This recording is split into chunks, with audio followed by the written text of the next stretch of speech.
Hello everybody. Hello everyone.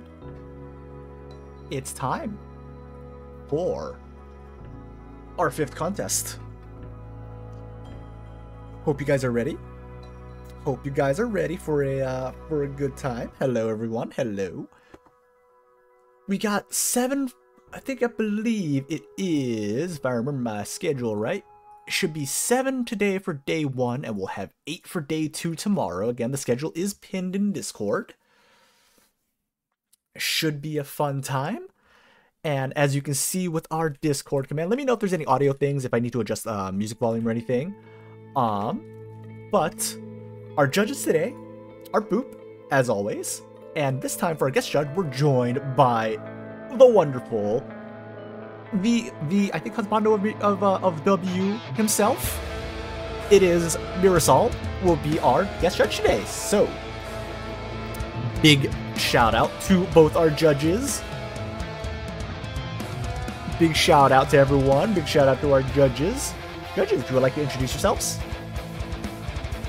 I'm just some random guy. He pulled me off the street, paid me like $3 and a McChicken. It was a really sweet deal. I couldn't turn it down.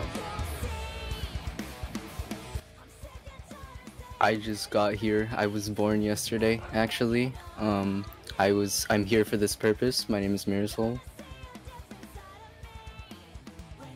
Alrighty. That was a the McChicken, really the McChicken.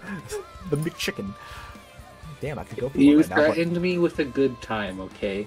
Understandable. What? Should be a good time though.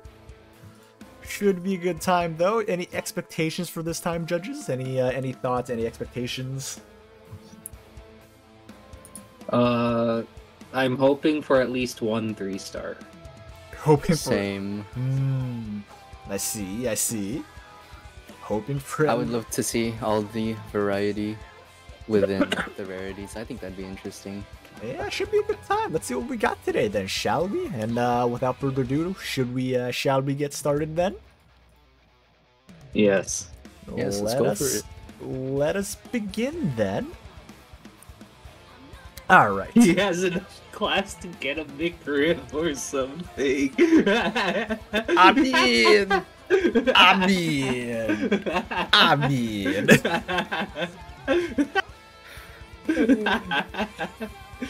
Just saying, limited time stuff. Look. It's okay. I don't have COVID. I'm just Right there, man. Good question. Yes. Are you sure? No. Alright, good enough. Alrighty. Alright, so let's kick things off today. Unfortunately for Boop, it will not be a 6-star. It will not be a 3-star to kick us off today. It will be back to be a 6-star. This is Operator, I believe it's pronounced Venganza. She is a 6-star Juggernaut Defender. And as you can tell, 4 months combat experience. Place of birth in Rocamaria in Iberia. I think I'm pronouncing that right. Faction is Rhodes, so not Iberian faction. Sorry, Blue. No Iberian, no new Iberian operator in this OC contest, at least not for here. She is in fact Rhodes. A birthday of October 30th. Height of what? She is tall. 184. Look. For an Arknights character, yes. For a real life person, she would still be outclassed by a lot of men. That's still tall though. She's tall. It is very tall. She is very tall. And I'll also be looking through on my side just to make sure that I have things correct.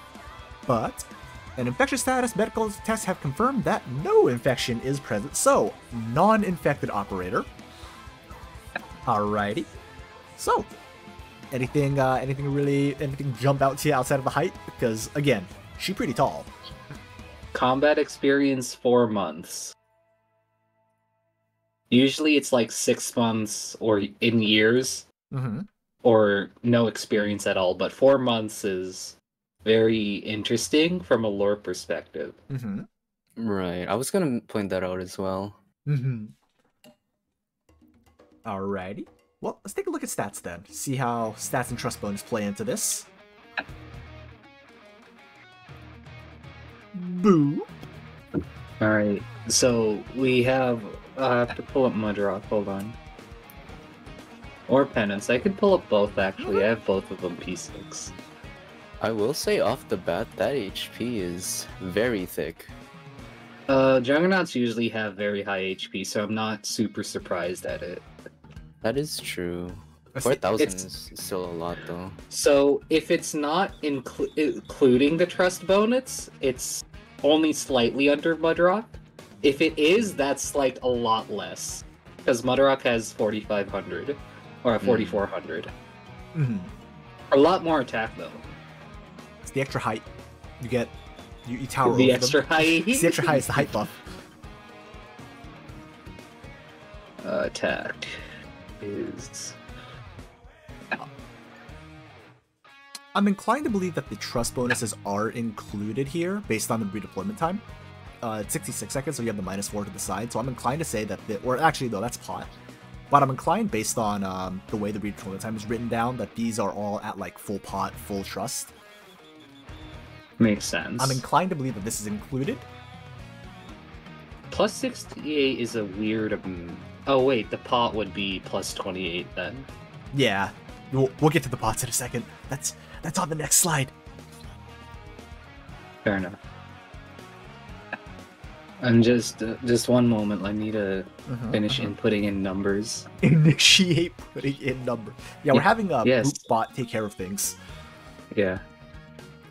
The trust bonus 5 centimeters in height, maybe.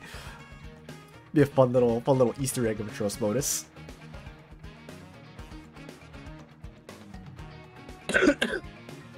All right, good to go now. Good to go now. All right, nothing. Yep. I'm assuming nothing in particular jumps out outside of like, ooh, the attack's a little bit higher than normal. Yeah. And yeah, this is similar. It is more similar to Penance, actually. It seems to be more offensive, so I'm a little bit curious as to why the trust bonus is plus 120 HP. Mira, any thoughts on the stats? Actually, that's a really low trust bonus for a Juggernaut. Yeah, wouldn't it usually be like 200 HP? Like no, Penance is plus 600 HP plus 40 wow. attack, and Mudrock is plus 500 HP plus 60 defense. Yeah. Okay. That'd be interesting, though. We'd have to like get into the kit to see how the HP and attack just like fit into that. Oh, I need to change attacker level too. That's right. Too much height took away from HP. Too much height. Alright, yeah, I'm good on numbers, by the way. Alright, I've cool. inputted everything I can. Let us go into talents and pots then. Mir, would you like to take over for this one? How would I do that? Oh, just I just read it out? Yeah, if you read it out, add your input along the way.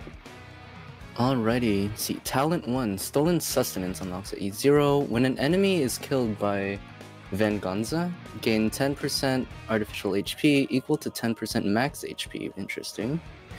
Artificial HP will drain by 1% every second, cannot exceed 300 artificial HP this way. For every 10% artificial HP, active gain 0.5 attack. Oh, okay. So they do tie in with each other.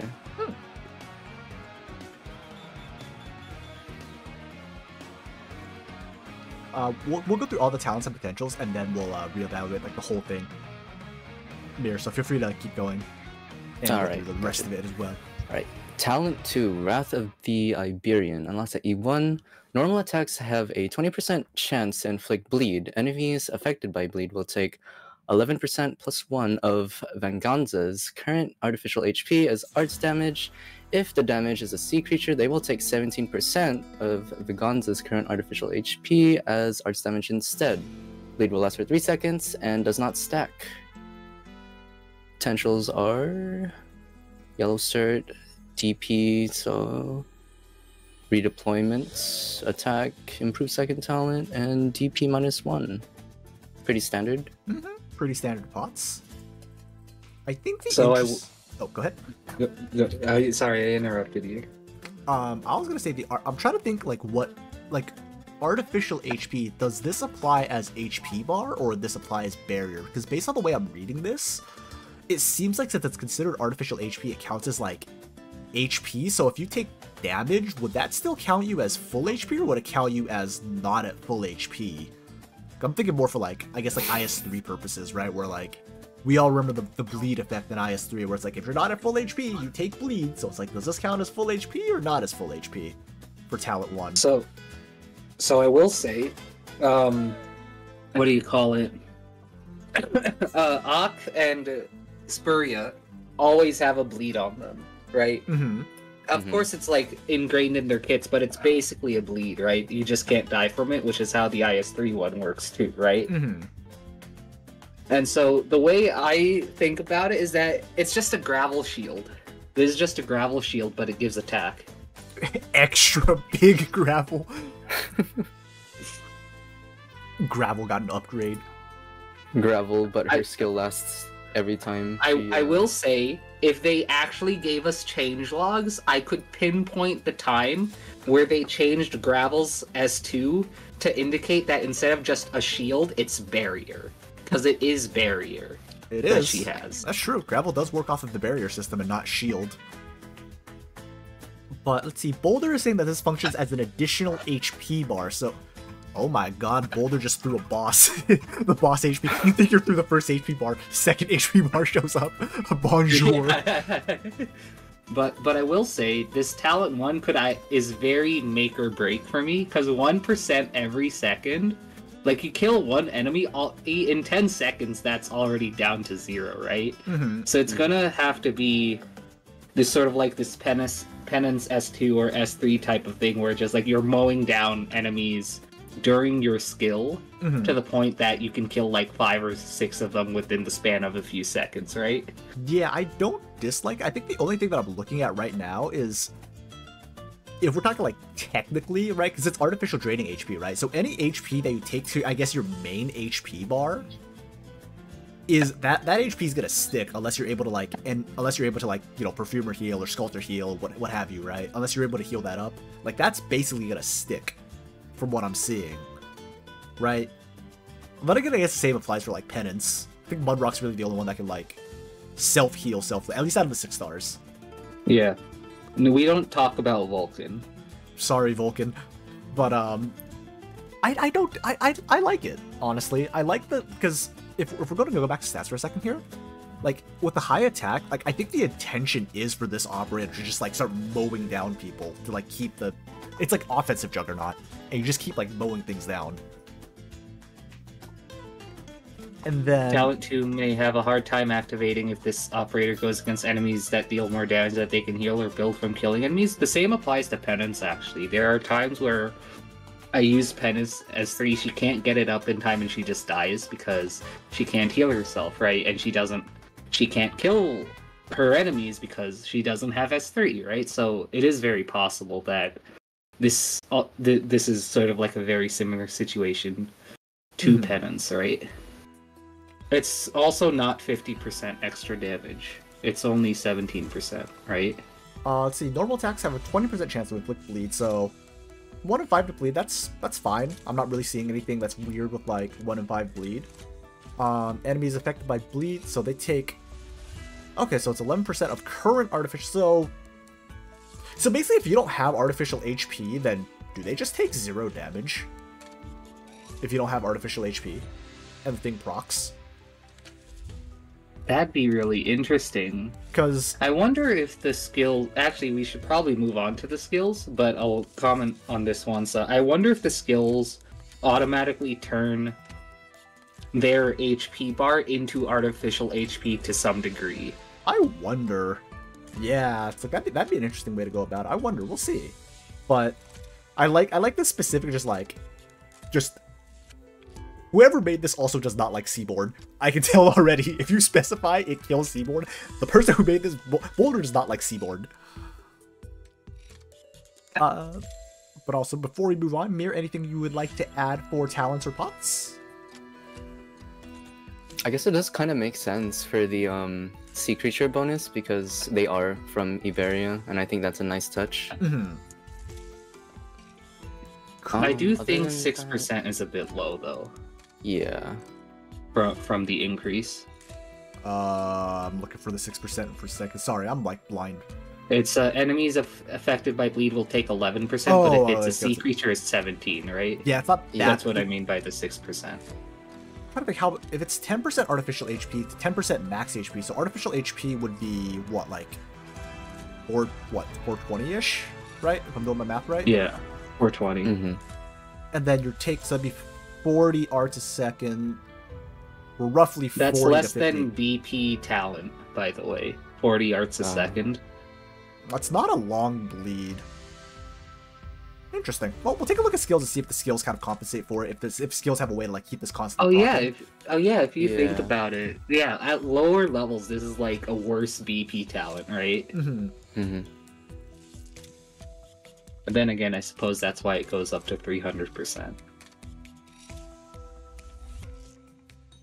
All right, skills. Let's see. I can do skills. Go for it.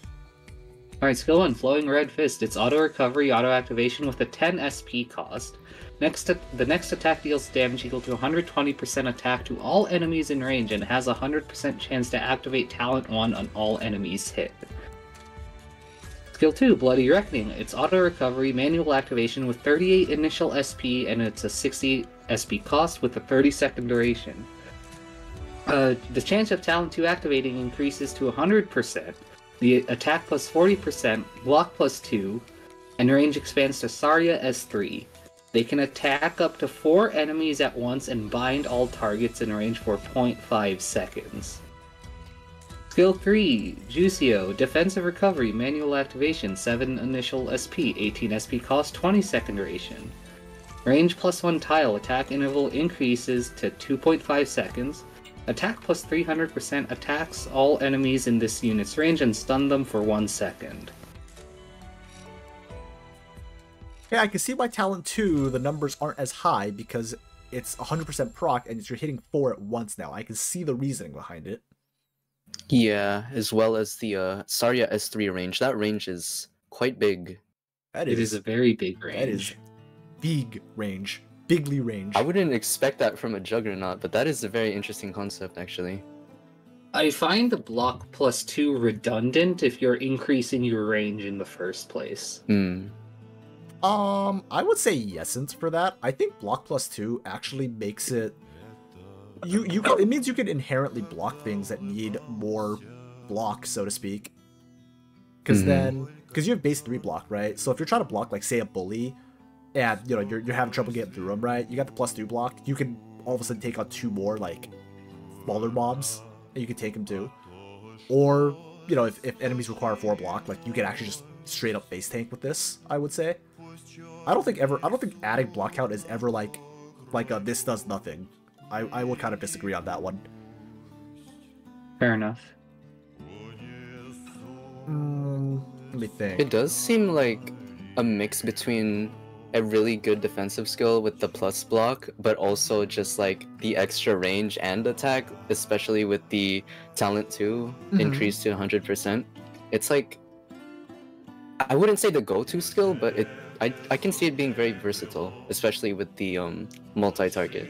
Yeah, like, it doesn't seem like it's the way it's set up. It's also on a pretty, it's on a relatively long skill cooldown, I would say too. That's a 60 SP cost. That's a full minute. You're gonna be on you're gonna have downtime with the S2, right? Like, it doesn't, like, it's kind of like a jack of all trades kind of thing, but it takes advantage of the talent too. And the more you kill enemies, the more you get artificial HP, right? If I'm reading this correctly. So if you get the more artificial HP you get from hitting more enemies, that's where this can ramp up. So I can see the intention behind this being like, you just start, like, they send like a big wave of enemies at you, right? And you just start just mowing them down, so you have like 1 billion artificial HP. And then all of a sudden it's like, oh, you're hitting like a truck now. I can see like the scaling potential here.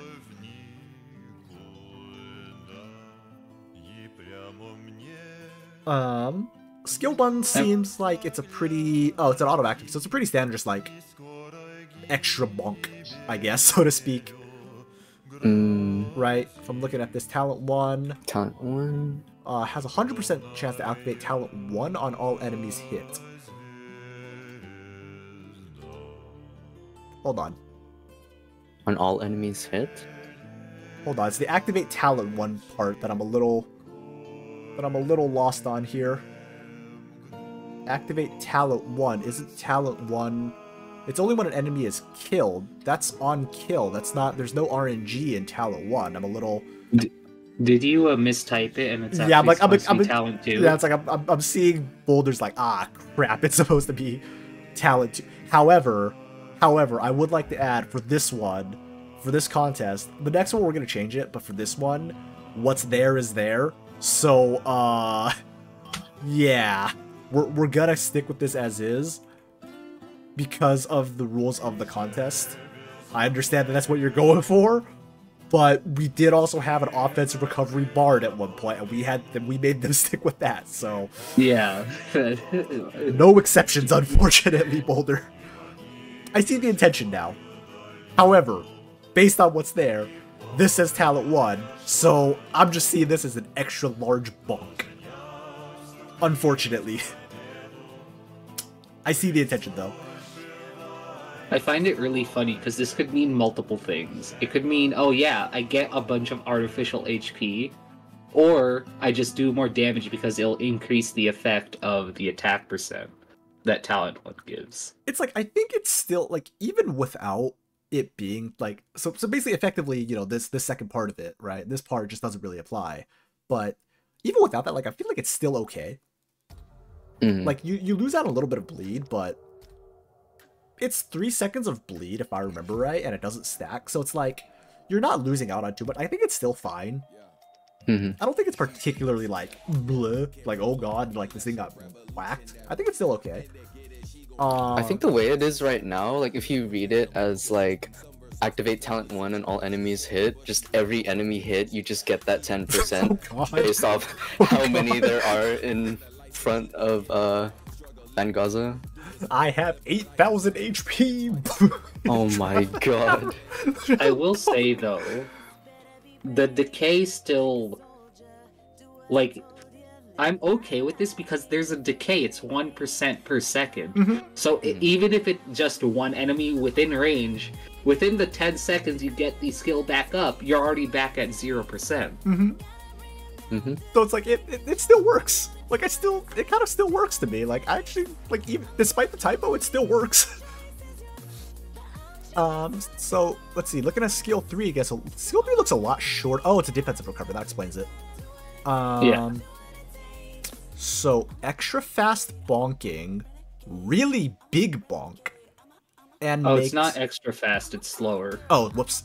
Slower bonk, bigger bonk, slower, bigger bonk, but more range. True AOE. I'm seeing true AOE here, right? It's also only 8 hits. And skill 2 actually makes it so that they could only have 18 hits, because the 19th hit is cut off by the skill duration being shorter, because I included that in my Excel sheet. Mm-hmm. If we were allowed decimal amounts of hit, there would be a 0.75 of a hit here. You get 0.75% of a bonk. Like, does it turn into a squeaky hammer at that point? It's like, bonk.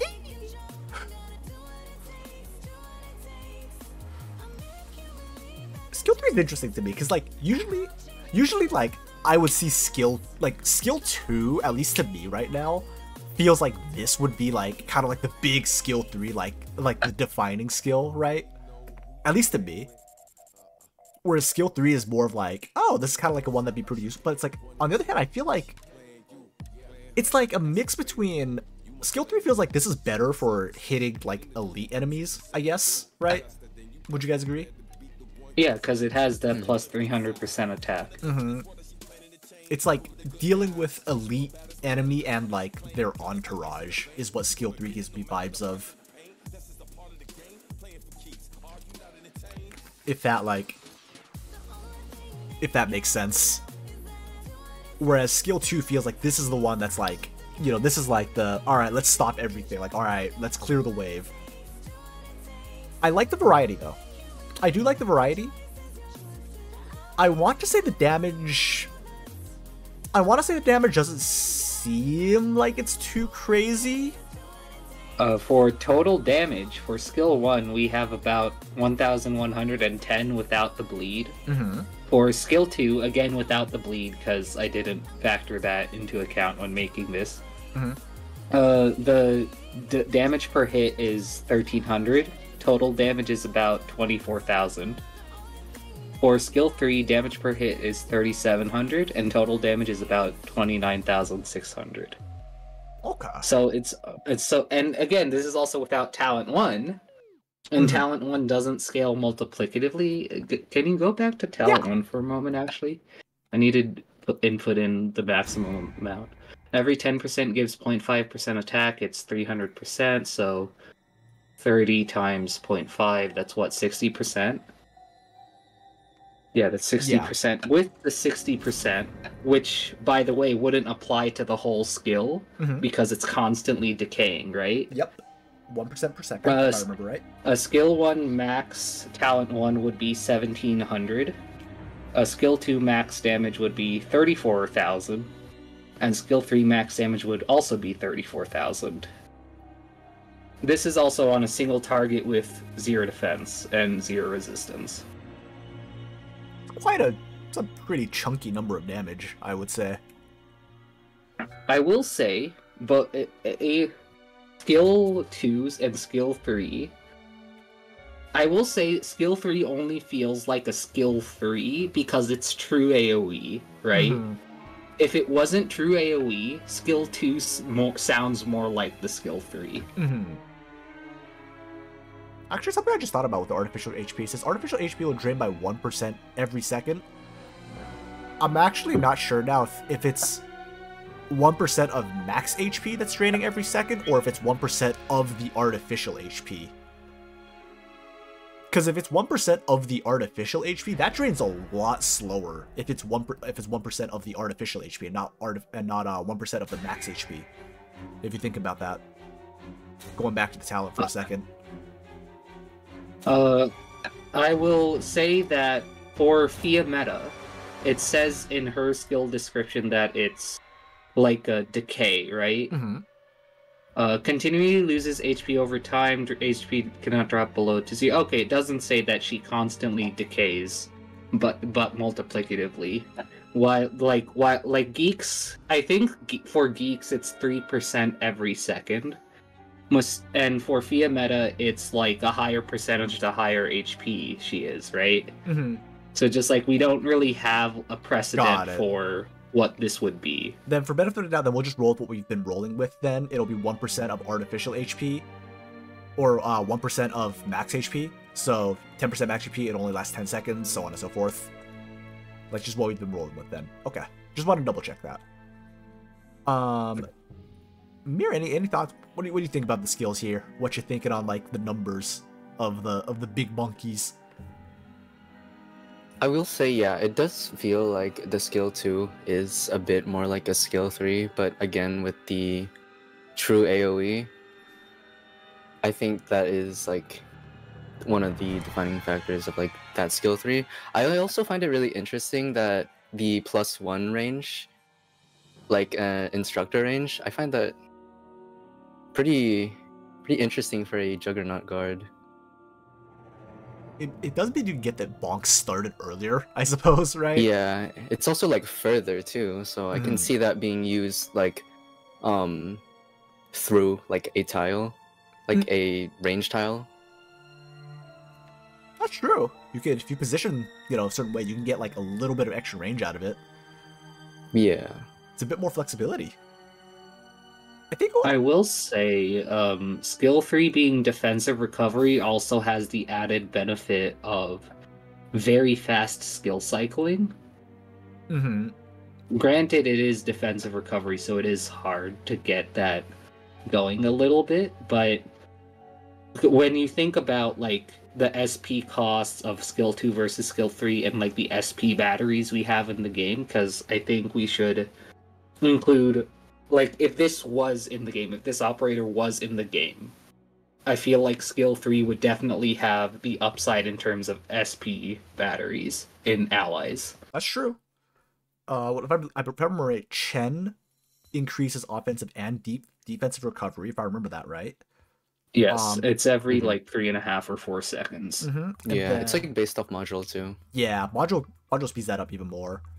And then, if I remember right, Lem means that when for defensive recovery, you could also gain SP on offensive recovery, if I remember right, with Lem's talent. Yeah. And then we have Stainless. Stainless S2 would help, and then Blemishine with Stainless S3 would also help with that. Mm-hmm.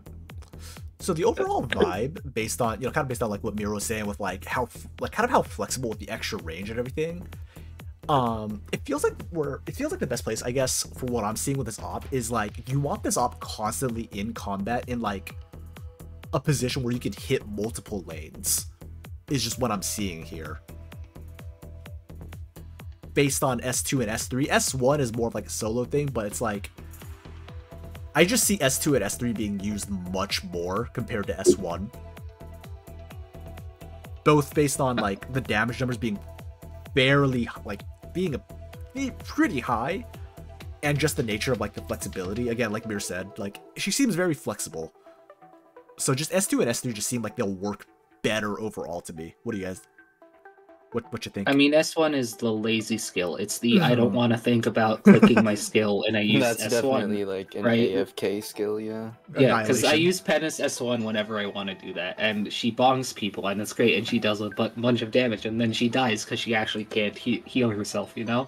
But I will say, in regards to that, I think the skill 1 also has a little bit of an advantage, because it's also true AoE. Mm-hmm. Like that true AoE is real. Right.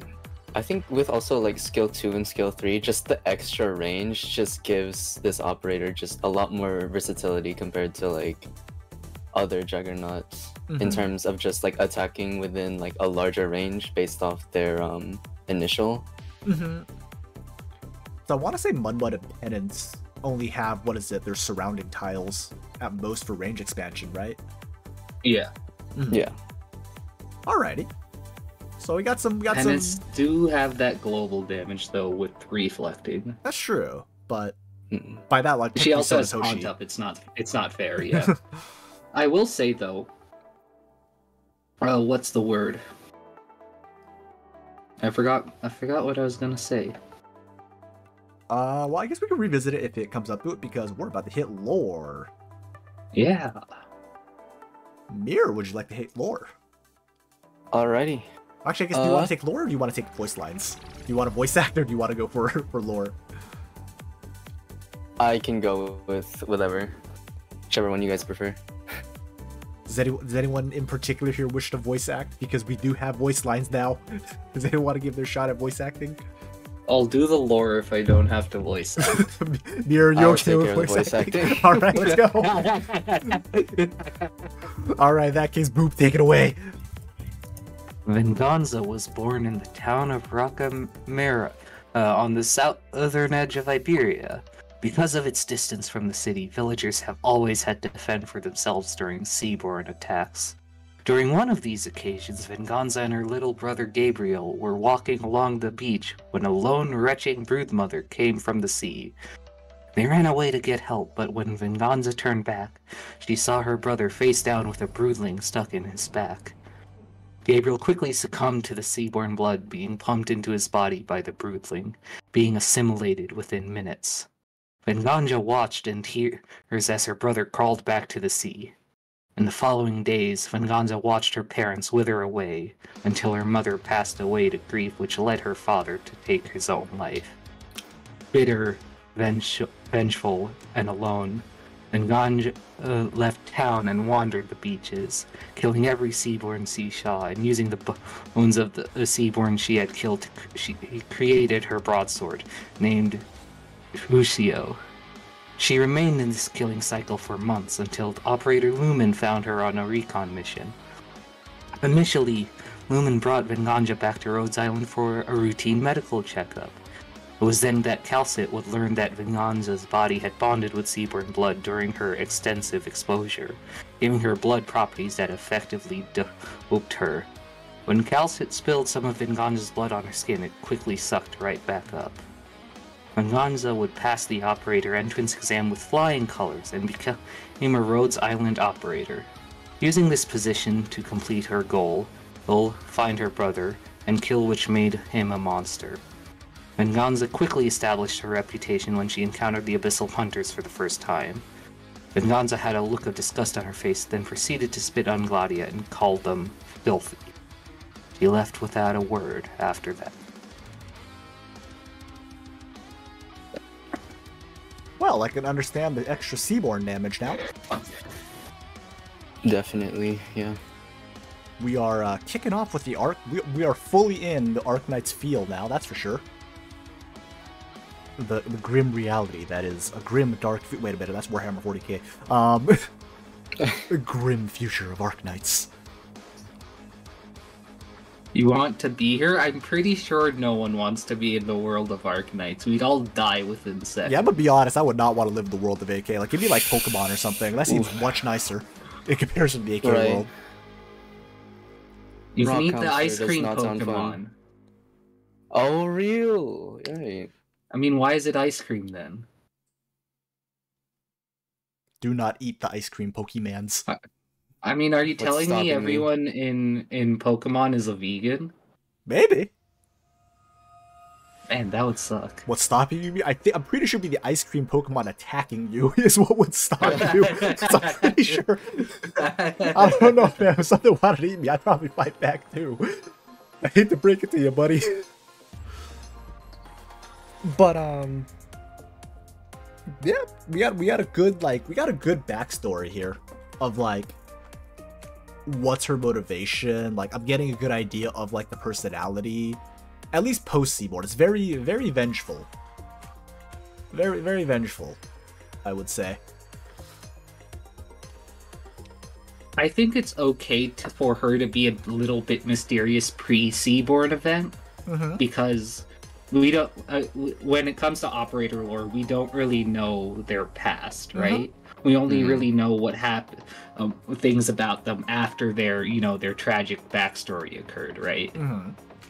So I think that's okay that we don't know as much about her pre Seaborn event.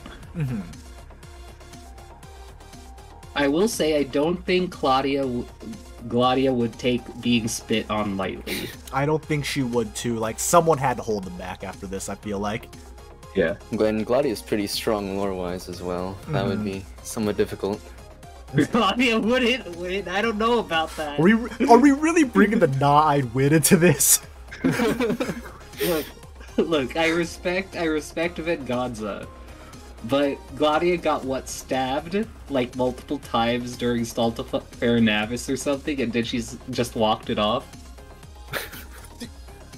Okay, this is like my non-canon lore. Somewhere in the background, you have like, I don't know, fucking like feeder jumping in or something, just going Mortal Kombat.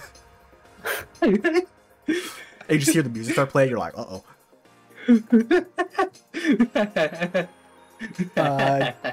Gigi, what race is she? She is... Actually, I don't think we have that here.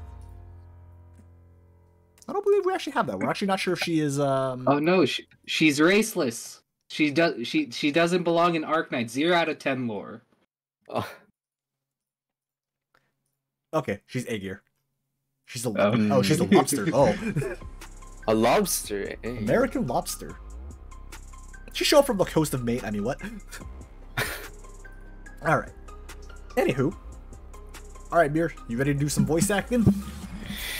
I'll try my best. No promises on it being good though. I don't know. I've heard your various voices, but go for it. Here, let me block out the actual, like, there we go. So you don't accidentally read like a talk after trust increase 1. Wait a minute. Like go right ahead while I add these little bits in. All right. Talk after trust increase 1. I see a man in my dreams, but his face is always obscured. He keeps telling me that he has the knowledge that I need, but I sense no Seaborn blood in him. Do you know anything about him, Doctor? Alright, talk after trust increase 2. The ones they call the Abyssal Hunters. They are shameful. I can sense that disgusting blood flowing within their bodies. How? I do not know. Ever since I've had Juicio, I could do that. Talk after trust increase 3. Oh? You ask of my interaction with that creature? No, I will not refer to him by name. He's nothing but a monster, and it seems everyone here is too blind to tell. My tears? They were because you wouldn't let me kill him. Alright, talk about promotion 1. A promotion? I'm sorry, but I will have to decline. You say it gives me access to more of the ship's intelligence? Very well, I accept. Talk after promotion 2? I know he lays there, deep in the sea, waiting for me to free him. I'm coming, Gabriel, my angel. Or I suppose you are now nothing more than the one I called Gabriel now. How poetic. Can we get a huge round of applause for Mir for that one, please, chat? That was fantastic. Okay, so unironically, I do think. What do you call it? What's the word?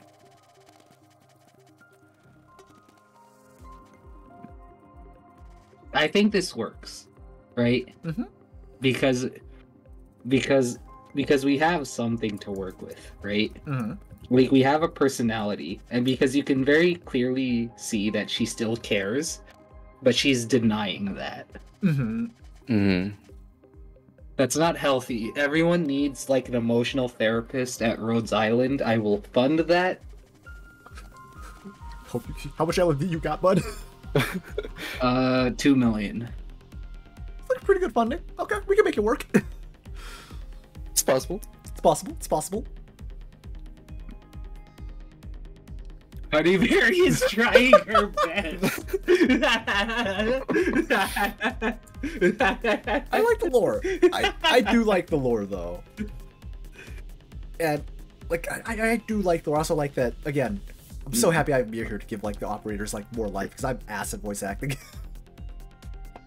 So like this is good shit. Like I like again, like Boop said, like you have the internal conflict, like you have an overall personality, right?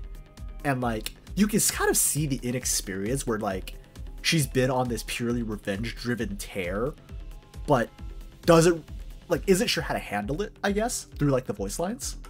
Right. Like she has a lot of weight with her that she's just carrying, and she can't really like get rid of it, knowing that like her brother is just out there, or whatever remains of him, and that's just taking a toll on her mental and just her backstory. I will also say, we don't know how old she is. Obviously, we don't know the age of a lot of operators, but she seems very young as well, just from like voice lines and the backstory. She could be like 23 for all we know, or even older. But just from the backstory, it feels like her brother was maybe like pre-teen or younger, and then she's like a teenager, you know? Like that's what it feels like. And you can see like why the combat experience is so short. Like, damn, she good at it, but you can see like the difference between like skill and having the experience outside of combat to like know how to handle things. And you know, her trying to pick a fight with Gladia, which look, that doesn't usually end well. Just in general for anyone involved. I know you guys are standing for your favorite characters here, but look, when an Abyssal Hunter, they pick a fight with you, things don't end well for like the general area. Last I checked, it doesn't go well. None of you Gojos out there. Considering how Spectre the Unchained and Gladia treat Irene, I wouldn't be surprised if Gladia is like, "Oh, you're cute," you know? Gladia, genuine confusion.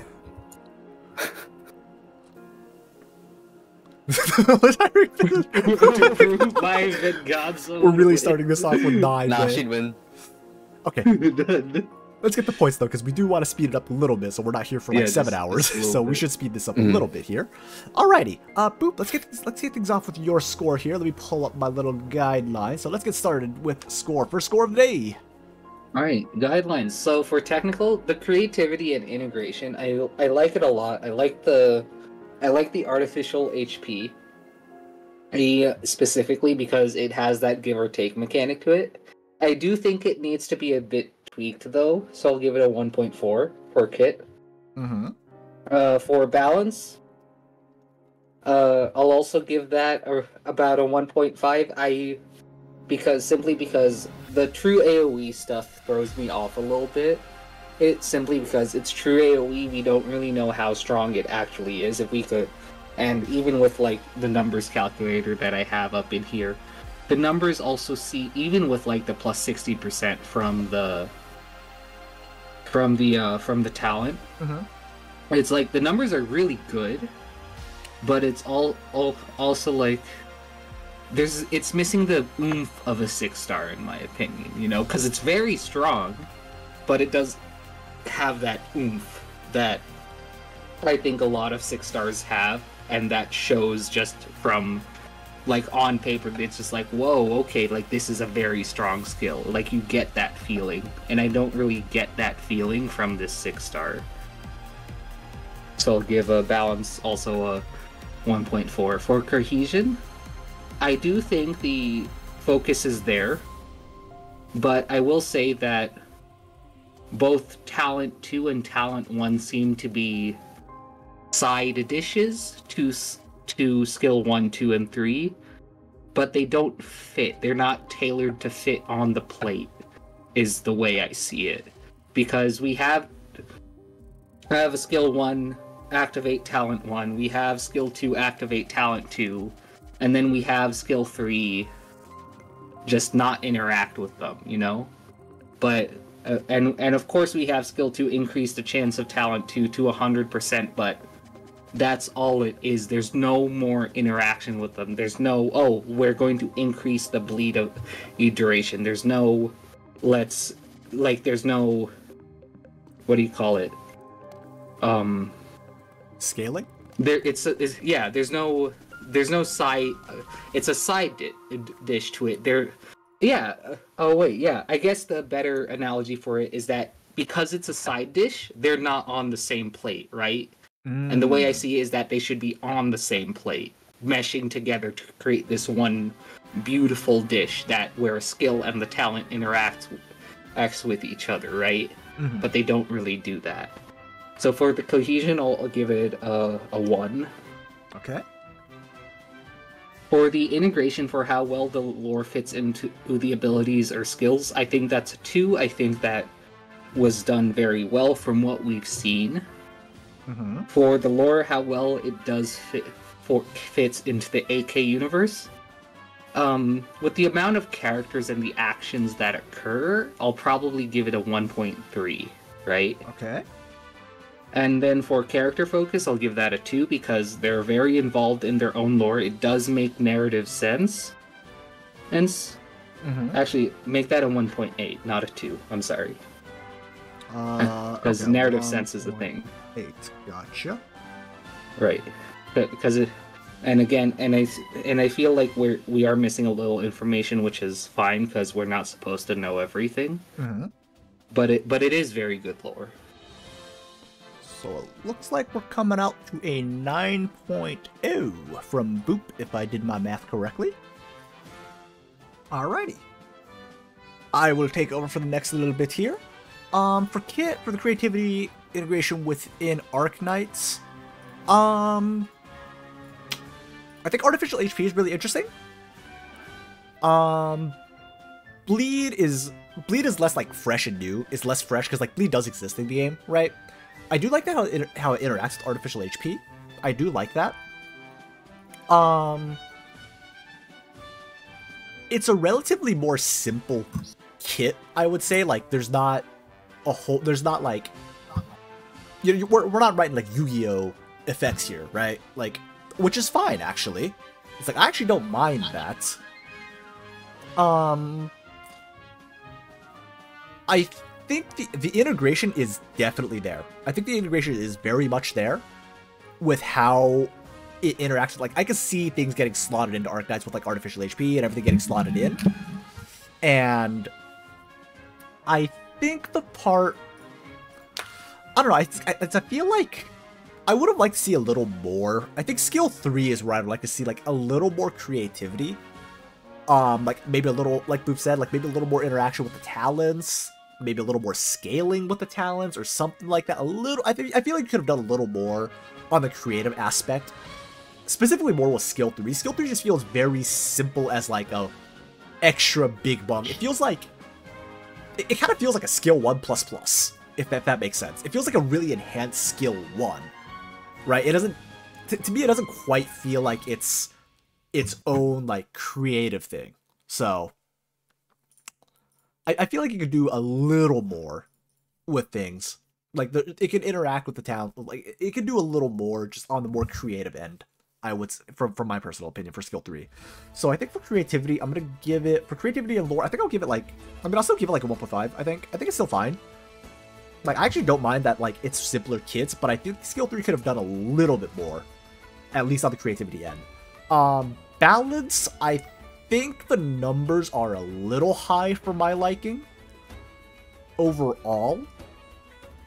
The talents, the artificial HP is good. The bleed is 50-50 for me because it feels like the bleed doesn't really, it's like the skills do a lot of damage, but like skill 2 just kind of feels like it doesn't really do a whole lot outside of skill 2.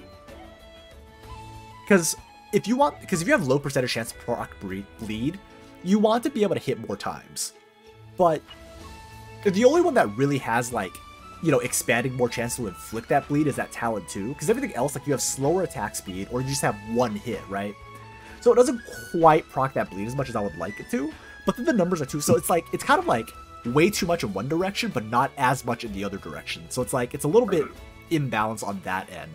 I'd like to see that get a little bit more like broad and light. Like you can boost the power here, lower the power there, and it kind of evens out a bit better, I would say. So I think I'll also give it like a 1.5. Like I'm kind of just going 1.5 on the way down here, right? Cohesion, how focused is it? I can see the overall idea. I can see what you're going for. Basically talent 1, skill 1, 2, and 3 work really well together. I love the idea of what you're going for here. Of like, you know, you just want them to constantly be fighting. Like, this is like, you want them to spawn camp like little small monsters. Like, you just want them constantly fighting. So that way you keep that HP up, they just keep like mowing things down. I love that concept. I love having that there. Again, the talent 2 is what feels like it's a little bit like, where does this fit in outside of skill 2 to me? It's like, where exactly does it feel? It feels like you just kind of bolted on the talent 2 in comparison to like the rest of the skill, at least to me. So, but the rest of it is really good. I do like the rest of it, but because the talent 2 doesn't quite fit in, you're not, I think I'll give it like a 1.8 for, the overall cohesion, I would say. It's like, you're almost there. It's a talent 2 that's holding a little bit back on the skills and talents end. For integration, I can see why she'd be a juggernaut, right? The part that I'm just a little bit lost on is, I'm curious, like what makes her get the expanded range, right? That part to me is like, how is she expanding the range? Like, is she just swinging big? Like, is she throwing things around? Like, how does skill 2 fit in on the lore aspect? 1 and 3 make sense because, you know, she's constantly fighting Seabold, but it's like, where does the skill 2 play in with the lore, right? I'd like to see a little bit more integration on that end, but overall, the rest of it, great. It's just that little bit with the skill 2 expanded range bar. Like, wait, how is she hitting forward? Like, where does this play in? Like, how does that all play in there, right? So again, 1.8 for me for integration. For lore, I mean, to me, this fits an AK. Like, this is very AK. You know, you're hitting that, like, you're hitting the AK. Again, AK doesn't always have to be like a dark backstory, but like with Seaboard stuff, like you're kind of hitting like that, the kind of dark, like Seaboard, like, oh my god, like this is very, you know, gruesome with that Seaboard. Honestly, I do like the lore. I think I do like the lore, like, and like the overall youth of it. It's like I like the lore. I like the character focus. Again, obviously there's I think character focus and lore, I think I'll give 1.9s for both of them. So you're gonna get a 10.4 from me, I would say. I'm a little more generous. I do like what you cooked here. I do like what you cooked here. Pun not intended. She's a lobster. I'm not gonna boil the lobster, but I do like what you made here. All right, Mir, what you got? I would like to say one thing. Sorry, Mir, but in terms of like description or skill description for skill 3. It is on par with Penance's skill 3 description, where it's just like, it's very simple, very to the point. I will also say that without Penance's reflect damage, and with full, like the full artificial HP, of course it's not, it's going to be slightly less because it's always decaying, but Penance only does around 3,000 more damage than Venganza, and that's without the true AoE. Again, I still would like to see like a little more, you know, a little less simplicity based on like skill 1 and like the overall relative simplicity of I would like to see skill 3 just be a little more. I probably would say the same thing to Penance. I'd be like, yeah, Big Bonk is cool. It's like, I'd like to see a little more, but it's like, eh.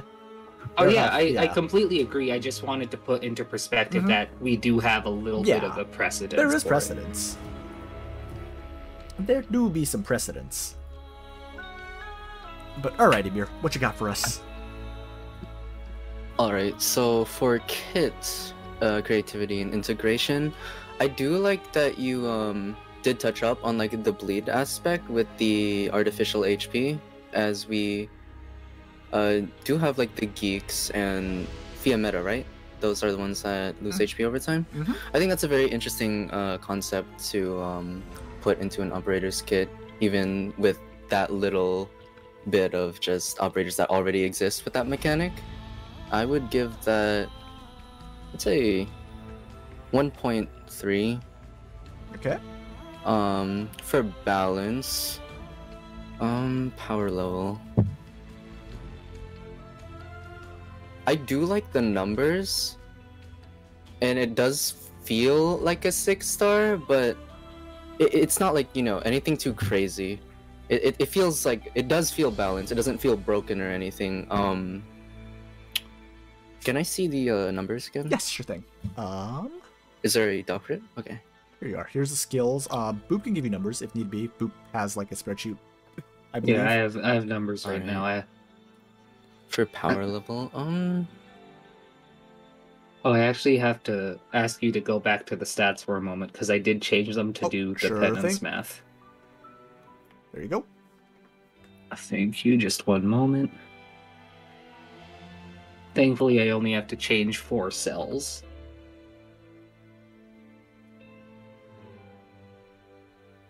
Actually, I only have to change 3. Okay, yeah, thank you. yeah, I do like the more attack compared to like other juggernauts, and how that applies to their multipliers, like in their skills. I think that's a good touch. I would give that a 1.5. Mm-hmm. For cohesion, focused on the operator skills and talents. I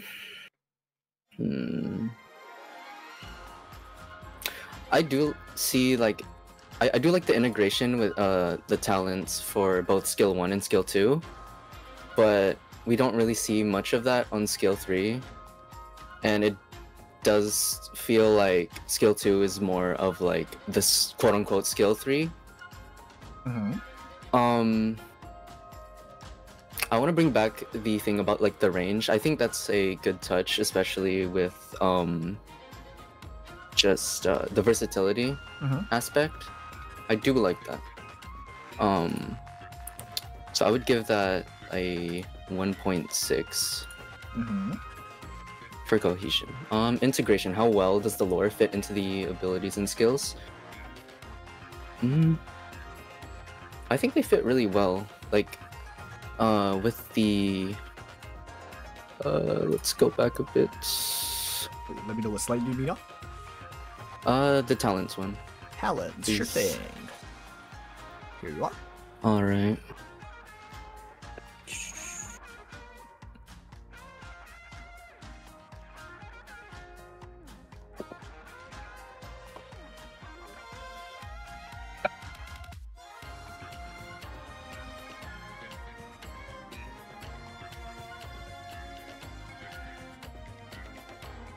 I do think it's like very nice that you touched up on the bleed, since we don't have that many operators. I think the only one that really has that is like, is it Iosta and maybe Iosta? Well, not BP. BP has like that arts damage over time. Yeah, I do like that, and how that like ties into like the lore with like Seaborn and stuff. And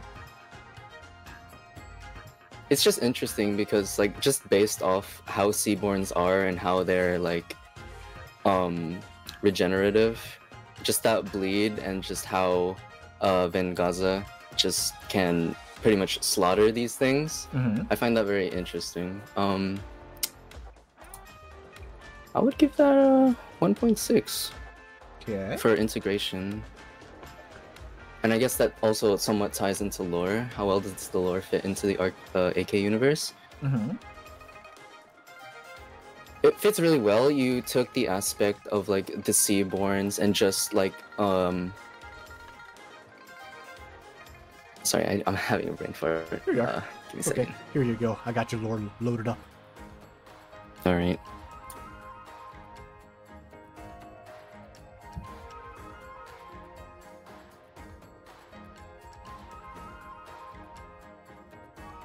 Yeah, the lore just really fits with the operator. It shows like their motivations, a lot of like their backstory, but not like too much of it, like Boop said a while ago. Entrance exam with flying colors. I find that very interesting, considering they only had like 4 months of combat experience. But since like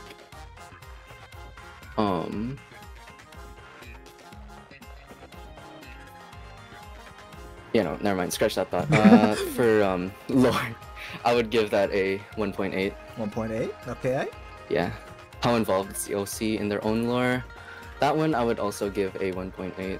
1.8. Just because like it ties together. It has like the family part, it has the motivation, it just has like what they want to do. They just want to get rid of the Seaborn. Alrighty, so that comes out to a 9.6 from Mir, which means, drumroll, that...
Yeah, quick, bring out your wallets. Got a P6. Gotta give it a P6. Time to gotcha, fam.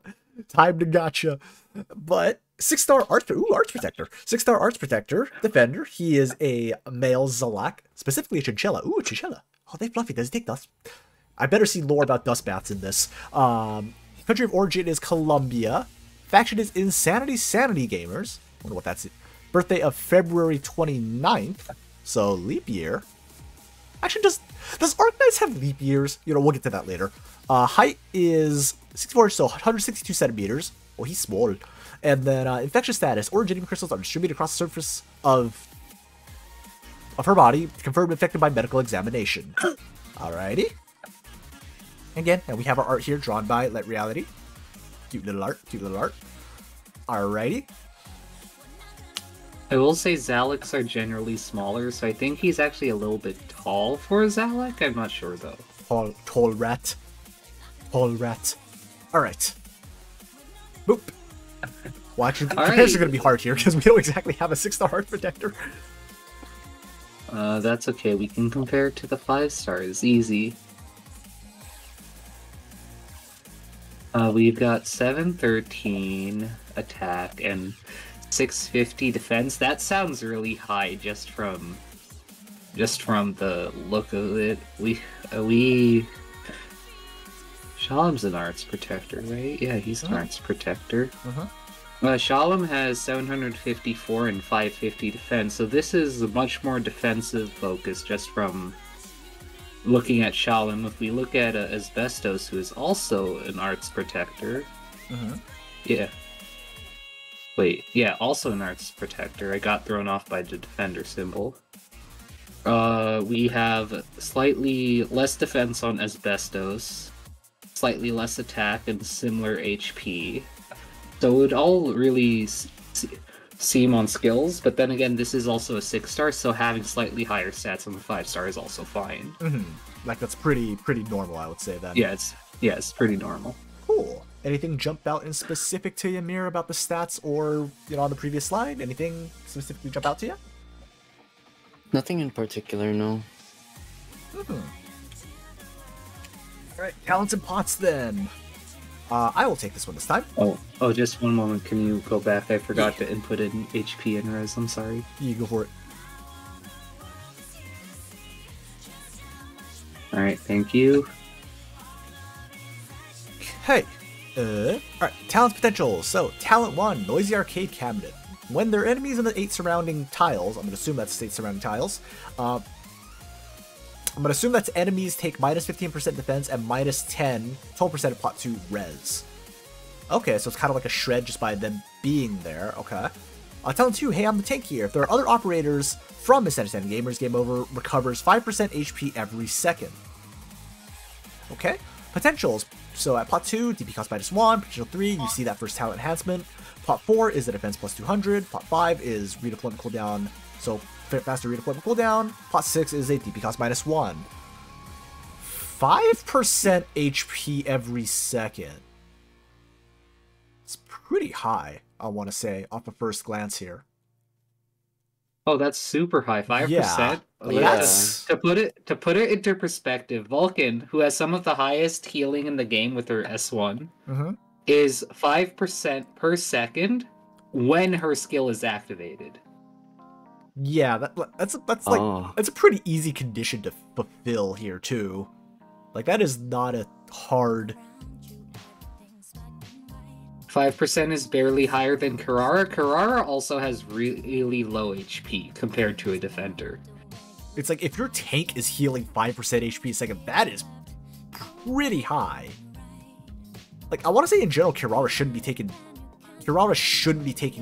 damage technically if you're like set up right by nature of ambusher. Like she shouldn't really be taking damage. So like that's kind of just like, oh, hey, let's just top off yourself off. It's a bonus, right, for Carrara, where it's just like you can keep her in the middle of enemies and she'll be able to heal it back up and you don't have to worry about her type of thing, right? But like this is a pretty significant passive, I would say. Just like based on HP, like raw HP numbers. Now, if it was something like a flat amount, like Matterhorn skill 1, I could see it being okay. So it's like again, I'm not sure like exactly how many are in that faction, right? But it seems like a fairly, like, based on if there are other operators, I'm going to assume that as long as they're in squad, because it's not specifying if they're deployed. If it's not mentioning deployed, then I'm just going to default to that they're in the squad. So if you just bring one from the squad, that is a 5% HP buff, or 5% like HP recovery. Like that is pretty high, I would say. Like I'm looking, like I know Ven just mentioned Mountain here. Mountain is down like, what is that, 600-ish HP compared to Game Over here. Like Mountain. Oh, let me check Mountain. Mountain's just Mountain S2 specifically. Mountain. I have a Mountain. Where is he? Yeah, Mountain S2 specifically goes up to 7% max HP per second. Mountain has 2,745 HP, Yeah, so and it is 7%. Yeah, but he also takes 20% defense down with the skill activation. So he is technically debuffing himself a bit here too. Whereas, based on the way I'm seeing this, like enemies are getting defense and res shredded, and you have extra, like, that talent 2 is strong on a defender, in my opinion. Like that is. It reminds me a lot of Thorns' talent too, where he heals like 4.5 after not taking damage for, is it like 5 seconds, I think, or something like that? Something like that. 2 seconds. 2 seconds and 4%. Yeah, if he hasn't attacked in the last 2 seconds. But again, it's conditional though, right? Like he has to stop, he has to be out of combat, then he heals up. This one is just, they exist, extra heals. Easy heal. It's like that's a lot of, like, the way I'm seeing this, it's a lot of reward for basically no risk. Like that's more my problem with it. It's not the 5% every second that I'm taking issue with, because again, we've seen different percentages before, but like this is a very, very, very easy condition to satisfy, and it's constantly active. That's more my like concern with it. And it's, again, especially on a defender, like that's kind of, and that's before we get into like any synergies, right? Like you toss it in Yan, then all of a sudden you have more HP. That's even more, that's bigger HP regen. That's bigger numbers, right? So that's my biggest concern right now with this. Again, and also the shred, like I want to say the shred is like, okay, there's a shred, like a perma shred from what it looks like. 10% res shred, that's That's not low. 10% is pretty. 10% is not low, but it's also scaling in the sense that, for example, Patriot would have 81, and then some schmuck with 20 res would have 18. Yeah. So it's not like insanely high. I think the 15 defense shred is kind of a little more. But on the other hand, it's like they have to be in that area in order to get shredded. So it's more conditional. It's not just like, oh, you know, they're It's not like an Ifrit where it's just a free minus 40% within her range, you know? Yeah, like it's a little more conditional here. Which I will also say, Talent 2 is what we like to call a free skill. Honestly, yeah, kind of. It kind of does feel like a free skill here. So again, the talent I'm a little concerned about. Talent 2 especially. One is like the 50% defense shred is like, but it's not. The one that jumps out to me more is Talent 2 with the. I think minus 15% is okay, because the only other percentage defense shred that we have is Schwartz, Ozzy, and I believe Meteor. And those are all in like at least 20% and above, right? Which is fine, right? And then you have to remember that it scales again, right? Like a 300 defense unit is effective less than like a 1000 defense unit. Plus, since it's the surrounding 8 tiles, it's not like, what's the word? Game Over's not going to be the tank. Like, Game Over is probably tanking whoever's within the surrounding 8 tiles, right? So there is that downside as well. Alright, let's move on to skills, and maybe the skills are like make up for the Talent 2 being very strong. Maybe there's something there. Oh boy, this is a pretty long skill page. I'm gonna throw Boop under the bus here and have Boop do this. I mean, what? That's fine. Skill 1, this is what I call an arcade gun. Offensive, auto activation, auto and instant activation, meaning I would assume that it's a instant duration. Instant duration. Yeah, there we go. SP costs a 4, initial SP of 0, skill mechanic, upgraded state. If an operator has met certain conditions, the skills of an operator would have additional effects. Passive, increase the attack range to instructor range. Active, next attack deals 150% arts damage. Upgraded state, for active, slow the target for 1.5 seconds. Upgraded requirement, when 5 enemies are defeated in the surrounding 8 tiles. Skill 2, if I'm the tank, it's auto recovery, manual activation, and a 30-second duration, with a 45 SP cost and 20 initial SP. It has a passive of after 2 seconds of deployment you gain taunt. Active is double the effect of Talent 1, defense plus 40% and res plus 15%. The upgraded state for the passive is that increases Talent 1 range to Bard range, and it gains barrier equal to 10% max HP. Note, the barrier is unstackable. Upgraded requirement, HP is at or below 85% once. Skill 3, welcome to my world, players. Auto recovery, manual activation, 40-second duration. The SP cost is 60 and initial SP is 45. Its passive is that Talent 1 can be activated if the enemies are stunned or binded for 2 seconds. Its active is that it changes Talent 1 range to Hexa or Abjure range, and enemies continually receive 175 arts damage proportional to the distance they move in the area. Its upgraded state for its active, all enemies have minus 15% max HP in Talent 1 range, and if the enemies entered or exited the Talent 1 range, the enemies received 1.5 seconds of stun. The upgraded requirements is if the skill is not activated for 5 seconds. Extremely clunky. It definitely feels very clunky. I will also say the skill 2 passive is way too powerful. Just instant taunt after 2 seconds. Yeah, it's just like you might as well just give him the taunt. Right? Yeah.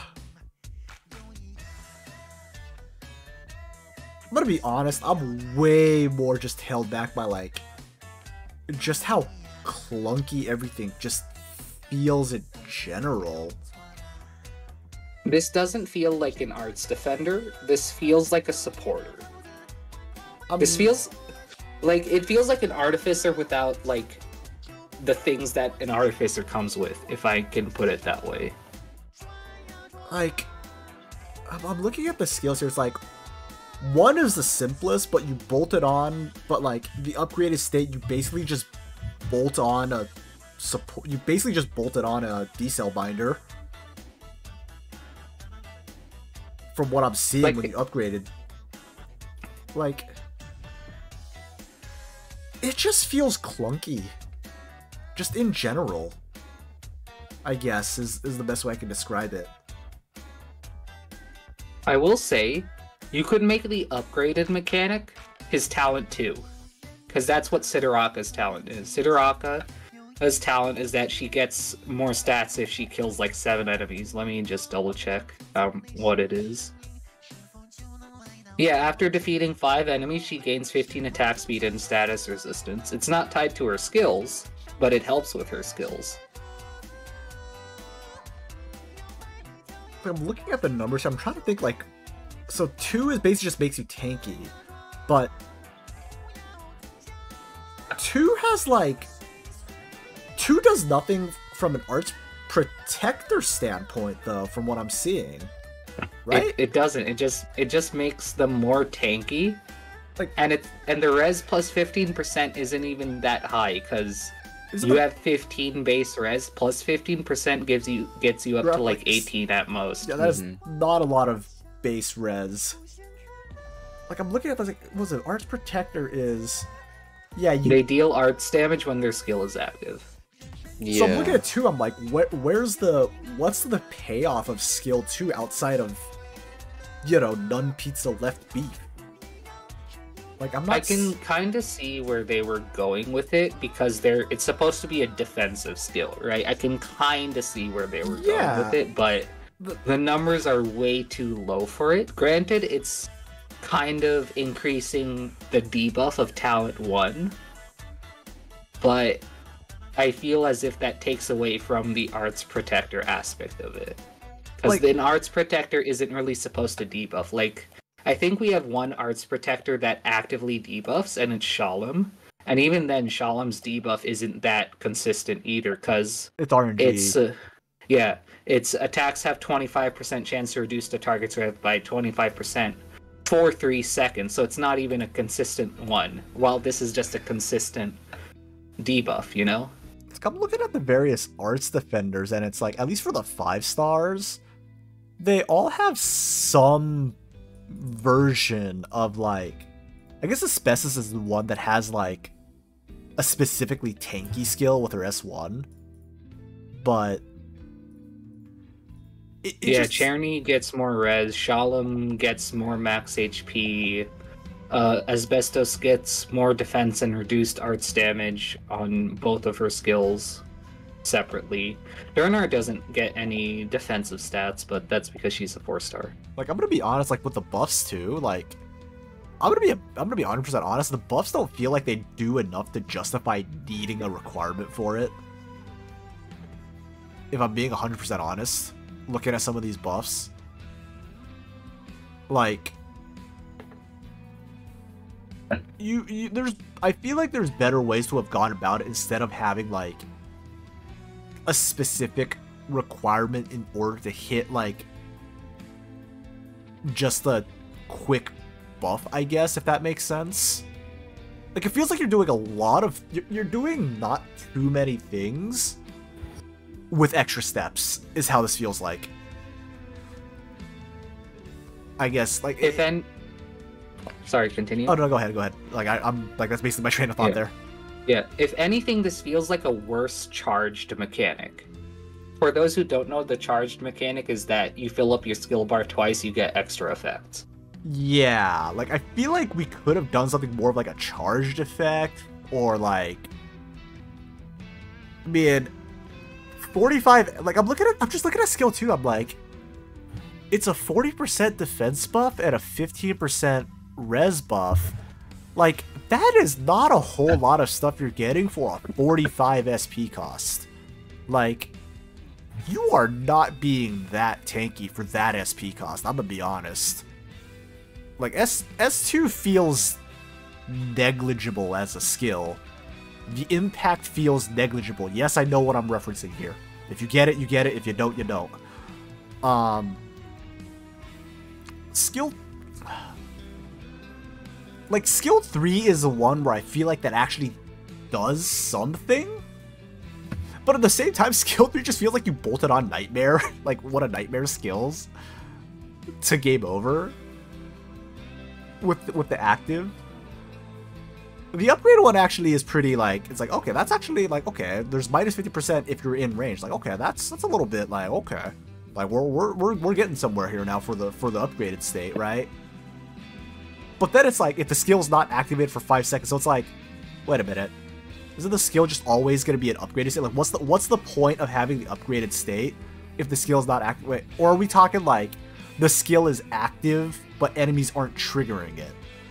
Like, it's vague here. Like, the way I'm reading this skill for skill 3 is that if you don't activate the skill for 5 seconds, you get the bonus. So I'm just reading this like, well, then what's the point of the upgraded state if you're always in it? Right? Like, like, you see what I mean? It just feels clunky. It just feels really clunky, is the overall vibe I'm seeing. Listen, I appreciate the HG Yostar special of not giving information for the skills, but we like our clarity, you know? Mm-hmm. What you thinking, Mir? I'm just really caught up with the S2. It's just like, what? It doesn't feel like a arts protector. Like, I get the defensive part, but it's also like the SP cost is a bit high. And again, with like the 15% res, it probably would have been like cool if it was like 15 res, but 15% compared to, what was it, 15 res? Yeah. Yep, 15. You're getting a whole like 1 res out of that. Right. It doesn't feel worth the 45 SP cost. Like, the defense is nice, and I do like the touch with like the talent 1 being doubled, but like it feels off. Yeah, my biggest complaint is still just like, it feels right, like it doesn't feel like it does a lot, right? And at the same time, it's also like, it feels so clunky. Both from like a description standpoint and just like an overall usage standpoint. Like, I don't know how to describe it right now. Right. I mean, I do like the taunt. That is like an interesting touch. Mm-hmm. But like, I don't know. After 2 seconds of deployment, just feels like you might as well just give it to them. Just give it to them. Like, what's the 2 seconds for? Bro, homie shows Give up. it to them now. I would be okay with the taunt if it was part of the active. Because that way you could kind of justify the lower defense and res increase. Right. I think the other problem that I have with taunt is more like, if you're following proper deployment order, like, we're going specifically for global targeting, wouldn't you want your defender to have taunt anyways? Like, also, what purpose does this operator getting taunt serve? Is the other question. There's no reflect. Like, they're not extra tanky, like, they're not specifically extra tanky. Like, outside of like, what does giving this defender taunt do that I can't already do by virtue of deploying a defender last? That's my other question for skill 2. Like, what are we trying to? Like, what are we trying to do here? Like, what are we going for here, I guess? Right? So, I got a lot of things that I have questions with, of like, what exactly are you trying to go for here? Like, what are you trying to do? From what I can see, just to speed it up a bit, I do think that they were trying to go all in on the debuffs. Because if you look at the other arts defenders, they all go all in on one thing. Shalom does high amounts of arts damage to a single target. Cherny has this sort of wide AoE with his skill 2 while also being super res tanky with his skill 1. Asbestos has a more area of effect type of damage, and she can also tank arts damage.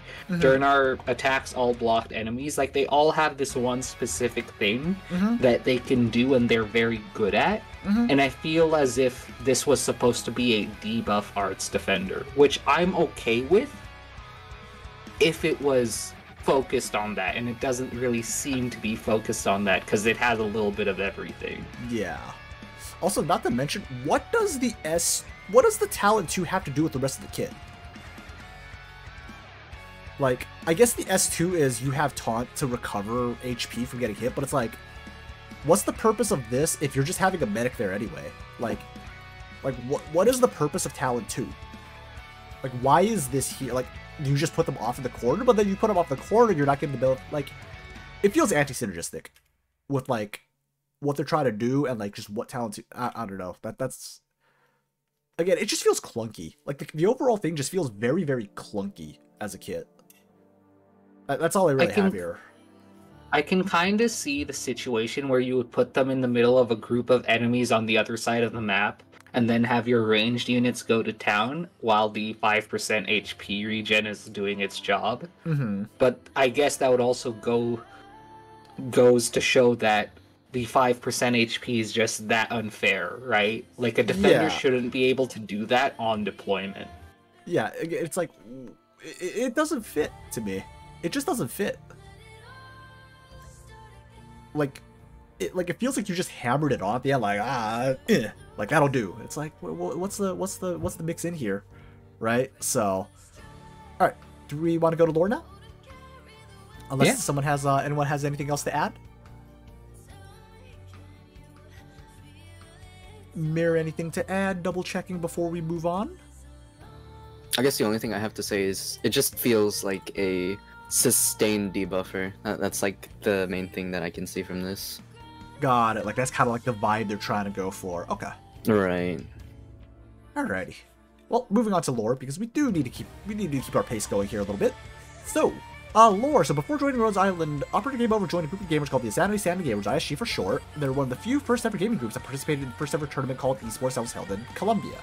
After the incident at the Esports tournament, the majority of the group had become infected, so decided to join Rhodes Island, one of them being Operator Game Over.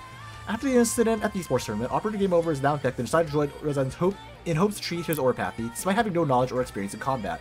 Game Over is seen using his powerful arts, is able to manifest from his imagination. Not only that, but his street knowledge and strategy, he was able to survive the incident of the tournament. Promotion records, notes from Shamir, Doctor, please be careful around Game Over. He has an aura that tracks other beings around him. He isn't who he seems to be. Okay. Mir, do you want to handle the voice lines? Sure. Okay.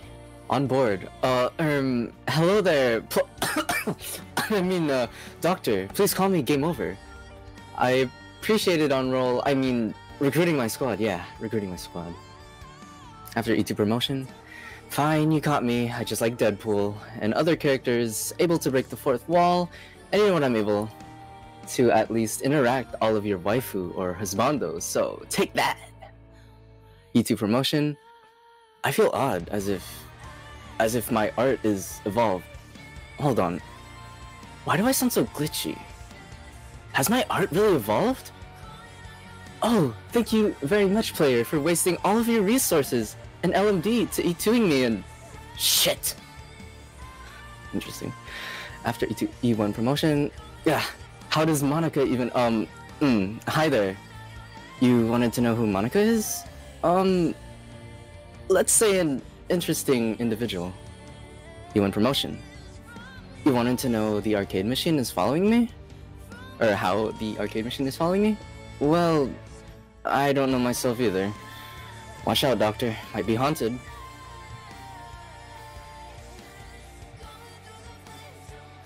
Okay.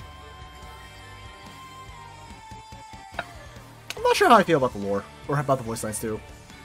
I'm gonna be honest. I'm sorry, I'm still reeling from the fact that this is breaking the fourth wall. Yeah, like Mm. This is not Arknights. I'll put it It is not. I'll put it that way.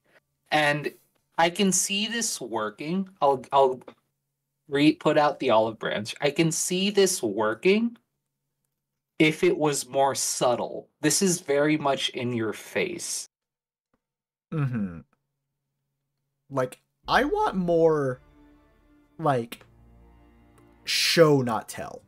Like let me make the connections, but not like don't just like it feels very just blatant, I guess.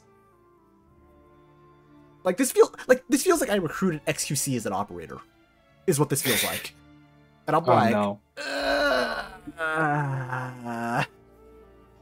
Like, that's just what this feels like to me. Like, it just, I see what you're trying to go for, but it just doesn't feel Arknights. Like, the lore itself. Oh my god, Ambrose. Let me put it this way for why this isn't Arknights. We are a self-insert in the game. Everyone knows that. Whatever the operator that's on your home screen talks to you, they believe in their world. They act as if the world is real. This has zero sense, zero of that. It has nothing like that, essentially. Like it for just, the voice lines. It just doesn't fit. Like, I'm sorry. Like, I'm trying to stay, like, nice here, but, like, I don't know what the hell you were going for here. I'm gonna be honest. I will say, for the lore summary itself, I'm okay with all of that, because you could say that, oh, this is Columbia's way of doing, like, the night arenas in Casimir's, yeah. You know? Mm-hmm. You could say that it's Columbia's ways of doing that, but they don't want, like, people to actually die, so they did esports, you know?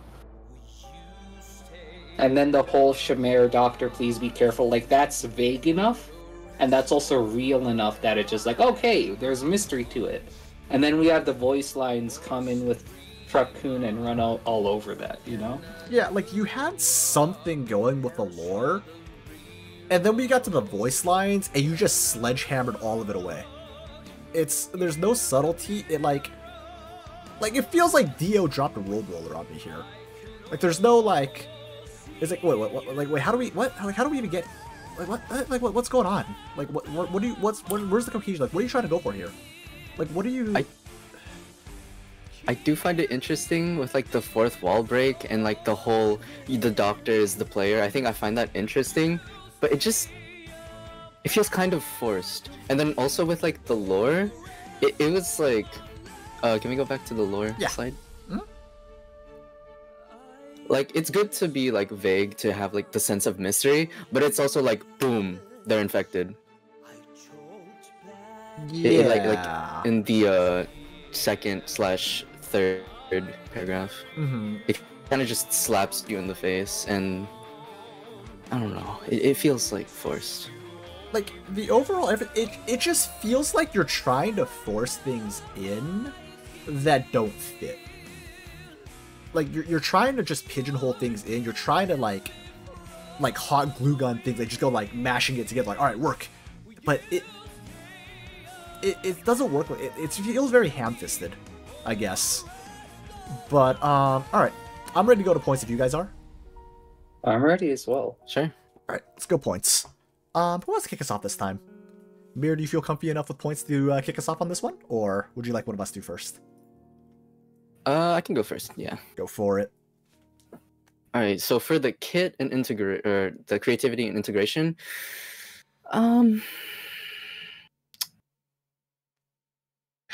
like I do like the concept with all the debuffs and like the sustain, but it doesn't really. To me, it doesn't feel like it fits the role of an arts protector. It feels more like you mixed a bunch of other classes and their quirks just into one.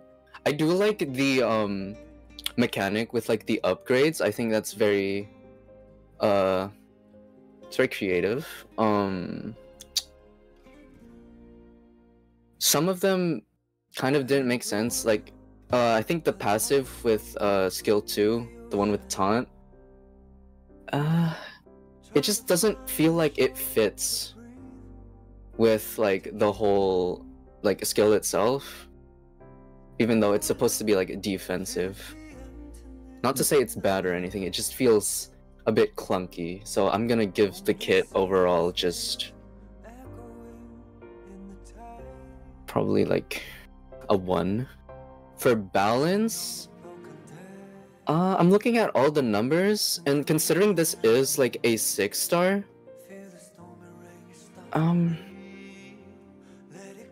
it doesn't feel like one. Like, I understand like all the effects and how you could like be versatile with it, but at the same time,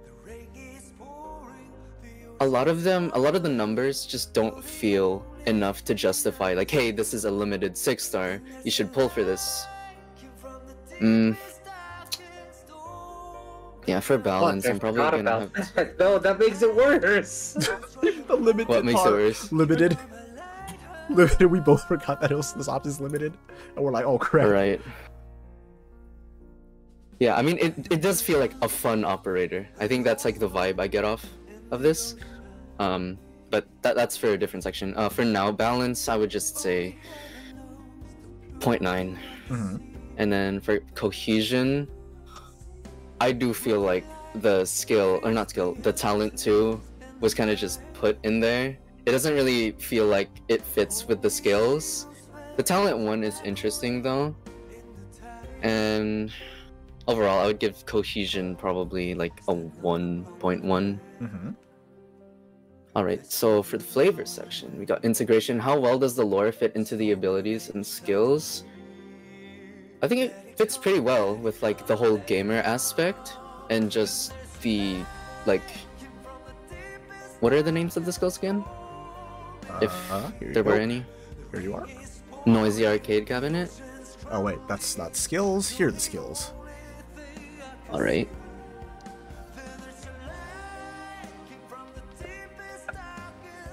It's like, it reminds me a lot of like KOB, where it's not really like the name of like a skill. It just feels like you're declaring it, and I think that's a nice touch. Really, so I would nice. probably right. Yeah, it has the vibes. So, for integration, I would say 1.2. For lore,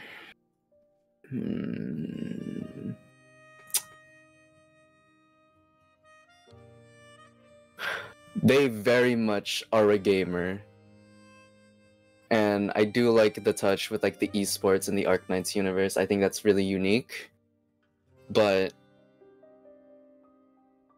I don't know, it just feels like, hey, they contracted Oripathy one day, which is pretty much like 80% of the operators, but it also felt like a bit too forced. I'd probably give the lore like a 1.1, 1.0, somewhere around that. Probably just the 1.0. Okay. And then for character focus, how well is the OC involved in their lore? For that one,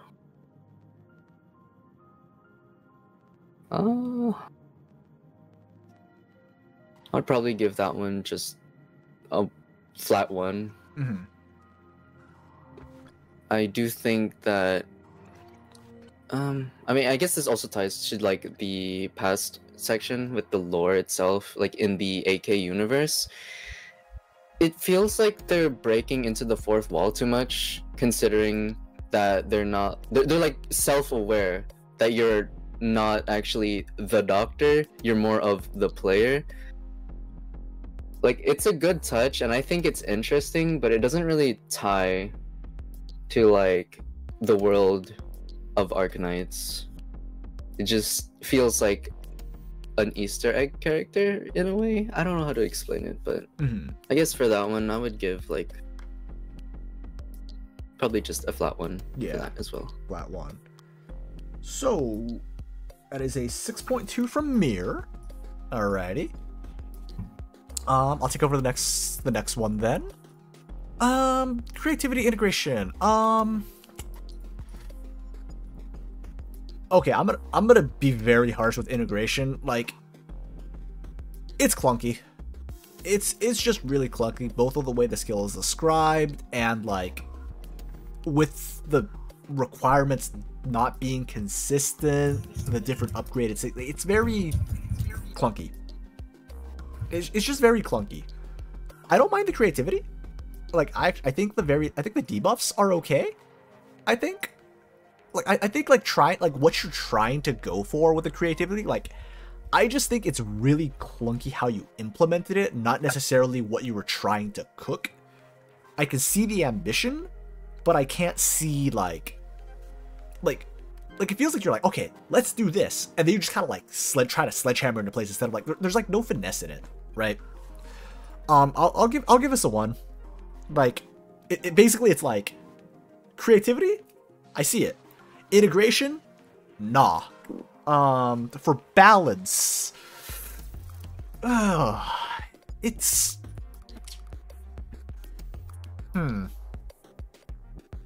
honestly, it's like it's very underwhelming. It's very, very underwhelming. Like, it's very underwhelming in a lot of aspects, and then you look at talent 2, you're like, what the hell is this, right? Like, it just feels all over the place for balance. Like, you have some that are just like skill 2, you're like, okay, well, it is like, this doesn't really do much. And then you look at talent 2, you're like, oh my god, this talent 2 does way too much, right? And then you look at the other one, and it's like, I don't know, it just feels all over the place with the balance. So like, for the sake of just like condensing it down, I'll just give this a 1 as well. For cohesion, this does not feel like an Arts Protector. This feels like you took a Hexer supporter, like you initially wanted to make a Hexer supporter and you just turned them into a defender. Like it doesn't fit to me. Like, all of this stuff looks like it much more prefer to be on a Hexer supporter and not on a defender. And then the talent 2, it doesn't, like, why is the talent 2 there? What is the purpose of it? Like, did you put it there solely be like, oh, here, I gotta have a tank talent right quick? Like, it doesn't fit. Like, I'm giving cohesion like a 0.5 here. Like, it's cohesive if this was a Hexer, but you made an Arts Protector. And the defensive stuff it just doesn't fit. Like, the defensive stuff, the Arts Protector, like, what it means to be an Arts Protector, it just doesn't fit. So it's a 0.5 for me for that one. Integration, how well does the lore fit? I mean, with all the gamer stuff, like, it fits in on that aspect, I guess. Like, with upgrades, with, like, debuffing, being, like, a debuffy tank. Like, I can see where you're going forward with the integration. So, I'll give you, like, a 1.2 on that. How well does the lore fit? The lore summary fit? It's like, okay, I can see this making sense. And then we get to the voice lines, and you sledgehammered it completely away. And like the amount, like the amount that you went through on the voice lines, I can't do it with the voice lines. Like, the voice lines just kind of destroy anything of the lore that the lore had for me. Like, I'm gonna be very harsh with the lore with like a 0.5, because you had something going, and then you reached way too far with what you're trying to go for the voice lines. Character focus. The lore's focused on the character, I'll give you that. It's focused on them, but it's kind of just like boom step. Like, it feels like you're hitting a checklist with the lore for the character. It's like boom step 1, boom step 2, boom step 3. Like, it's not flowing. It feels like I'm walking up a staircase with this one instead of like a nice stroll. It's like, oh, I gotta like right? But they're in there. I can see what you're trying to do. I'll give you a 1. So it's gonna be a 5.2 for me.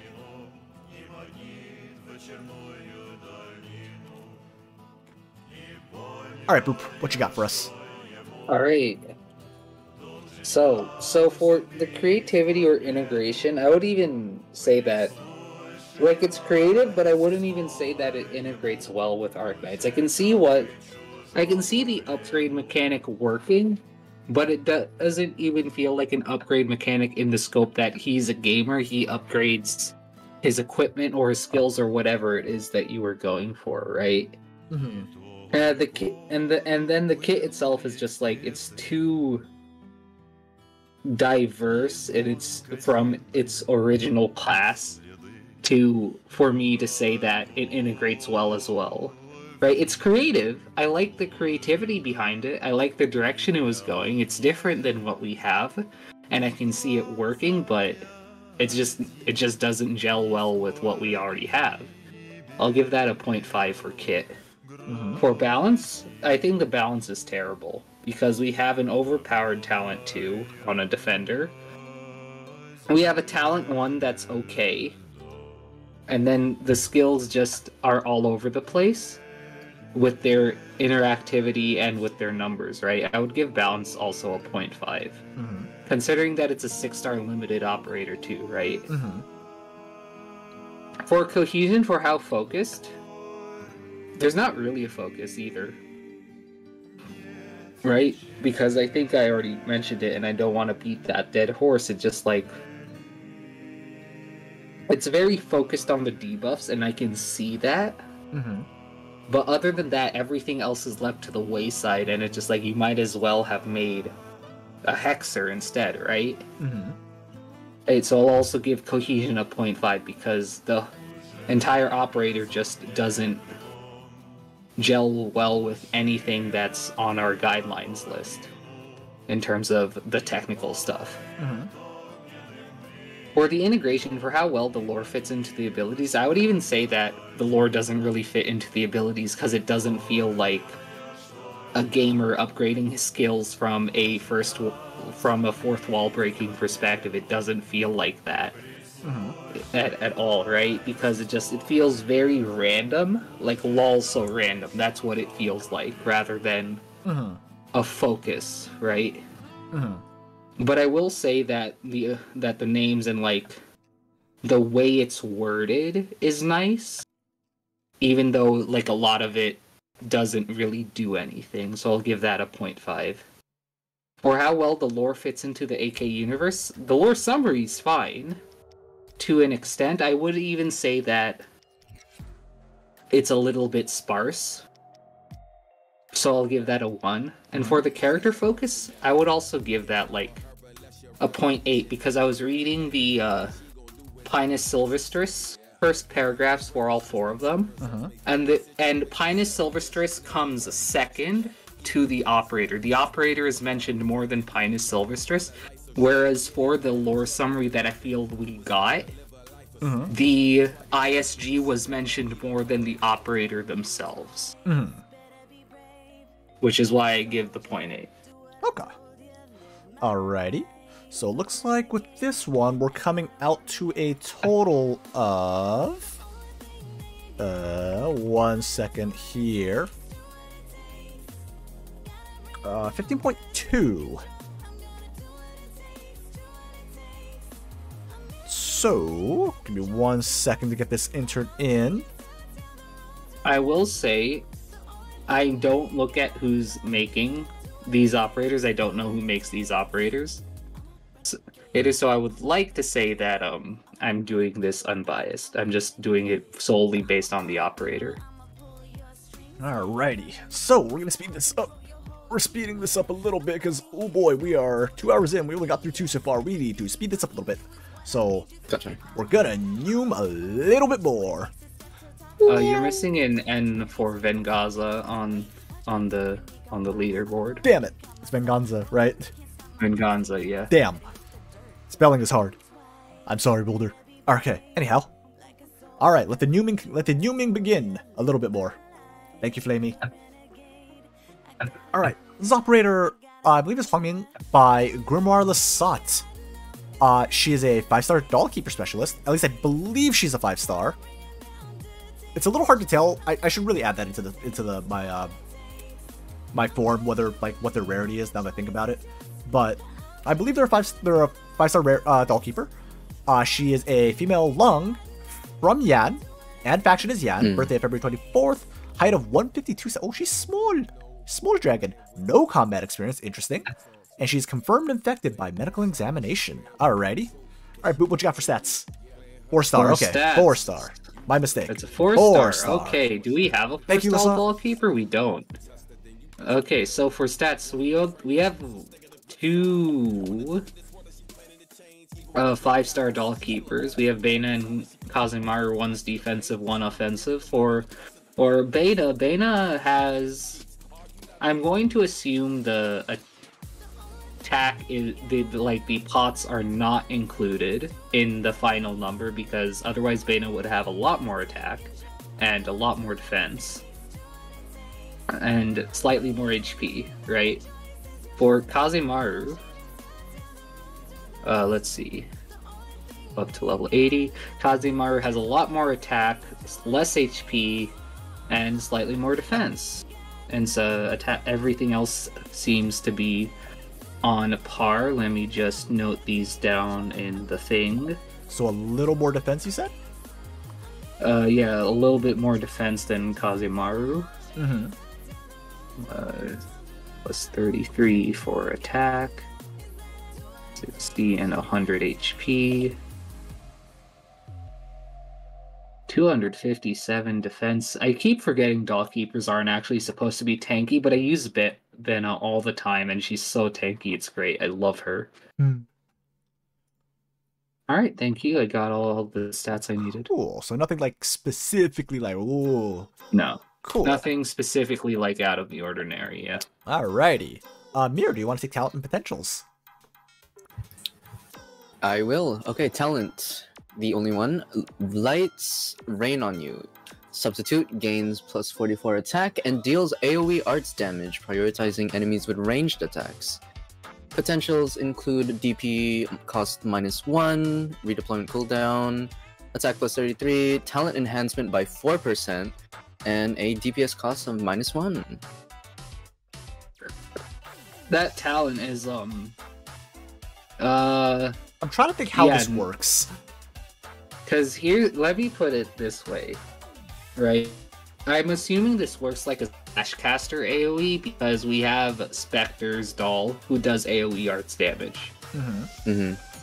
And if we look at Kazimaru and Bena's doll, they just do single target in the surrounding 8 tiles, right? Mm-hmm. If this has that surrounding 8 tiles, gains attack and deals AoE arts damage, that's a lot of damage because the substitute has equal to or more attack than the person who has the doll, unless it's Spectre, and I consider Spectre a exception because it's true AoE around her, right? Plus she also slows, so you have to take into account that, right? This is just damage. Yeah, and since it is also like AoE arts, it technically is like damage outside the 8 tiles around the operator. But the target would have to be within. The way I'm interpreting this is kind of just like, you do the swap, and then whoever they attack, right, it's an AoE arts damage. It's not like an AoE circle around them. That's the way I'm interpreting this right now. And it prioritizes enemies with range attack, so I'm like, wait, that means the substitute has extra range? Question mark? That would be interesting. Here's the thing. If we had substitute stats, and the substitute's attack was like 200, I would be okay with it. I'm not seeing anything for that one, so we'll move on to... We do have a module this time. Oh. We do have a module. First module. Yeah. I'll take the module. So module is Unfinished Ceremonial Lanterns. The base, instead of retreating when defeated, switch to a substitute up to a 0 block when attack is increased for 20 seconds before switching back to the original. For level 2 is the talent is a plus 5% to the talent. Okay. So more defense, more HP, more defense. We don't exactly have a number of it, but just take it as like, I'll just default to like, okay, like it's like basic rough percentages, right? Like just an HP defense increase. Substitute gains 44% with the plus 4 bonus attack and deals AoE arts damage, prioritize the with range attacks. Enemies with range attacks take 5% more damage. Okay. And then for level 3, so it's plus 8% of the talent. even more to HP, even more defense. Substitute, same thing with a substitute, but enemies now take 8% more damage if they're ranged. So it specifically whacks ranged enemies with AoE arts, or is the intention of what they're trying to go for. Okay. Mm-hmm. Okay. That's pretty nifty. I'm trying to think, like, so is it kind of like a reflect in a sense, or is it more just like enemy with range walks into range, she's like, oh wait, you, and just starts like bonking them? Because I'm trying to remember substitute range, and I want to say it's one tile, it's just the normal like one tile in front of them, I want to say, unless I'm mistaken. For doll keepers, Yeah. yes. For doll keeper, yeah. So I'm just trying. The doll itself has the surrounding 8 tiles, though. Yeah. Okay. Yeah, I'm just trying to think like how the prioritizing enemies with range attacks work, but now okay, now that makes more sense. Okay. Yeah, I mean, there are also enemies with like both range and melee attacks. I'm assuming it's just like if they are at a range, or they are attacking from a range. If they're attacking from range, they're considered a ranged enemy, even if they have a melee attack. Nice. Alrighty. Alright. Let's move on to skill then. Boop. You may have this one. Alright, sure. Alright, skill 1, Light Spark. SP cost 6, attack recovery. It's an auto skill activation. I like it already. Deal AoE damage, attack plus 60%, and lose 40% HP for every attack. I'm assuming that's only for the one attack that the skill has, considering it's a skill 1. For skill 2, Reaching Out to the Stars. SP cost 35, initial SP 20, auto recovery, SP charge. With a manual skill activation and a duration of 18 seconds. They gain plus 32% attack and increased taunt. When the operator is defeated or the skill ends, Huang Ming deals 450% of attack as arts in the surrounding 8 tiles and reduces the rise of enemies hit by 20% for 10 seconds. Will be defeated when the skill ends. So, what are you thinking with the skill so far? It definitely. Now that I'm looking at the skills, I'm going to be a little bit less harsh on the doll, because it very much feels like the doll is the main focus. The doll is the main damage dealer, you know? Because if you look at Kazemaru and you look at Bena, even though Bena's a tank, with skill 1, Bena ignores defense, and with skill 2, she dishes out a lot of physical damage. She gets 90% attack and 80 attack speed. Like, that's not a joke in terms of offensive capabilities, right? And then for Kazemaru does so much arts damage because she summons her own doll with her skill 2, and she does arts damage while gaining 120% attack herself, you know? Oh, so, like, both of those doll keepers have skills that help them do a lot more damage, but with this, there isn't really anything like that except for that burst at the end of skill 2.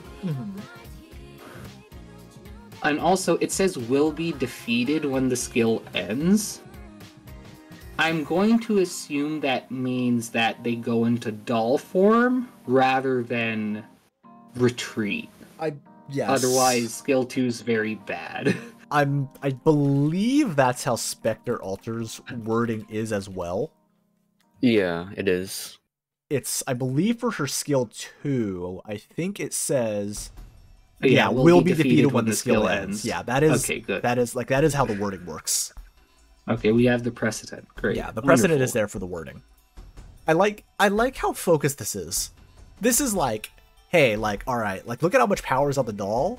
So you're like, okay, so the way I want to do this then is I want to make sure I int my operator to get the doll, right? And the skills are like, yes, you do in fact int your operator to get the doll out. And it's like, there we go. I will say I also like the duality of the doll because it attacks ranged operators first. Or ranged enemies first. Ranged operators, friendly fire mode, friendly fire only. Friendly fire. No, not friendly fire. Because I know for a fact Bena has spoiled me, and whenever I use Spectre and Kazemaru, I'm like, why are their dolls dying so quickly? They suck. And then I go back to using Benna because I love tanky dolls, right?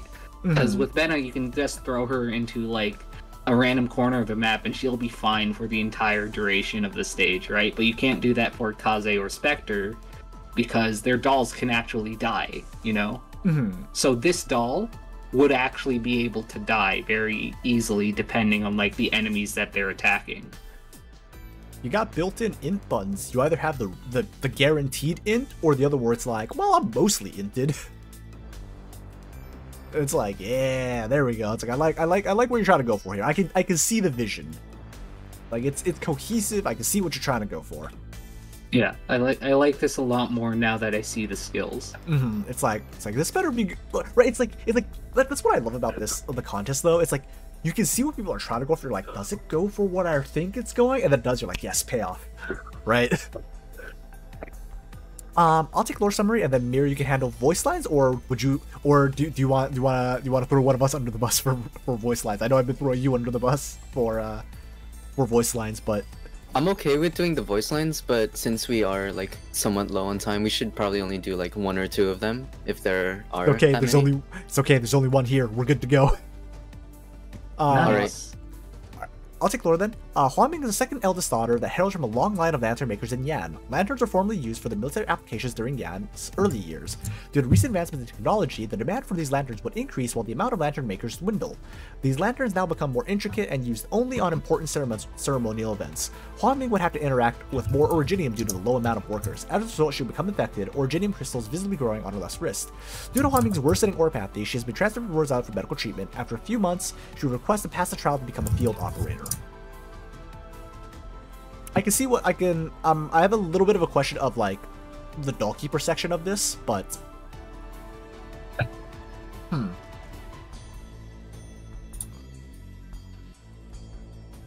Yeah, the lore doesn't really provide a lot of explanation for, like, the skills or the Dollkeeper.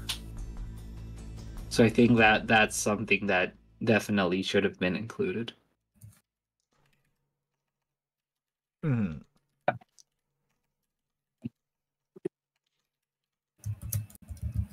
Alright. Your turn, Mir. Alrighty, YouTube promotion voice line. Back when I first handed in my application to be an operator, I did it because I didn't want to feel like a burden. But now I'm choosing to be an operator, to be a glimmering light in the dark, for others, just like the countless lanterns made by my ancestors, has done for many in the past.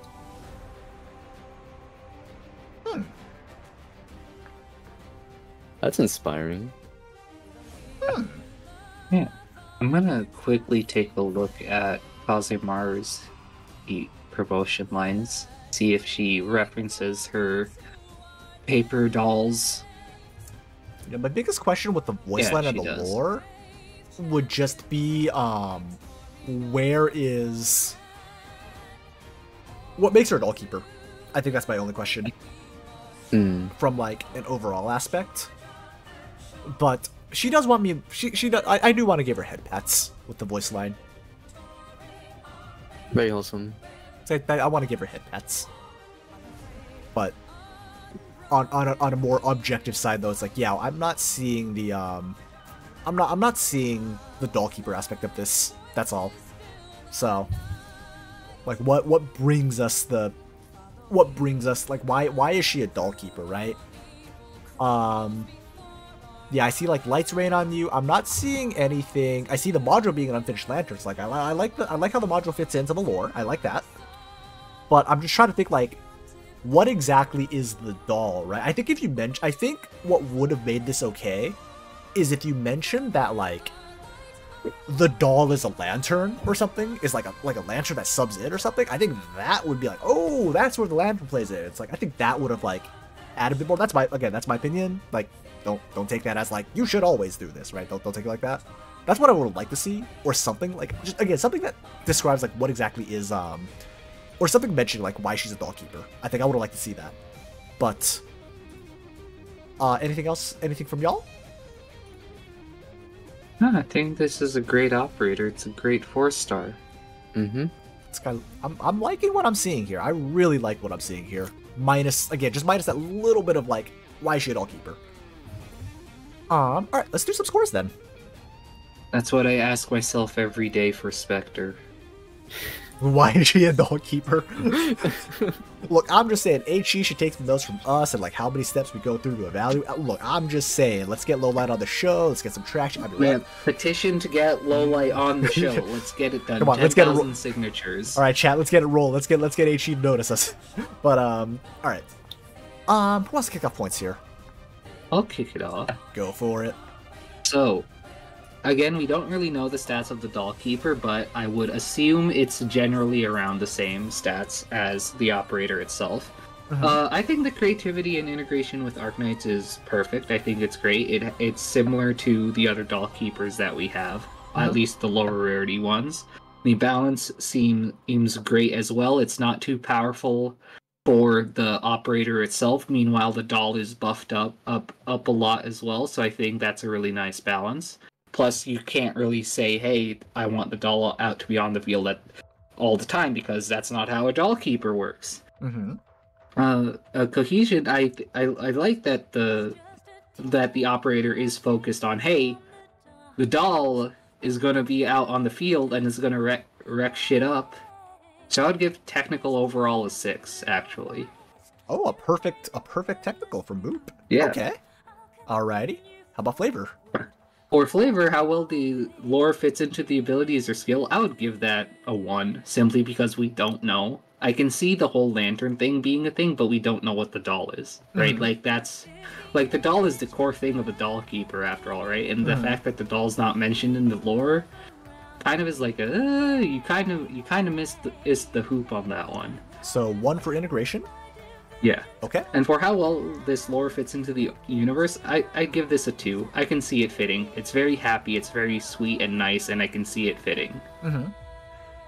And then for character focus, that's also a 2, because they're focused. They're in their own lore. They're the main focus, and there's not a lot of distraction going on. There's not a lot of fluff, right? It's short, simple, to the point, and it makes narrative sense. It fits for a 4-star, basically.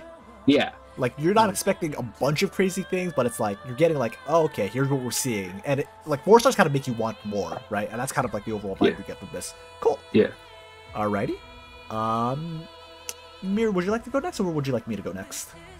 I can go next. Go for it.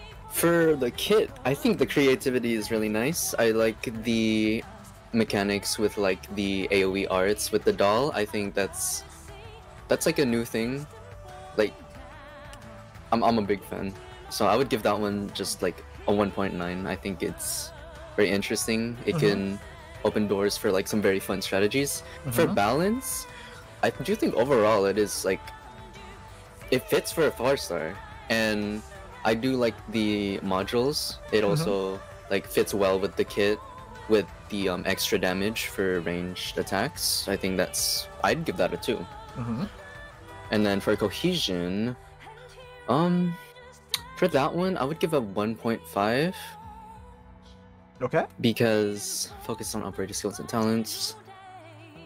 They go well to... Actually, no. Let me change that to a 1.8. Okay. I think it fits well with, like, the talents.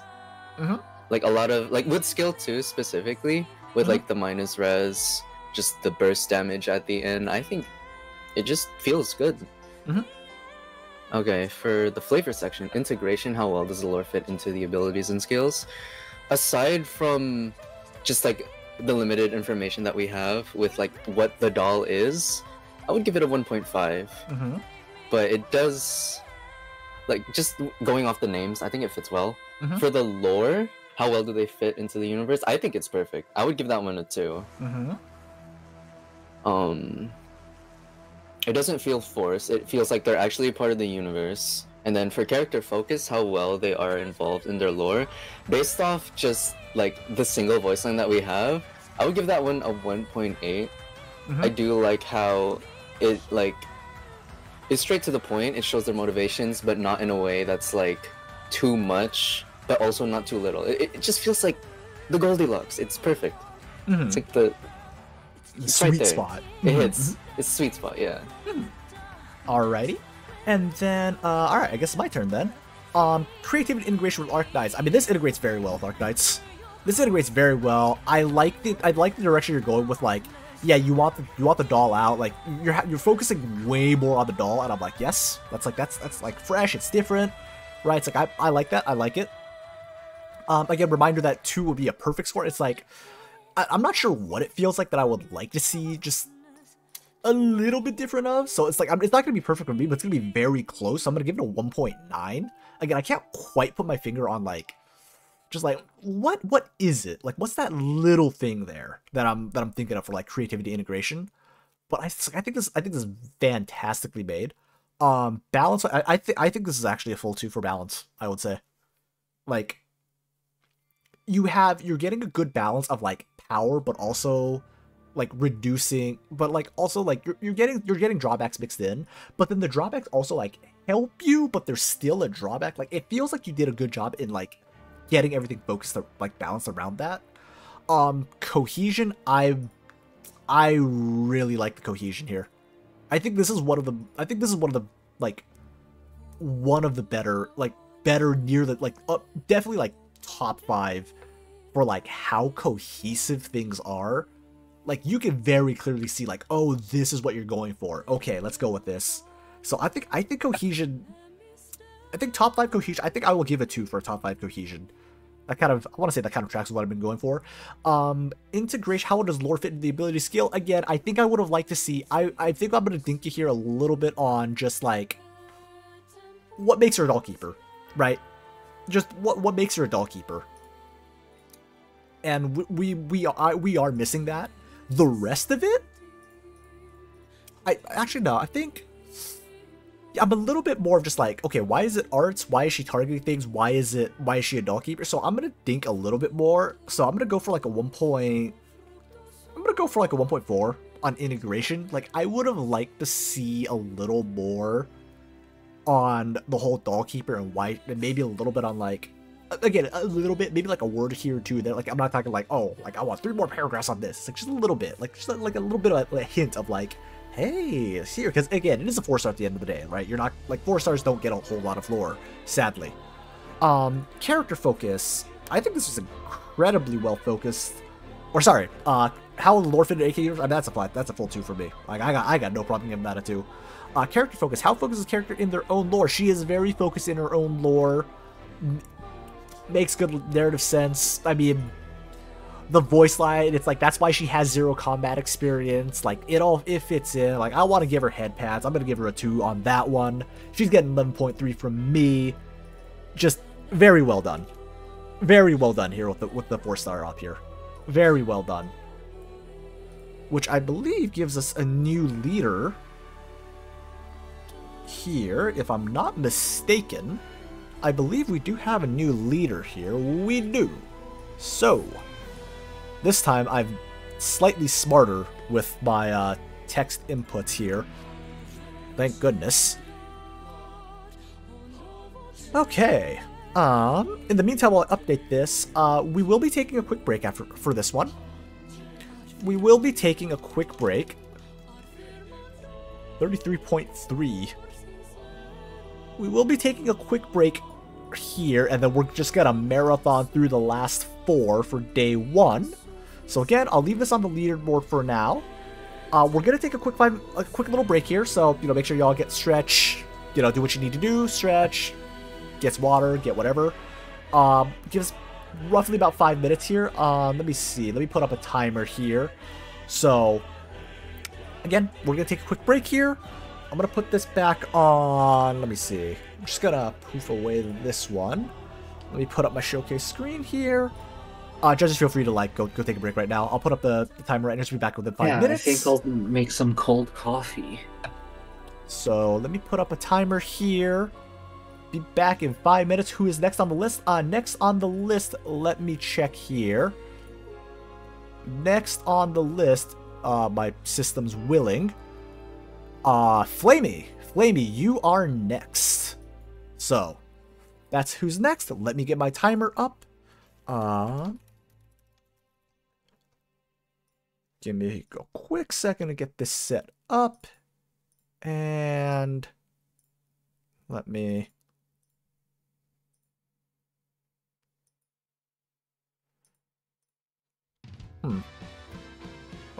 Not quite working out as way I would have liked it to. There we are. Alright. We'll be back in 5 minutes here. We'll be back in 5 minutes here. Thank you for your patience.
I'm not gonna lie, I scared the crap out of myself with my own alarm.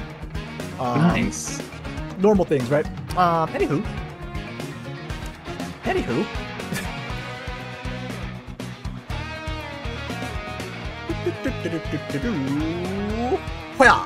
There we are. 5-star Dreadnought Guard, but I think it's a Let's 5-star. go. Correct me if I'm wrong, don't slay me. Correct me if I'm wrong. I really do need to add a rarity chart. Also, need to turn down my April music. 2nd, Karanta Casimir's Night Experience. Oh man, this is hitting all the lore stuff already. Ooh, nice, nice. But yes, welcome back everybody. Welcome back everybody. Just gonna give it a quick second. But yes, we are back from our break here. You can apply for duels and shit. Hey yo, let's go. But yeah, like I said, just a couple of things just now that we're back. Again, we'll be showing a quick little hint for the next contest theme at the end of day 1 here. And then once we finish with day 2 tomorrow, we will be showing the full theme for the contest after this one. So again, we got some fun things hooking up for you. We once we're in work mode, we don't stop. I mean, what? But all right. Anyhow, anywho, let's kick things off. I believe Boop already hit through all the deets on this page, right? Yeah. He's kind of short though. He's a pony. He's a pony. He's 5 feet tall, dude. He's a pony. He's small. Where are my short kings at? Hey, let's go. Hey, short people, you matter, and you're not abominations. Jesus, Trust. dude. Jesus, dude. Goodness. All right, that took a step. That took a step beyond where I was thinking. All right. What you got for stats here, Boop? Let's see. Hold on. I accidentally closed BlueStacks because I'm an idiot like that.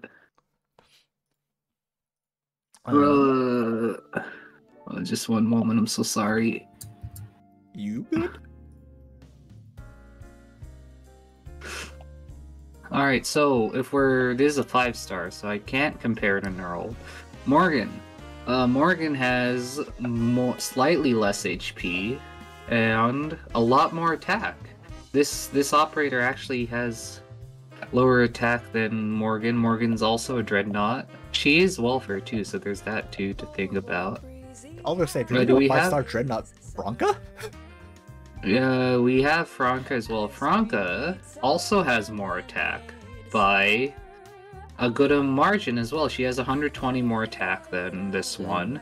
Do we have another 5-star Dreadnought? Yep, we got good old no. Flamebringer.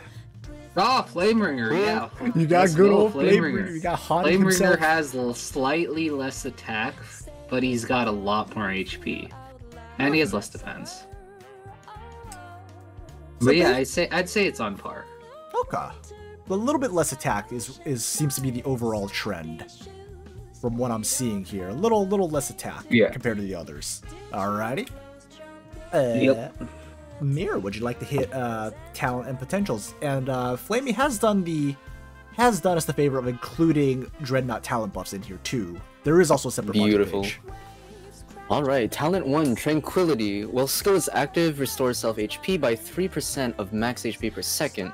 We got the DRE Y2, HP restoration becomes a tenacity effect, recovering up to 6% of max HP per second while missing 70% of HP or more. We got the DRE Y3, HP restoration increased to 3.5 to 7% tenacity, scaling linearly based on missing HP up to 60% missing HP. And for the potentials, we have DP cost -1, redeployment -4 seconds, plus 20, defense total to 270, redeployment time -6 seconds, and DP cost -1. So I will say for the talent, that's okay. Because if you go to Vulcan, because Vulcan's the best one for this. Vulcan is 5%, and she gets 30% melee dodge or physical attack. So this is, you could say it's a worse like without module, it's a worse Vulcan talent, but you put in the module level 2, module level 3. It's really good, you know? Does this tenacity already exist in the game, like for Morgan? I don't remember. I don't recall off the top of my head. Tenacity is in the game, yeah. Tenacity has always existed since Helliger. It was just not called a tenacity until very recently. Okay, I see. I believe also... Yeah, tenacity it scales based on missing HP. Usually we don't see it on we usually don't see tenacity revolving around like health regen. And we don't, but I like it. Yeah. I want to say it's outside of Morgan, it's basically always been Musha's outside of Morgan. Yeah, Musha's outside of Morgan. So pretty unique little thing that we got added here. Okay. But it's only when skill is active. It's not passive. There is a condition to this one. Okay. Module here. Let's see. Type T Pommel. So you got a nice little stat buff, more HP, more defense. Okay, so the angling here looks like more of a defensive one. Let's see. Trait update. When defeated, does not retreat and recovers HP instead. However, max HP minus 60% and ASP plus 30. I believe that's our normal Dreadnought mod. Yeah, it's a regular Dreadnought mod. Yeah, it's our standard Dreadnought mod. Hold on, let me double check, make sure I didn't miss out on anything, but I don't believe I did. Okay, I did. And then 2 and 3 we did see already here, so that's nice to see. Any questions on modules before we scooch along? It looks pretty standard. I think it's good. It's standard, and the HP defense also is in line with the defensive Musha. And yeah, Flame, it's like it's a weird Arknight shenanigan where it's like it works almost the same, but it's technically not this because it's not named it. Like the weird slow shenanigans. Where it's like movement speed, it's not slow, but you can have the exact same effect, but it's weird. It doesn't trigger things. Anywho, Boop, you wanna take skills? Yeah, I'll take skills. Skill 1, Flammable Awesome Standing Death. Automatic charge, manual activation, SP.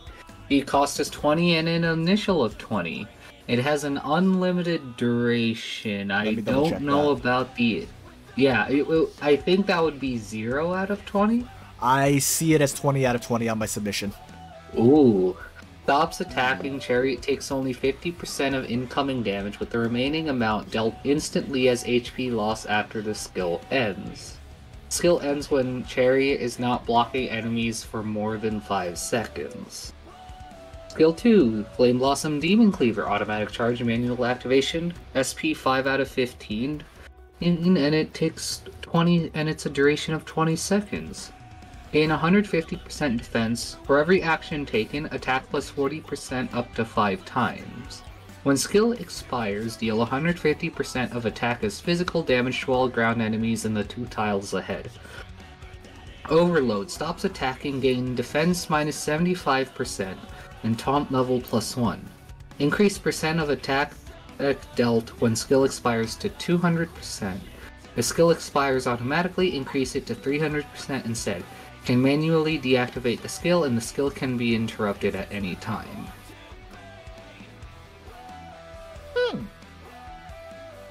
I think the skill 1 starting at 20 out of 20 is intentional. Yeah, I think that's okay, considering the skill ends when they're not blocking enemies. Right? And 5 seconds is a lot. Right? You could hella drop a brick in.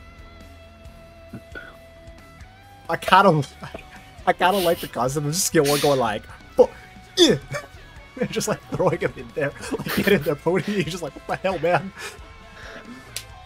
I will say, the what do you call it? The defensive Dreadnought is not really a successful archetype that we have. I do agree with that. Dreadnoughts, like it or not, the overall trend for Dreadnoughts has gone into the overall trend has gone into that Dreadnoughts are like boss fighters. Like you do fight, like they still do big damage, Skami, I would say kind of, because she does do a lot of damage too, though, if I remember right. So it's like she basically just kind of becomes a raid boss, is what it feels like. And Flamey, yeah. I mean, you would also, but the thing about Scotty skill 3 is that it's the only skill, her only skill which gives her defensive stats. She has at least one other skill, if anyone uses skill 1, power to you, that gives her a lot of stats, right? And even then, it's just like it's not even defense that she gets. It's more of her HP that does it, right? I would also say that skill 2 is also an offensive skill. Because of the way, because every attack taken, like that's plus 40% attack, the scale, you get 5 hits of that, right? Yeah. And then if you overload it, right? So like if you full overload it, then you get a bigger burst at the end, right? And then that's if you turn it off manually. If you manually deactivate, or if you let it go all the way, then it's 300%. So it does have a damage burst at the end. But I think the more interesting one is skill 1 being purely defensive, that I'm a little bit kind of just like, oh, hold on, takes only 50% when the remaining amount dealt instantly as HP loss after the skill ends. Yeah. So the skill 1 not doing damage is a little bit confusing for me, I guess. Like it just doesn't quite seem to fit, like at least what I have in mind for Dreadnoughts. In defense of this skill 1, we do have Matoi, and Matoi has restoring 50% of her HP on a 20-second cooldown. I would counter that though with that it's a heal, but she doesn't stop fighting. That's also true. In this case, they fully stop doing Chariot fully stops doing damage. So it's not quite a sustain. It's just a pure damage reduction. So I'm just trying to think of, is there any case where I would want to use the skill 1 over the skill 2? That's my bigger question here. Like, why would I use, like, what are my use cases for skill 1? Stalling a boss, I would say, just indefinitely. Because the HP loss only happens if he stops blocking. Right? So that means he essentially has a constant 50% damage reduction. I guess, like, if I wanna do Patriot, Patriot has 2,720 attack in phase 1 without challenge mode stats. Right? This guy has 300 defense with module. Right? That's 2,420 halved to 1,210, right? The only other people who can take that little damage from Patriot are defenders. And with his HP, because he has 4,560, oh, he still doesn't survive 1 round of Patriot. Oh, I'm so sad. With all of this, it's so he in close. fact still dies. He needs like 300 HP. He needs like 300 HP and he survives. Oh, I'm so sad now. I like that. Out of all that, we go, and after all that, he dies immediately still. Like, Oh, no, wait. I got it. Steam Knight. He can stall Steam Knight indefinitely. Oh, okay. That could actually be useful. With the 1 block, you just leak everything else. Right. It definitely feels niche, though, in my opinion. Oh, yeah. 100%. It definitely then feels again, niche. You could also say that a lot of the Dreadnoughts are quote-unquote niche, because Flamebringer has the stacking HP, Franca has Ignore Defense, and Morgan has Tenacity with that Hella Drop skill 2, and then Matoi has Self-Healing skill 1 with a very, very fast skill 2 cycle, with attack plus 150%. Flamey also brings up a good point. The second the skill runs out, homie's dead. As soon as Steam Knight flies up, he dies instantly. But he's not doing damage to Steam Knight, so you can literally take your time with everything else. Again, it's definitely new. It's definitely new and fresh, though. I'll give you that. Again, it still doesn't. Again, it just doesn't quite match Dreadnoughts for me. But I can respect the cooking that happened here. Oh, absolutely not. I don't see a Dreadnought from this. If anything, I see a Duelist Defender. Kind of, yeah.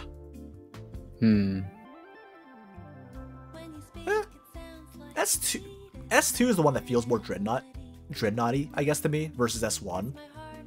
But alright, let's move on to the lore summary though. Alright, I'll read this then. Operator Chariot, former competition. Unless you guys want anything on the skills before we move on. No, I'm good. Okay. Operator Chariot, former competition knight and former citizen of Kazimierz, is now acting as a guard operator for Rhodes Island, following a leasing agreement to a liaison from the Strider nightclub and Rhodes Island. I'm pretty sure I spelled liaison wrong. I think there's another I in there.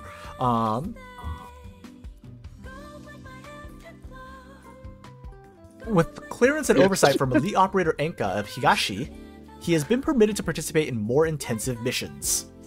What does it mean to be a hero? While Rhodes Island cannot answer such quandaries for its operators, it's clear that whatever brought such a question on for Chariot, it's heavily affected him and his distant idealization of the many knights of Rhodes Island, as well as his squad leader, Enka, a Ronin, may be a clue to as to what ails him. Who gave him that question? Who has bound him so tightly unto this foolish task that he must see it through to the very end? Chariot's beloved weapon, the Mount Cleaver, is undoubtedly a bespoke piece of equipment, a customized cavalry saber and sheath combination. By combining the saber with its accompanying sheath, the weapon's mass and size increases significantly, which Chariot has demonstrated use for both defensive and offensive purposes. Its combined mass increases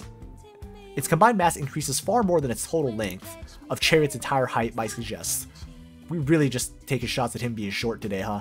While it was marketed to Kazimierz suits as a weapon capable of cutting down a rider and a mount both, the underlying construction belies a greater purpose. 6 additional arts units were found within the sheath, as well as one mounted on the sword. When Chariot took it to engineering, he was contractually unable to provide any specific details regarding its construction, but engineering managed to infer enough from what he could say to perform repairs on it.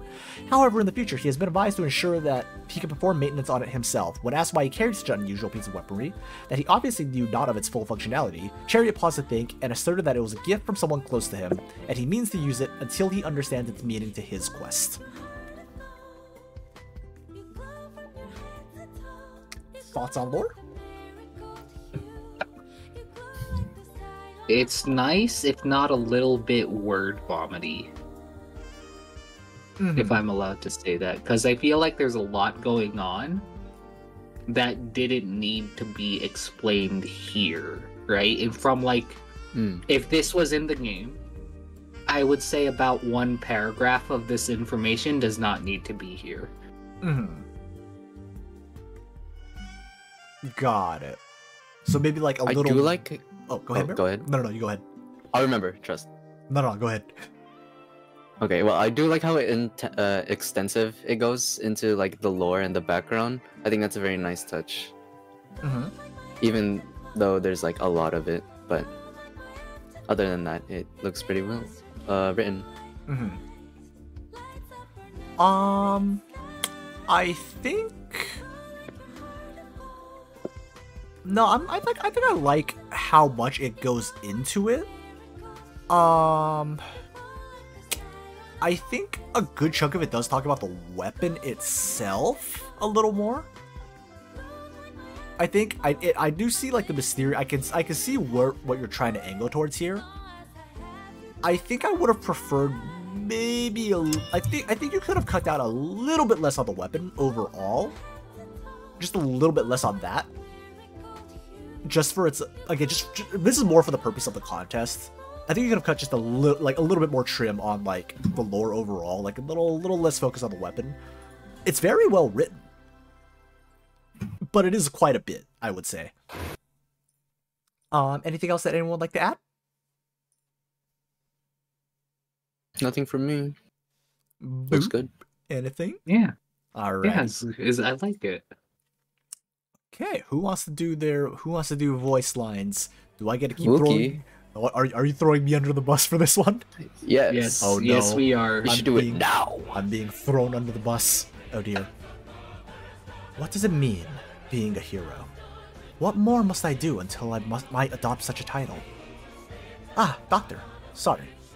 It's just that I was lost in my own thoughts. There's a question I must answer one day. It's for someone very important to me. That was the assistant after promotion 2. So for assistant at 100% trust, at night it's not so cold like in Kazimierz. The wind isn't as strong. And even if I don't know anyone here, they won't treat me like I don't exist. Like I'm not a person at all. Alright, and now for the 200% trust assistant line. Broken things can be so beautiful. What was once perfect and whole now becomes irreparably flawed. Even if pieced back together, it will still show those cracks. Alright, now for the tap line. What? Please don't touch me so suddenly. And for operation failure. Everyone, run! Get going! I'll pull my weight right here, right now. I'll hold them off while you run. So go! Alright. Nice. I've thrown myself under the bus. I like the personality coming Start from the this. bus before he escapes. No, I run fast. Damn. That's good. That's a lot of personality that's coming out of these voice lines. I like that. That's very nice. Very well written voice lines. Mm-hmm. Very well written. 10 out of 10 fits into Arknights. Alright. Do we want to go to points now? Do you think we're ready for that? Anything you guys want to double back to? If anyone asks, no, I don't voice act at all. This never happened if anyone asks. Anywho.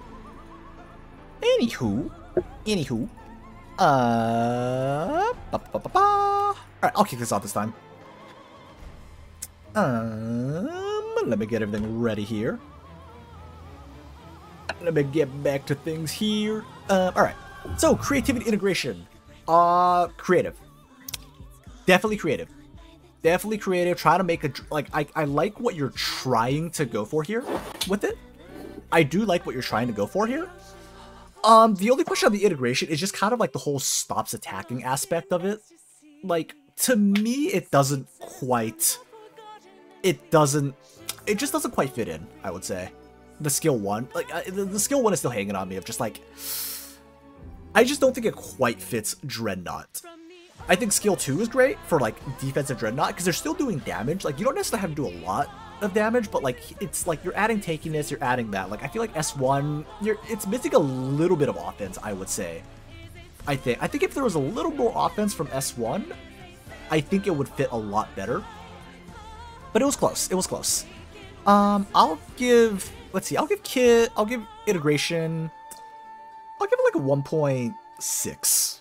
Again, the S1, at least, like, to me, just doesn't quite fit. The power level, I think the power level is actually fine. I think this fits pretty well. Like, he's got lower attack, it's scale, like, there's a good bit of scaling. But, yeah, I think the power level is actually fine. Like, skill 1, again, like, not fitting aside, I think skill 1 is like, yeah, you know, his job there is to tank, and he tanks very well. And then when it ends, it's like, oh crap, he gonna die. So I think that fits pretty well. I think that fits well. As in terms of overall power. So I will give balance a 1.8. As for cohesion, I think this is cohesive. I think it's cohesive. You have HP, like, it's based around him being able to tank and be more defensive, so it's cohesive around being a defensive Dreadnought. Because I already hit on, like, I don't think this integrates as well for a Dreadnought overall, so I don't need to, like, bonk that again, right, so to speak. But, I think this is actually pretty, this is cohesive. I'll give it a 1.9 on cohesion, I think. Lore. How well does the lore fit into the abilities and skills? I'm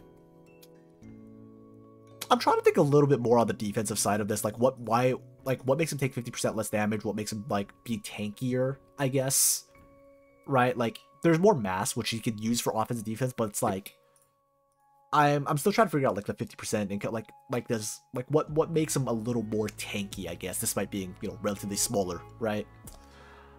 But the rest of the lore, like, you know, him, you know, being a knight, you know, he knows how to use defense, like, the defense offense fits way better for skill 2 than it does for skill 1, in my opinion. So I think for integration, I'll give it, like, a 1.5. just based on, again, skill 1's a little bit more of like a, again, skill 1's just kind of a question mark for my integration section. How well does lore fit in the AK universe? I think lore fits. Lore's great. Lore fits. Like, biggest thing is just a little bit too much on weapon, I would say. A little bit too much on weapon. I would say I would have preferred you tone down a little bit from the weapon side of things. Because again, I am judging this up from an overall content basis, so I think the weapon took up a little more than I would have liked. From the overall lore, which I will hit on again in character focus, I will double dip on this a little bit. But lore, I'll say 1.8 for the lore. Character focus, again, because of the sword featuring a little bit more, I'll give lore a 1.8 as well. So it'll be a 10.4 for me overall, I would say. Okay, who wants to go next after me? I'll go. I forgot to pull up my thing. Okay, so for the creativity and integration, I like it a lot. I think it works because I can see this being in the game. The skill 1 I'm still a little bit iffy on, simply because it does one thing rather than 2 things. Because if you think about it, most of the 5-star dreadnoughts, their skills all do 2 things, more or less, right? Like Franca gets attack and attack speed for her skill 1. Morgan is she gets attack and she loses HP. Flamebringer does more damage and heals himself, but this is only damage reduction. Yes, he stops attacking, but that's not really doing a thing. That's doing nothing, right? And I wouldn't say that's the same. So I'll give this a 1.5 for the integration and the creativity. 1.5? For the balance? Yeah.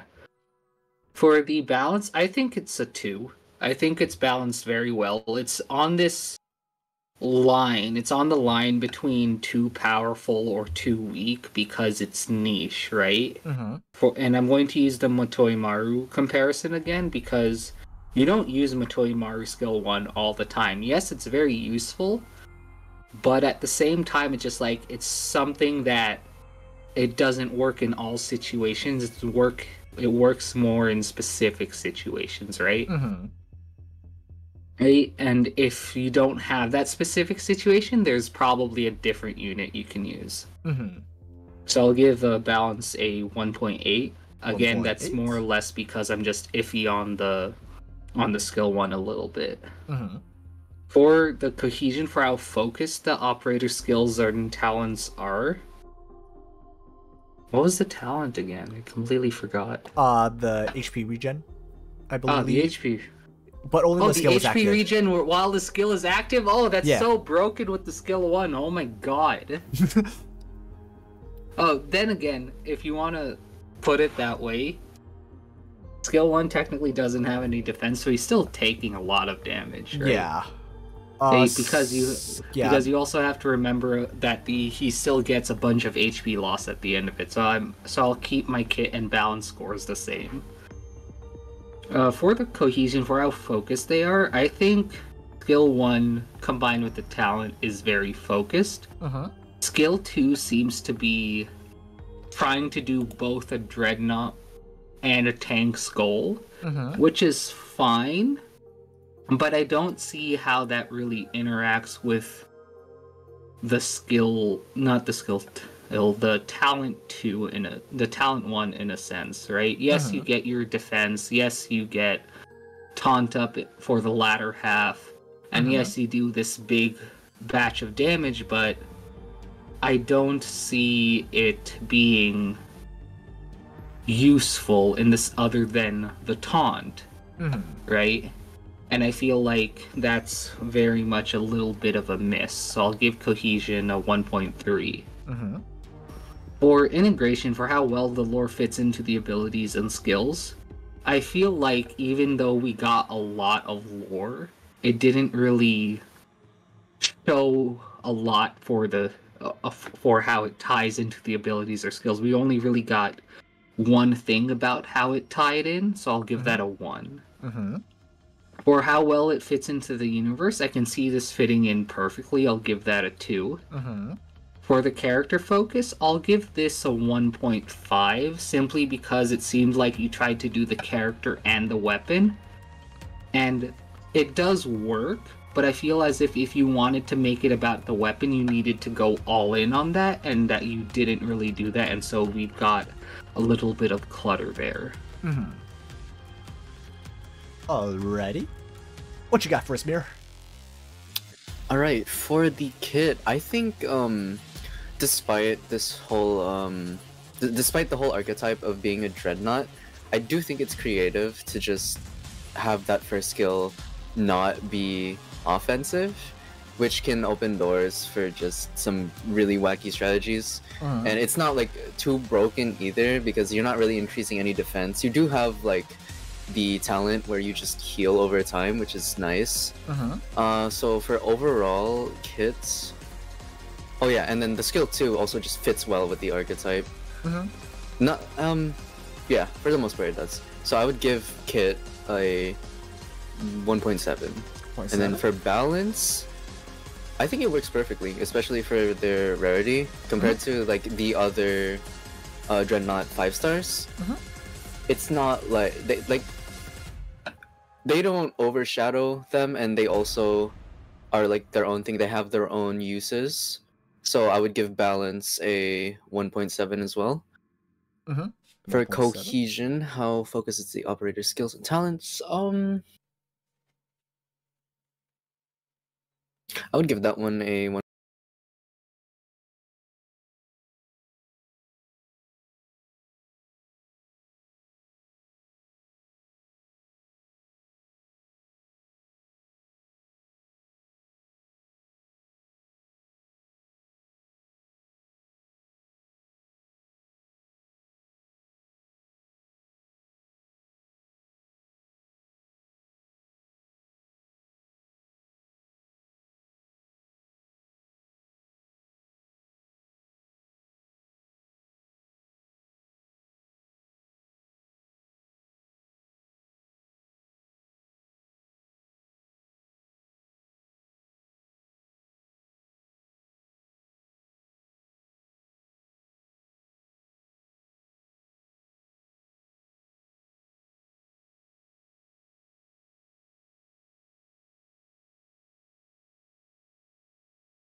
Focus more on the weapon rather than the character itself, probably would have been easier to follow along.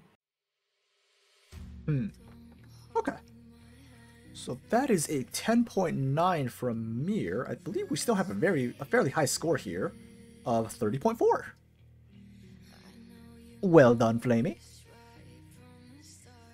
Yeah, us adding this lore really does, yeah, we're still kind of trying to find our footing for overall pacing now that we've added more lore to it. But, well done, well done. 30.4, where does that put us? That puts you ahead of Boulder, but still behind Lesat. Yes, still behind Lesat. Alrighty. Next one. Who is next? Who is next on my list here? Is it who I think it is? Is this about to be who I think it is? It is, in fact, Ambrisk's turn. It is, in fact, Ambrisk's turn. So, one moment. Let me get things set up here. As we move on to Ambrisk. The art I used for Ambrisk is apparently a little outdated. And good night, Flamey. Let me see. The art I used for Ambrisk is a little outdated. And I do have updated art now.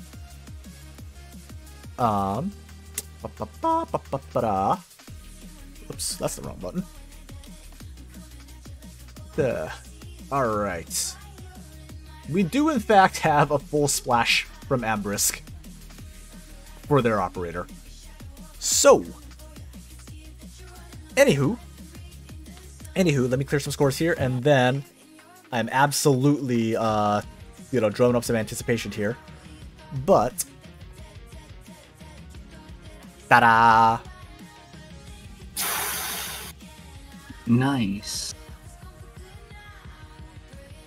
We've got all the icons and everything. Yup. I would like to add though, I was right about her being a gargoyle sarcasm. I don't know if you guys were there for where I was like, ooh, like when Amherst was drawing Ivorin. Was she's so tall. I saw right. that. 6'2". The gargoyle hadn't been drawing it, and I was like, this is either. It's like we're playing the game of Dragon or Sarkaz, and I saw the gargoyle. I'm like, no, that's Sarkaz. Also, lots of defenders this contest. Interesting. But 6-star Duelist Defender. She's a female's gargoyle Sarkaz. 33 years of combat experience. So Oh my goodness. Well, Sarkaz do Nice. live quite a while, so. We have a Chiobot a thing going on here. Let's go. Her place of birth is Kazdel, but her faction is Victoria. I just realized my height is there. That was bugging me. Birthday is January 11th, so 111. She tall. She very tall. For those who don't know, Chiobot is like 50 years old. It's insane. What? Yeah, she looks great for Yeah. 50 though. She aged very well. Infectious status. She aged very gracefully. Infectious status, confirmed infected, crystals are present on her back, or Pappy is stabilized by petrification caused by her own arts, and Ivorin insists that no treatment is needed. He's like, nah dog, I got this. Alright, stats. That's alright. I have a Eunectus to compare this to. Finally. I have the Yoon. I got the Yoon a while ago, actually. We have less HP, less attack, less defense, but I'm assuming that's because Trust is not included. If we include Trust, we still have less attack, but we have more defense by about 30. Let me just input this in. Trust is included. Again, it's our Oh, usual trust is assumption of, included? unless it says otherwise, we're just gonna assume all the stats are included. Okay, cool. If that's the case, then everything is below par. Feels bad. Skills will make up for it, though, I believe. Yeah, that's my assumption. If stats are low, that means the skills they do something with that. Yeah. Mira, would you like to take over talents? Sure. Let me just open this up. Let's see. Talent 1, Primordial Stonehide, unlocked at E1. Attacks deal 20% or 28% of potential 4 of current defense as additional damage. Talent 1, Cradle of Earth, unlocked at E2. When HP first reaches 0, instead of retreating, enter a rejuvenation state for 28 seconds, gaining a barrier equal to 100% of max HP, 300 defense, 15 res, block +2, but cannot regain HP. When Ivorine survives, match HP is half, recover all HP, gain 300 defense, 15 res, but can no longer be healed by allies. Enmity. Interesting. This talent can only trigger once per battle. When Ivorine is redeployed after this talent has been triggered, she will retain the 300 defense plus 15% res and her enmity status. The potential has -1 DP cost, redeployment time -4 seconds. Defense plus 34, improves talent 1 by 3%, and of course the DP cost -1. That talent 2 is like, oh, that's nifty. Yeah, it just changes her into an enmity. Like, it's like you're guaranteed. Well, we're not guaranteed, but like, it's kind of like how Mandragora does, like, we're not Mandragora, but like the Gargoyle does, like, they go into basically Gargoyle egg mode, right? They're just chilling there before they take flight. Yeah, and then they fly. Except Ivorin doesn't fly, so he basically kind of turns into a one-block juggernaut. Is kind of what this feels like. Oh, actually, hold on. Redeploy. She will attain 300 defense, 15 resident. So she doesn't have the block too. She's basically like a one-block juggernaut-esque. Interesting. Interesting. But yeah, that's probably why the stats are a little lower, because she has her talent 1. So we do extra bonkeries. From what I understand, she gains 600 defense and 30 res. Are you talking about for no? Oh, well, let's see. For talent 2. Recover all HP, gain 300 defense, but can no longer be. So when she's 'Cause- redeployed, Because it says that she gains the barrier, 300 defense, 15 res, block 2. yeah, And then she survives and then gains more. that's a lot. That- That is a lot. That's what 30, That is 630, tanky. 630. Like we're 600 defense, 30 res, and then on top of that, she does more current defense as additional damage. So that explains why her stats are lower initially. Mm-hmm. But 600 extra defense. Let me math this right quick. Let me see.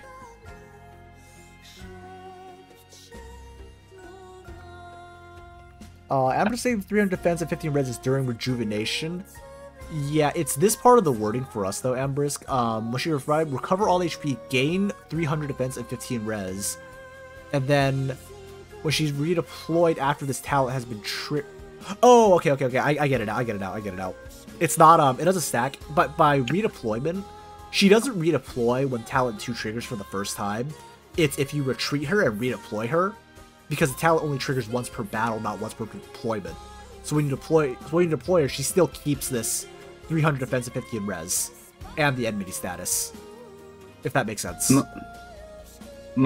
So we're going by what's written as written, Yes. right? Because that's what we did for Yes, but this says redeployed. the lack one, right?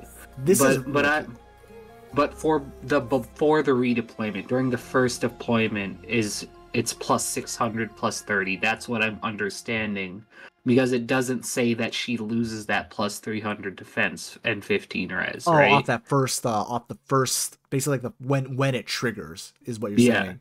Yeah. Because the way I would understand it is that if it's not an additional, it would be when Ivorine survived, her HP is halved and she recovers all HP and can no longer be healed by allies, right? And so the redundancy of the 300 defense and the 15 res, I see that would now. make me feel like it stacks. That does give that implication that so she would have the 300 defense, 15 res. So the implication here is that she has block 3 then. Yeah. That's the implication of what you're seeing here. I see the direction that you're trying to go with. It's but it's like if I look at the next section though, it's like I'm trying to think like the next section, then she only has 315 of the enemy stat. So all right, yeah, she doesn't want to take it regain as red all then. of it. She regains some of it, which I think is like that's decent wording. It also doesn't seems really like- have anything to with the first part of the talent. Yeah, it also seems like she has full HP again Yeah, there's also if that. you redeploy her based on this. Yeah, Embers, it gets tricky when you do this level of wording. Yeah, like when we do it like it gets tricky. So we just kind of have to take it as written. So it gets a little tricky. So basically, I guess the question is: do you want the extra block, or do you want extra block and extra thickness but less HP, or do you want full HP but half thickness? I suppose is what it looks like with talent.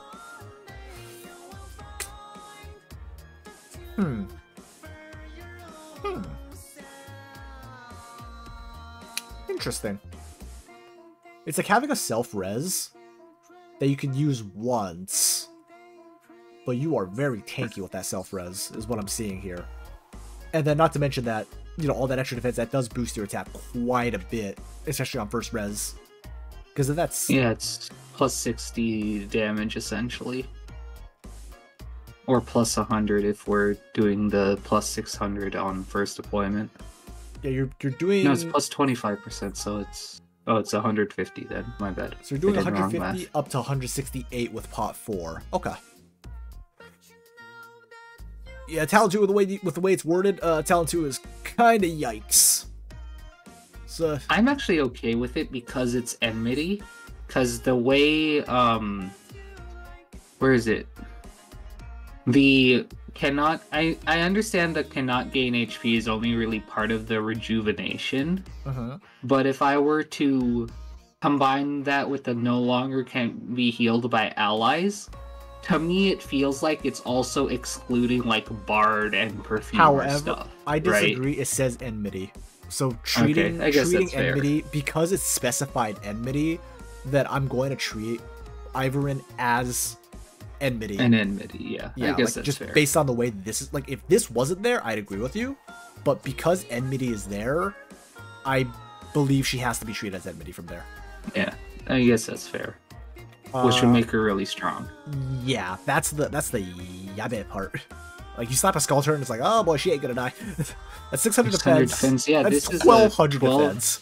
Yeah, it's 1248 defense and 30 res. Though, in defense of that, a module-free Neon Hoshi also has around 1200 defense. Also true.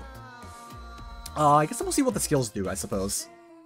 Because this is without module, though. This is just in-game. Because she does This is actually have true. modules. So, Oh no. she do actually got modules. We have Husk of the Baron. Attack plus 80, defense plus 70. Trait is improved. SP recovery is slowed except when blocking enemies. Is slowed. Okay. So it's no longer just doesn't gain SP.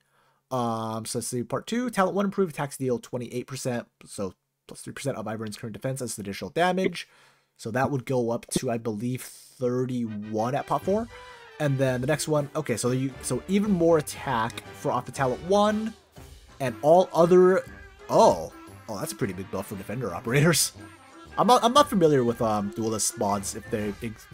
I'm not familiar with duelist defender mods if that's like standard, but Let me check what Enectus module gets. I don't get modules, so I don't know module stats. it's like I actually don't know. I know it yeah, is it's- for Aurora. Okay, yeah, it's pretty standard for Okay, you pretty because standard then. Enectus level 1 it's plus 80 attack plus 70 defense, so I can easily see plus 90 plus 100 working. Yeah, I'm just double checking that the all other deployed defenders deal 50% of current def. I'm just double checking that one. Is that Oh, for standard that or is that one, not standard? The for standard is the modules, SP recovery is slowed. Okay, so If- this part is yeah. not standard.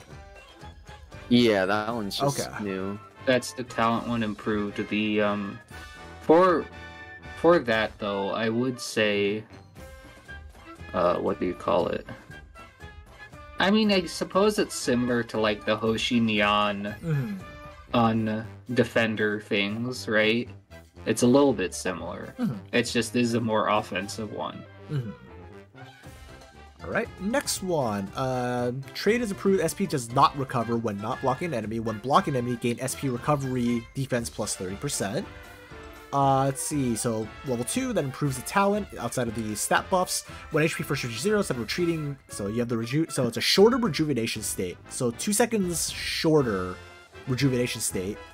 And then the rest looks like that's the same. And then for level 3, the rejuvenation state is even shorter, and then skills have -4 SP cost. Okay, that starts stepping into like, okay, we'll see what the skills are for that one. That starts stepping into a little bit of yikes territory with the SP cost manipulation there. Okay. Any thoughts on modules? I'm going to say that the -4 SP cost, I will refrain from judgment on that because we don't know what the skills are. Yeah. For all we know, the skills are like 50 SP each, you know? Mm-hmm. I'm glad that the Module 2 does not increase the 300 defense 15 res block 2. You know, I'm really glad it doesn't, otherwise I would have a hard time defending it, because I do think this can work, because of the enmity status. The enmity status saves it, because even though you can still heal with like Bard, Perfumer, whatever, mhm. she still doesn't have a way of healing herself, while other enmities do. So you have to rely purely on that healing to keep her alive if you want to. She has no way of healing herself so far. We need to see skills first. You're right. Oh no. I actually don't know. I'm just saying. Like, I actually have no idea. I'm just saying so far for the sake of saying so far. Who wants to take Is over that- skills here? Is that even a thing in game at the moment? For the rejuvenation, no. We don't have anything for rejuvenating allies, unless you're counting enemies as allies. It's an enemy mechanic though, so it's like it's not a stretch to see it in the game. Yeah. Okay, so who wants to take over skills here? Ooh, Mir, which one of you wants to take over this? Before I throw one of you under the bus. I'll do this. Skill 1, Martial Steel. Activation, manual recovery auto when blocked. SP, initial SP of 22 with a duration of 30 seconds. Stop attacking, grant 4 pillars that orbit Ivaran. Each pillar grants plus 40% defense, plus 1 block, inherits 15% of max HP as barrier, and 100% of current defense. When a pillar breaks, deal 100% of attack as physical damage to the closest target, prioritizing the attacker and nearby enemies, stunning for 2.5 seconds. Skill ends automatically when all pillars are broken. Skill 2, Stone Torrent. Activation, manual recovery, defensive. If when blocked, SP 20 starts with 10. Defense plus 120%. Attack interval decreases moderately, becomes 0.76 seconds. Increases the effects of Talent 1 by 2 times. When ammo is at half, increase the effects of Talent 1 by 4 times. Skill activation grants 12 ammo, can only be activated when there's an enemy within range. Skill automatically ends when target is defeated. Excess ammo is converted into skill points. Skill 3, Baron's Descent. Manual activation, auto recovery. SP is 40, starts with 25, duration 30 seconds. Defense plus 260%, block plus 2. The Baron accompanies Iverine, allowing her to block enemies on the tiles beside this unit up to block count. If allies are deployed on the tiles beside her, grant them plus 1 block and redirects damage they would receive to Ivorine. The Baron strikes down levitated enemies with the surrounding 8 tiles, throwing them 2 tiles back or towards a nearby enemy within those 2 tiles, dealing 260% of attack as physical damage to the target, a nearby enemy, stunning them for 1.5 seconds, and removing levitate on enemies affected by it. The attack has a cooldown of 2.5 seconds. Every 4th attack knocks all blocked enemies airborne, levitating them for 2.5 seconds. Enemies cannot be thrown over high ground tiles. No yeeting permitted. Okay, so going to skill 1. It says grants 4 pillars that orbit her. I'm going to assume that's similar to Reed skill 2. Reed alter skill 2. That's my assumption. They just like spin around her. And yeah. Then they bonk thing and does damage. Yeah. But it also says when a pillar breaks. And it says each pillar grants 40% defense plus 1 block, inherits 15% of max HP and barrier and 100% of current defense. Which implies the pillars themselves have stats. Mm-hmm. Right? So just like, it feels like skill 1's very confusing, because I don't know how the pillars would be rotating around Ivorine while also having stat. What break? Oh, so they're effectively a barrier. Okay. Oh, okay. It inherits 15% max HP as barrier. Okay. I can see it now. So basically, think of each pillar as a barrier with defense. But but if they're each granting 100% of current defense, doesn't that mean she just has plus 400% defense? With the way I'm reading it, yes. That's insanely broken. That is insanely broken. With the way this is written. And that's on top of plus 160% defense from the pillar. Mm-hmm. Jesus, what is... That's a lot of defense. That's a lot of defense. That's a lot of defense. You're trying to tank 4 Steam Knight tank busters in a row or something? Like back to back. No, this can tank Patriot. What do you mean? The way we're seeing this, Amberisk, is the 4 pillars. Each pillar grants 40%. This inherits 50%. Hold on. Okay, hold on. The pillar inherits 100% defense. No, the pillar does not grant this. Based on the wording. pillar doesn't grant The 100% the of pillar current has defense. 100% defense. But if the pillars have wait. This is so confusing. Wait, hold Okay, on. basically think of the pillar each... This feels like it's barriers with extra steps. This definitely feels like it's bad. Okay. It's barriers with extra steps. It clicked for me. It clicked. Not the operator, but it clicked for me. Basically, each pillar is a barrier. So the pillar grants 40% defense in one block. They get the 15% of HP as barrier and 100% of Everine's defense. Yeah, and then when they lose that 15% of that barrier, the pillar breaks. Is the way I'm seeing how this would work now. And then when it breaks, then you lose. She loses 40% defense. But then at that point, it's like, wait. So basically, she gains a 60% max HP barrier. When she takes 15%, she loses the pillar and the defense. This is very clunky. I don't see how the 100% of current defense affects only the pillar unless it's part of the HP. This is very... Because if the pillar has its own stats, then it needs to be on the field. This is very clunky. Like, if it's on an operator, it's either barrier or it's shield. It's not a summon-esque thing with barrier and defense and shield, if that makes sense. Because we have no precedent for any type of summon that roams the map or orbits anything. We have, like, Silence Throne and Seaborn, but even those have to be on tiles, you know? Mm-hmm.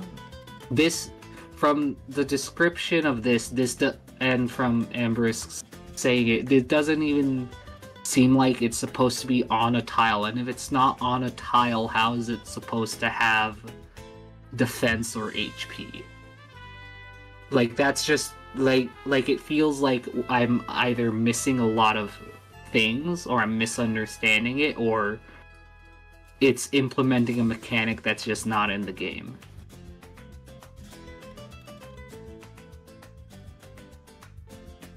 This definitely seems like a case of a little bit too much cooking. Like, there's no... It's a lot... Like, I feel like I see what you were trying to go for, Amberisk. Yeah. Yeah, Amberisk. I think it would have been better if you either rolled with shield or barrier, and like the barrier would grant her whatever until the barrier goes away, is what I would say. Like, this feels very like complex for something that can be done a lot simpler, I would say. As written, it feels like the defensive neural skill 3. That's what it feels like, as written, right? And we're going for as written, right? To keep it consistent. Yeah, so it's like... Yeah, no, this one is... It's like I have to pause and be like, is this skill diff on my... It's like reading comprehension diff, but it's like, no, this is just like, what am I reading here for a second? This is definitely very confusing as written. Like, because the thing is, I studied English in college. It's a very useless unless it's this situation, right?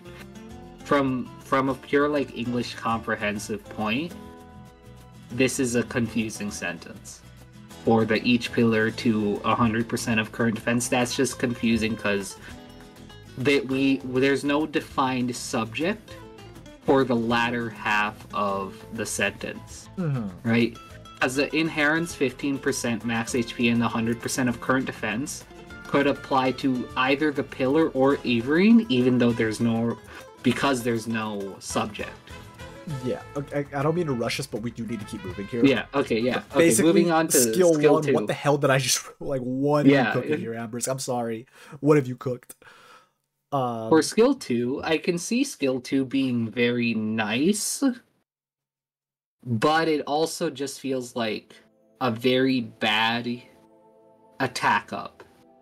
Because of course you're getting the attack plus defense plus 120%, defense plus 120%, and you're tanking damage. That's great.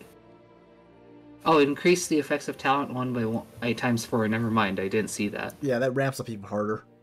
Okay, yeah, that's fine then. I'm okay with this. I will say this is a lot more understandable than whatever skill 1 was. Oh yeah, absolutely. This makes super more simple. sense. This is great. This makes Oh, way this is more great. sense. I love this skill. This makes way more sense. So that's pretty cool though. It's a defensive buff. You get 6 hits of. Mirror, are you talking? I see your thing flashing, but I don't hear you. Oh no, I'm not saying anything. Okay, just wanted to confirm. Sorry about that, Wookie. Nah, Go you're ahead. good. Yeah, I can see what you're going for here. It's like big defense. It's a defense and attack up essentially. By buffing attack, you get, or by buffing defense, you get more attack. But it is limited in a sense in that you're either fighting one big thing or you kill a little thing and then you just get this back faster.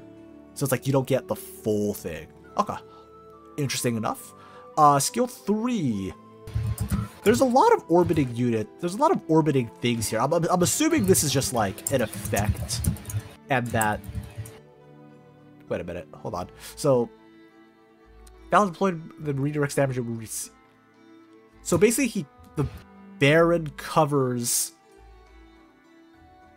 and the Baron allows her to block enemy on tiles beside this. So she does.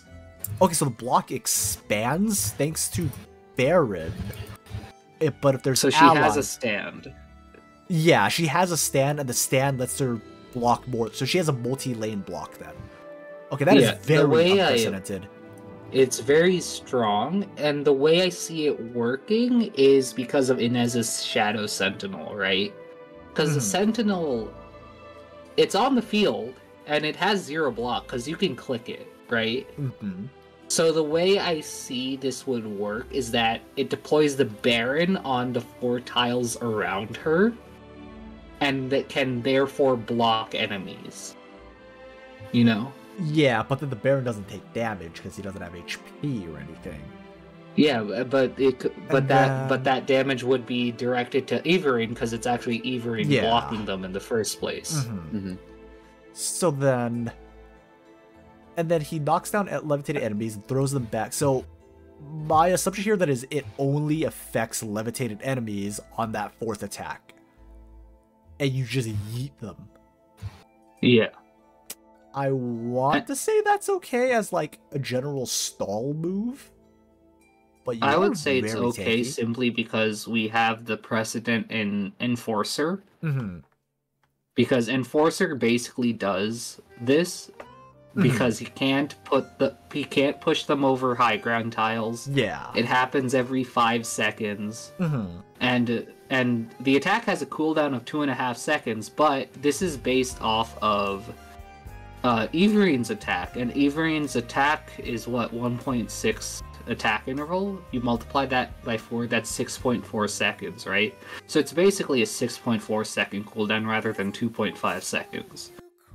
Mm-hmm. Granted, of course, it depends on multiple tiles, right?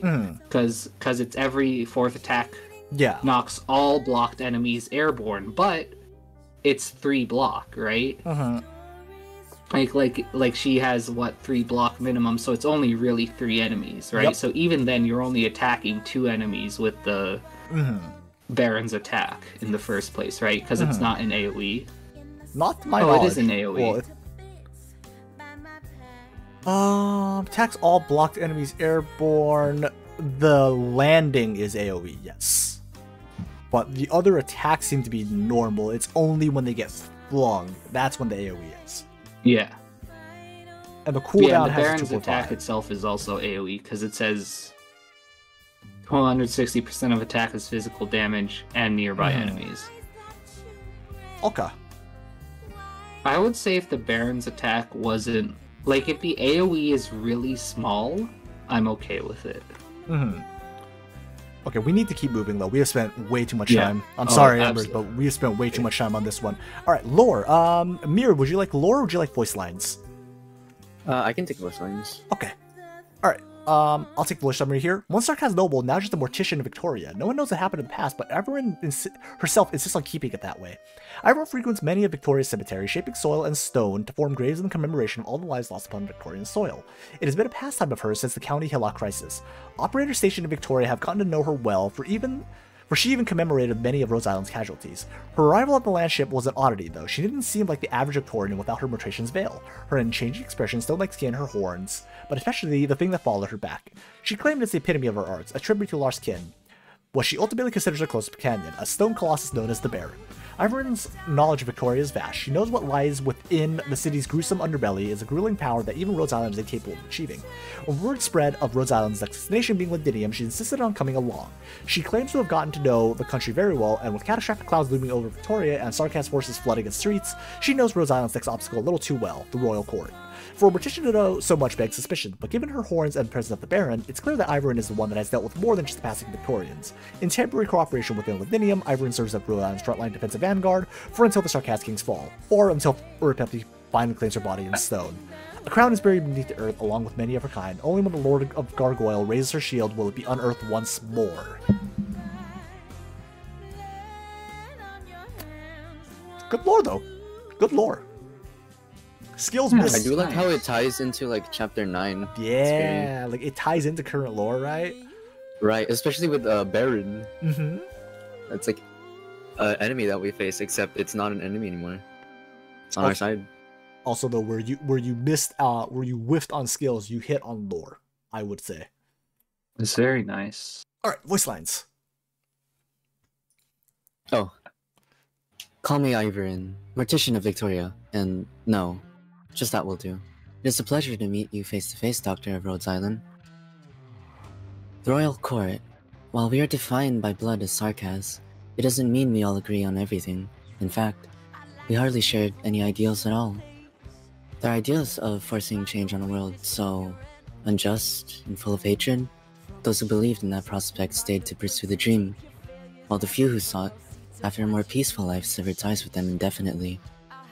I'm grateful that you've considered listening to what I have to say, Doctor, yet it troubles me that you still insist on pressing onwards against this ravenous storm. My hands? Once a gargoyle is nearing the end of its life, their bodies will slowly succumb to petrification and perish into dust. Aripathy or not, that is the reality of our lives.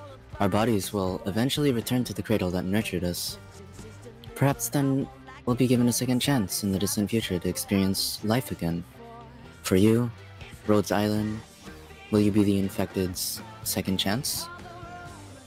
Those Victorian operators of yours, they've been throwing stray glances at the Baron ever since I've arrived here. It seems they've seen something akin to it before. Perhaps. Smaller ones born from the hands of a prideful feline that often boasts of her loyalty to a leader. She was such a loudmouth disciple, but I can't deny her efforts were quite admirable. What? I'm turning to stone. No, it's way too soon. A big round of applause for Mir's voice acting as always.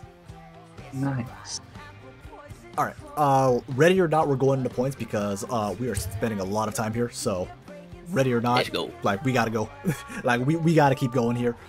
If you want things to go faster, make your things make more sense. Low key. All right. All right, Boop, kick us off. Yes, I will kick us off. For creativity and integration, I like the creativity a lot. I like the direction it was going. I can still defend talent 2. I can't defend skill 1 though. So I'll give this a 1.8 for creativity and integration simply because I don't really know how the skill 1 works. I think everything else can work considering what we already have in the game.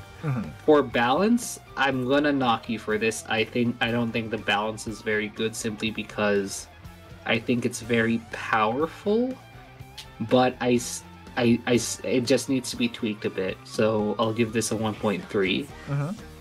For cohesion, it's very focused. It has a clear goal. It has a clear theme in mind. I'll give this a 2.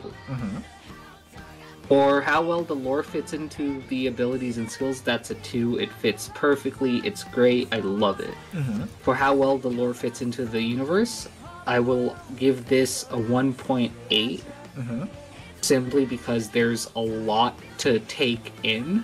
And granted, I have not read Chapter 9, so I'm a little bit iffy on the details. Mm-hmm. So take that with a grain of salt.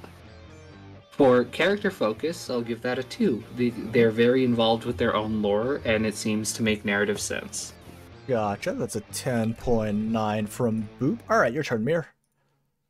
All right, so for the kit, I'm really a big fan of the just like the gargoyle. I think that's really creative, taking inspiration from chapter 9. I think that's a nice touch. For power level, I do think she is a bit strong. Like, yes, she is a 6-star, but at the same time, like all the defense with her talent and just the pretty much not invulnerability, but just the self-res. I'm gonna have to give that one a 1.2. So 1.2 for balance. What was it for kit again? For kit, I would say 1.9. 1.9. Okay, thank you. Yeah. For cohesion, some of the skills, specifically skill 1, like, it was a bit confusing, but other than that, the other skills were pretty coherent. I would give overall cohesion a 1.5. 1.5. Okay. Right, and okay. Integration. I think it fits very well into the lore. I like the touch of like the foreshadowing about what happens in chapter without actually like spoiling it. This feels very much like a 6-star that you would get before a chapter releases. So I would give this one a 1.8. For lore, this definitely does feel like someone from the AK universe. The Starcast part kind of throws me off, but it does make sense. And with the background of Victoria, it also ties with the just overall vibe of Chapter 9. I would give lore a 1.7, and then for character focus, I would give that one a 1.8. I just think that Ivorine is just pretty well crafted. The kit ties with her lore with all the what is it, stone steles or something? Yeah, Stella's. Yeah, steles, and with Baron itself. I think it's a very nice touch. Alrighty. 1 second, I've been rated again. Anyhow. Alright, so I guess my turn for score. Let's see. Kit creativity. Definitely creative. You definitely get praise for creativity. Integration, I don't know what, like, I can see what you're trying to do for skill 1, but S1 does not work. The way you have it written, that does not integrate into Arknights. That is, it feels like you were trying to do too many things. It feels like you were trying to, like, it feels like you're trying to do either barrier or shield with, like, 15 extra steps. Like, this could have been simplified way more easily, and while still maintaining, like, an overall vibe. Like, S1 was cooked too hard on even just on integration. Like this, it's just really hard to do in Arknights. It would not integrate very well, in my opinion. So I'll give that a 1.5. Balance wise, good bit of cooking, little overcooked. Again, S1 being just like, again with what I'm reading here, it's like S1 is extremely overcooked. S2 is more okay. S3 is also more okay. More okay. I give like a 1.7 overall on balance. Cohesion. I can see what you're going for. It's very like defense heavy, like, you know, defense buffing attack. I see what you're going for there. So I'm actually okay with the cohesion. I'll give you a 1.8 on the cohesion. Integration, the lore fits. I mean, lore fits in well. It's something with, again, it's just that S1 that's like throwing me off so much right now. But for lore fitting the abilities and skills, I mean, it fits for being a gargoyle. Like that all fits. I'll give you 1.9 on that. How well does lore fit into AK universe? I think the lore fits. Honestly, I think the lore fits great. Lore fits great. Yeah, no, I don't know. Lore seems to fit great to me, at least. Like, well-written lore where you missed on S1, you hit with the lore, I'm okay with giving you full points. Actually, I'll give it 1.8. It's like, not quite. Just a lot of, There's a lot of Victoria, but it's, at the same time, it's like, maybe like, why was she there in the first place? Like, was she just hanging out there, and then the Sarcastia, she was like, ah, crap, I gotta deal with this. Like, what's that situation, I guess? Like, why'd she flee there, or did she already know? Like, there's a little bit of question marks there. Character focus, I think the character focus is there. The character focus is definitely there with what she knows and doesn't know. I think the voice lines fit her person. Like, you can see a lot of personality with that voice that personality. Narrative sense is a little bit just on the Victorian side. It's just on the Victoria part again. So I'll give you a 1 point. Let's say 1.8. So 10.5 from me. Still good, but I do believe that, yes, we will in fact have a new winner next time, because this puts you at a 31 in total, so Ambrose will not be hitting the three-peat this time. But still well done. Overcooked. Definitely overcooked, though. However, the lore was very well done, as always, with where balance like tripped over. Don't get me wrong, this is a great opera. I would love if this operator was in the game. I mean, I can say that about a lot of these operators, honestly, because I want them in the game so badly. It's like they're all so good. All right, we need to keep moving here. We need to keep moving here. Need to keep moving here. All right, next operator. As I continue going through things here. Let me clear scores. Alright. This is by Chetty. Alright, this is Operator Axis. She is a 6-star therapist medic. Okay, interesting. We haven't gotten... We have Lumen has a friend now. 16 years of combat experience. Damn, that's a while. Laterano, she's a Secta. Ooh, we're getting Secta. Birthday's Laterano, date of birth 17th of February, so happy late birthday to her. Height 168 centimeters and not infected. Alright, Boop, what do you got for stats? For stats, I got caught unprepared. One second. That's therapist. Yeah, therapist. It's a therapist. Lumen, where are you at? Lumen. I don't use Lumen. I built him, I M9'd him, I got his skin, and then I just never used him. Put a bit of back room. He's there to look pretty. Alright, less HP. Lumen has less HP. 100 more attack, oh boy. Same amount of defense and resistance, though. But yeah, a whole 100 more attack, oh boy.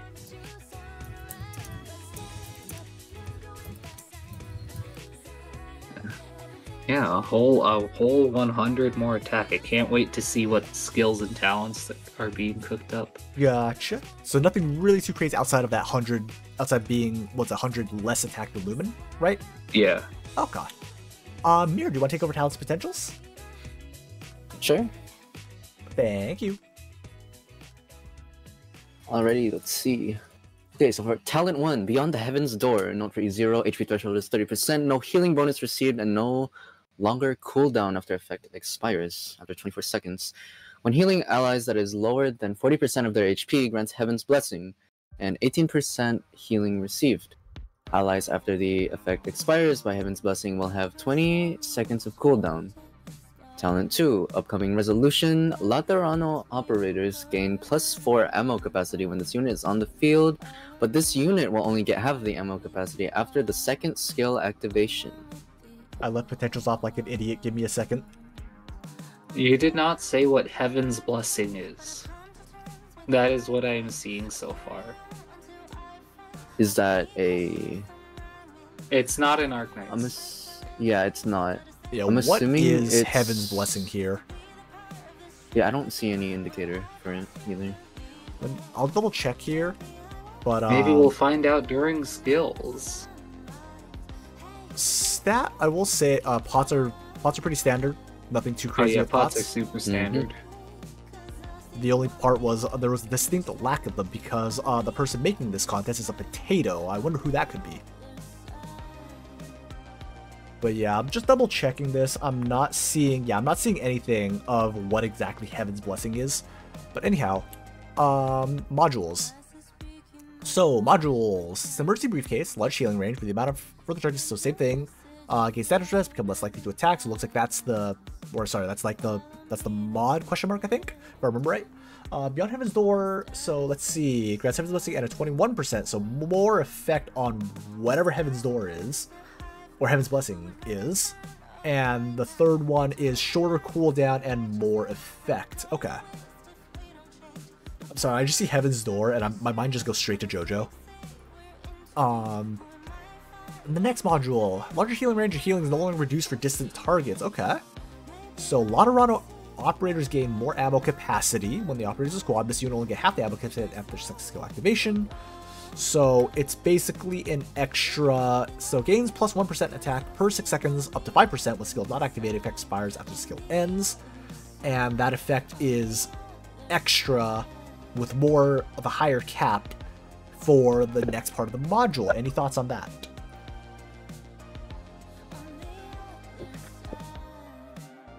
Any thoughts on the module so far, y'all, outside of what exactly does Heaven's Blessing do?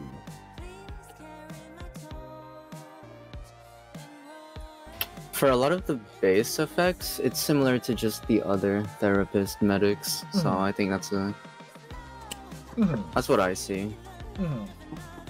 I'm still a bit confused on Heaven's Blessing, but I hope that we'll see it mentioned in skills. It's okay, we're all a little confused here. Alright, skills. Alright, Boop, take it away for skills. Skills, alright. Let's see. Inseparable Will of Life, auto recovery, it's auto activation. Initial SP of 0 with an SP cost of 55 and an infinite duration, oh boy. Passive, allies with Heaven's Blessing effect recover additional HP by 20% of this unit's attack per second lasting 4 seconds. Active, gain plus 40% attack and heals one additional ally in within range. Healing the target grants status resistance to the target for 6 seconds. Infinite duration.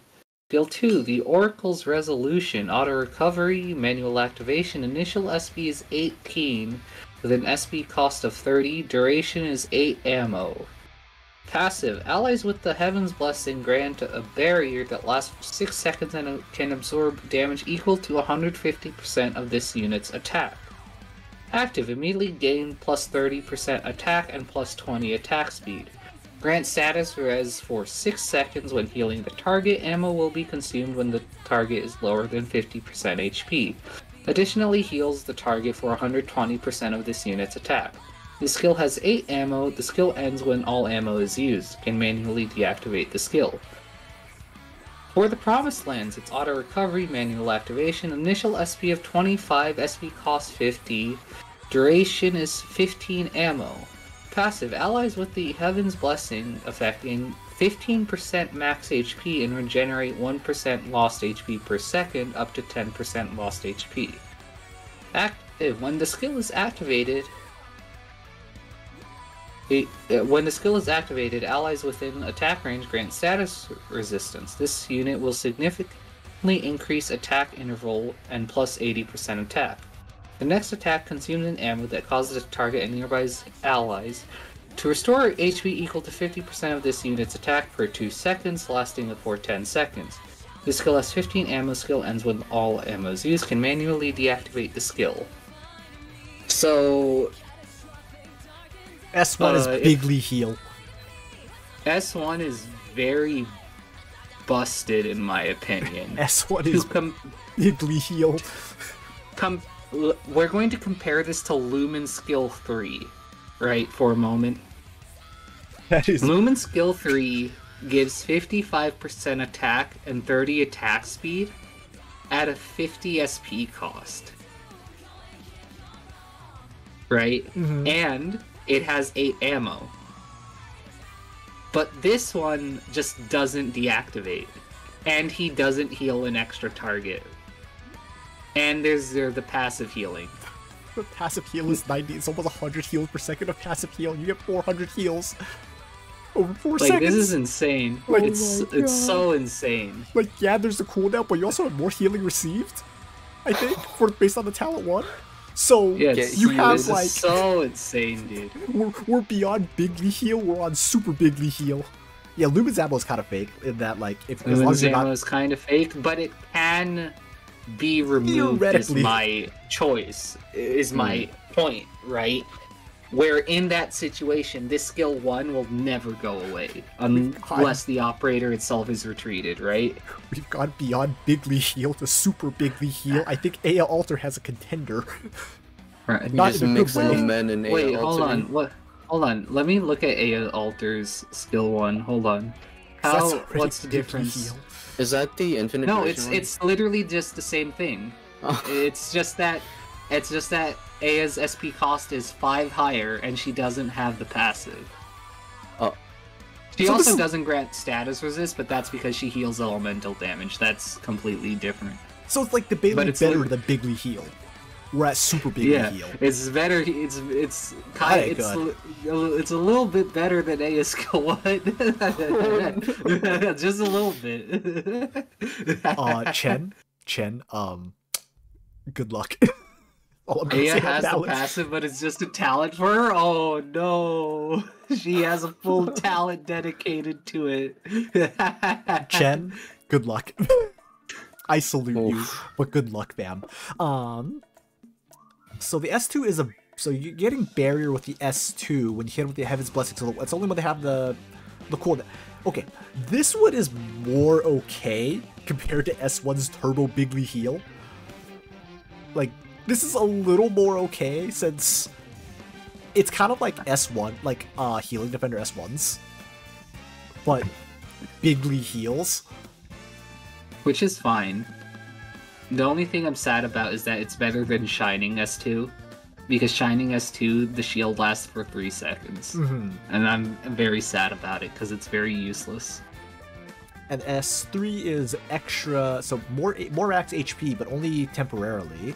And then We also don't know how much the duration is for the skill 3 passive. that is true. Unless it's they can only heal 10% HP, right? Yeah. And then let's see. A significantly increased attack interval, so slower by let's just say a good bit. More Yeah. attack, but you only have 10. I'm just looking at this like, why the hell would I not use S1's Bigly Heal? Like, I'm gonna be It honest. says nearby allies restore HP equal to 50% of this unit's attack per 2 seconds. Yeah, so but you're it- essentially healing 180% attack every 2 seconds for 10 seconds. For what is essentially up to 9 operators. like I'm looking at this, I'm looking at S1 and S3. I'm just like, I'm sorry, S2, you're being overshadowed by Bigly Heal and Biglier Heal. And I'm not sure which one's Biglier Heal, and that's the part that concerns me. I'm sorry, Listen, sir. listen, my Excel sheet did not accommodate for multiple targets. It's only single target. The sheet is failing on Bigly Heals. We found the vulnerability. Yeah, balance is gonna hurt here, Chad. Balance is gonna hurt here, fam. I'm sorry, but that balance is gonna hurt. a bit. It's gonna hurt. It's This gonna balance, hurt a this bit. balance, this Bigly Heal balance is It's gonna definitely hurt a gonna bit. hurt a bit. All right, I'll hit the lore summary because we gotta keep the speed. Yeah, going. we gotta keep going. Yeah. Axis, I native think we all agree though. balance is gonna get bonked pretty badly here. Yeah. Axis, the native Lonorano, real name Illet. Islet? Wait, Illet? I'm sorry. Can you go back to skill 2 and skill 3 for a moment? Yeah. I just need to double check something. I'm so sorry. Yeah, go for it. Let's see. Skill 2, skill 3, status res. Status res. Okay, yeah. Wow, skill 3 is just seal on skill 2, but so much better. Feels bad. It's okay. No one uses seal on anyway. Don't tell Goody. Yeah. Dude, Goody's gonna kill you. Goody has already killed me. I've said this to his face already. He's gonna kill you again. He's gonna bigly kill you, dude. You're gonna super bigly kill you. Alright, anyhow, Axis, a native Lotterino, real name Elet. Axis was assigned, actually, sorry, pause for a quick second. Goody might kill you too, Chen, but Axis was assigned for the expedition mission with the other executors to investigate the area they've recently discovered. After the discussion, she just parted with the other executors to secure the area. But as they've reached the rendezvous point on the area, they've been ambushed by unknown assailants, unable to fight back as they've been outnumbered. Axis retreated along with the other surviving executors. As they return to the notarial hall, Axis reported the situation about the incident. Knowing this, Axis takes the blame for causing the mission to fail. She's been dismissed after the reports. Not before long, she returned to her home. Axis received a letter from Enforcer, Izel, inviting her to join and cooperate with Rose Island. After reading the letter, she reluctantly accepted the invitation and now currently assists Rose Island medic operator. To ensure she doesn't make the same mistake again, she's willing to learn and adapt her skills to protect others. Lore's a bit bland, in my opinion. Needs a little more spices. What kind of spices? Not sure, but spices. It makes sense. It does make sense, but we have a lot of fluff. This is a lot of fluff, and then it's just like, okay, stuff happened. Yeah. Like, this is what people call and then storytelling, where it's just like, this happened, and then this happened, and then this happened. It's not interesting. Voice lines. Mir, do you want to do voice lines, or do you want to throw someone else under the bus for voice lines? I'm throwing you under the bus. You're throwing me under the... Damn it! Alright. The partner bus. Anyways. Oh, you bastard. Alright. Greetings, Doctor. You may call me Axis from now on. I provided many details about me on this document as well as the certificate for our cooperation that has been granted by Notoria Hall. It's a pleasure to be working with everyone else here. Alright, idle line time? Huh, asleep. I guess making tea would be nice to get some relaxation. 4-star operation. Such battles are not considered worthy to accomplish. There are no happy endings that can lead everyone safe and sound. We will know about life is cruel to live for sooner or later. Actually not 100% sure what that voice line means. Last one, operation failed. A mistake, you say? No harm done. Let's get everyone to safety now. It's more important than the battle itself. Oh, a 4-star operation is challenge mode. No, it's more the line itself that I'm trying to figure out. Okay. Alright, I'm a little confused on, like, just the overall wording of this. I can kinda understand what it means. It's just that we're missing some words to... Yeah. But, to make it make sense. But, I can see hints of personality. I think I would like to see a little bit more personality, I guess, coming from this. Like, the 4-star operation line is the one that gives me, like, the most from it, compared to the other ones, I would say.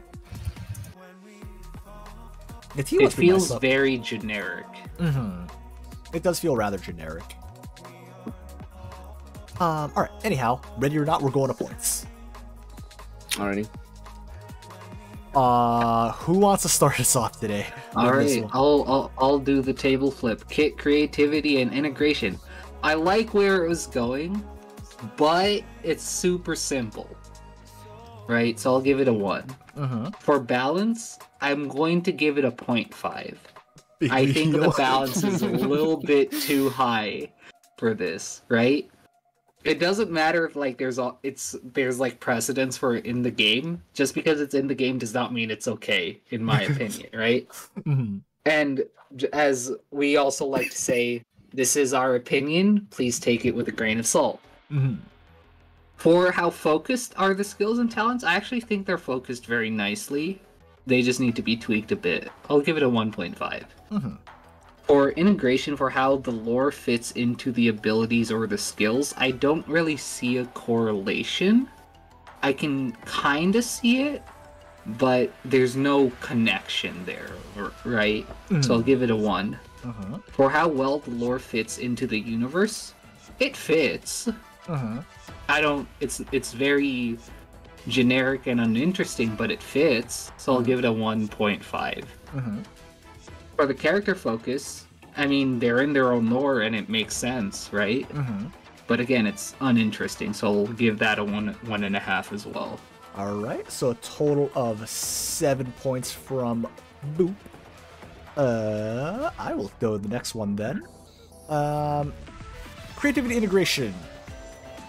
Again, I can see what we're trying to go for.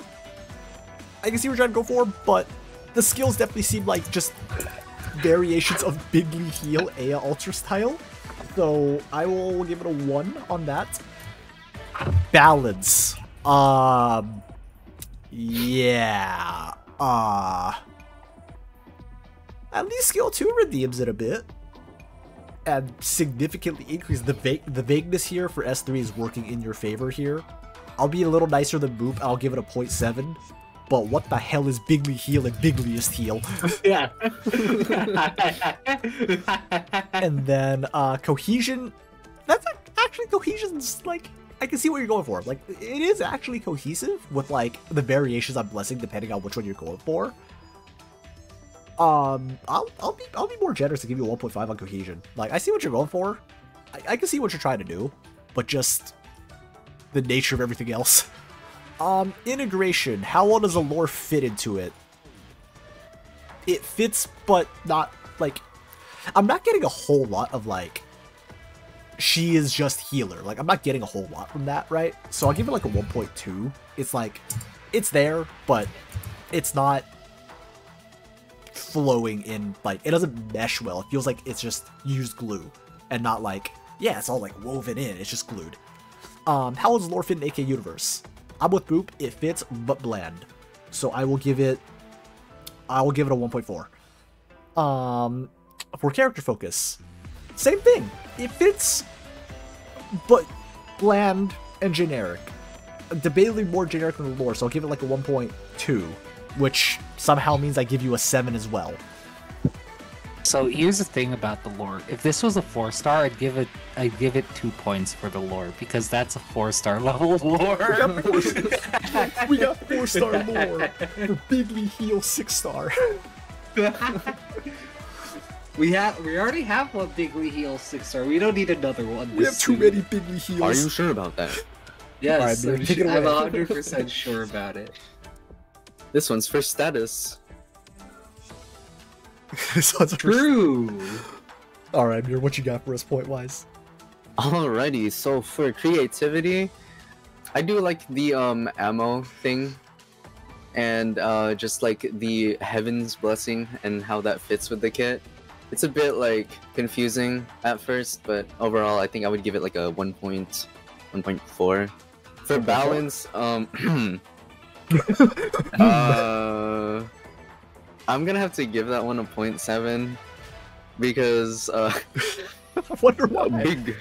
big heal. It's good, but like maybe a little too good. I wonder what could be throwing you off on the balance here. What could it be? It does feel like a 6-star. It might even feel like a 7-star, but yes. Cohesion.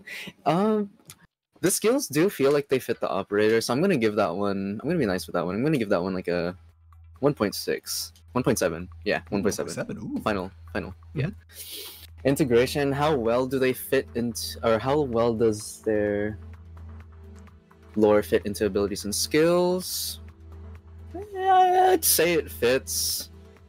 It feels kind of meh. I mean, yes, they're like Laterano, and it's like, okay, holy, it's cool. Mm-hmm. I would give that one a 1.4.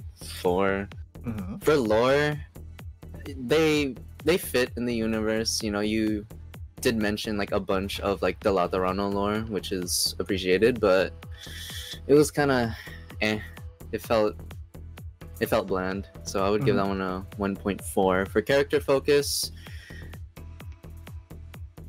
I think I'll give it a 1.3. They are like focused in their own lore, but it just it doesn't hit as hard as like the lore of like a different 6-star, I suppose. Mm-hmm. If I were to make an analogy, it's like, oh yeah, they have lore, just like everyone else. Damn. That hurts more than I thought it did. God damn. That is a score of 21.9, which places you right there. All right. I feel like I've been unconventionally savage today, and I don't know if I like it because I'm not doing it on purpose. for what it's worth, like, I am having a great time, like, having fun with this one. Like, we got some pretty good laughs with this one, I will say. Yeah, like, that is very appreciated. But yeah, like you put too many spices into the skills, and you added too much of it, and you didn't leave enough for the lore. So that's how we ended up with Bigly Heal. So, Big. so wait, is it too many spices, or is it a giant steak with too less spices? The lore is like a small steak with no spices. The balance was like, it was a giant steak with like the entire kitchen's worth of spices dumped onto it.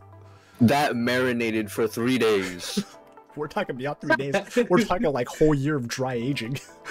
Speaking of marinating, I took some advice that I found online, and I put my chicken in like my olive juice. You know those jars of olives you get? They have like the water. They're soaked in water, right? I soaked my chicken in that, and then air fried it. Oh, it's so good. Ooh.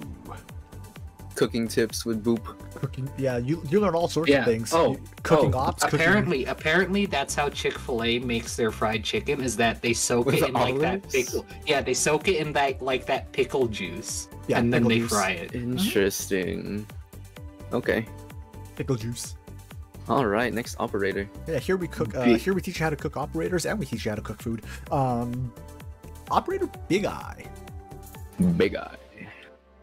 It's a hooker, guys. Out of all the ways you could have said that, we went with hooker. 5-star. It's okay. We don't call rope buddy. It could be worse. It could have been a pusher. I still refuse to call pushers the whatever the fuck HG decided to name them out of everything they chose. Anyhow, Hookmaster. All right. Is a male Anura.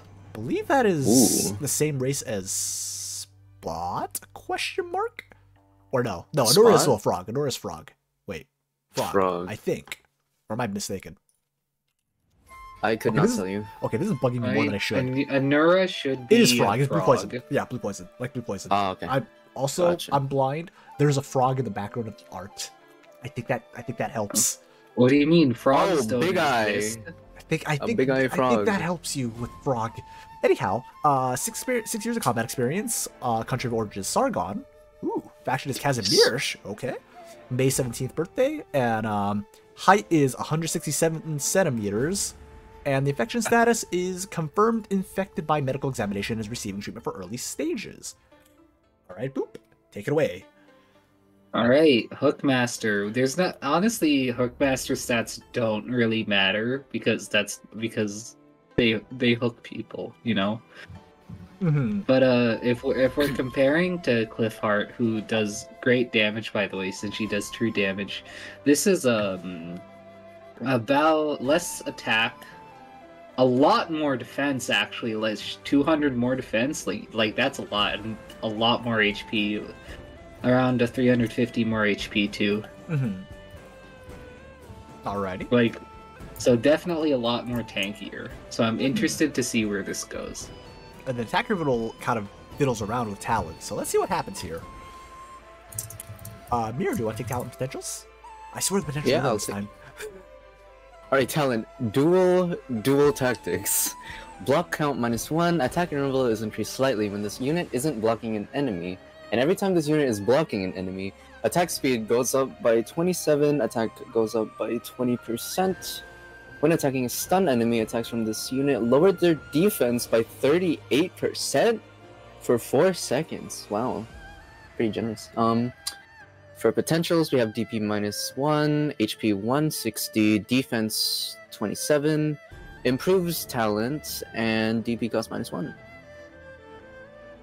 I'm okay with this because the thing about Hookmasters and Push Strokers is that unless you're using them to pull specifically into holes or you're doing shift strats, they're basically useless.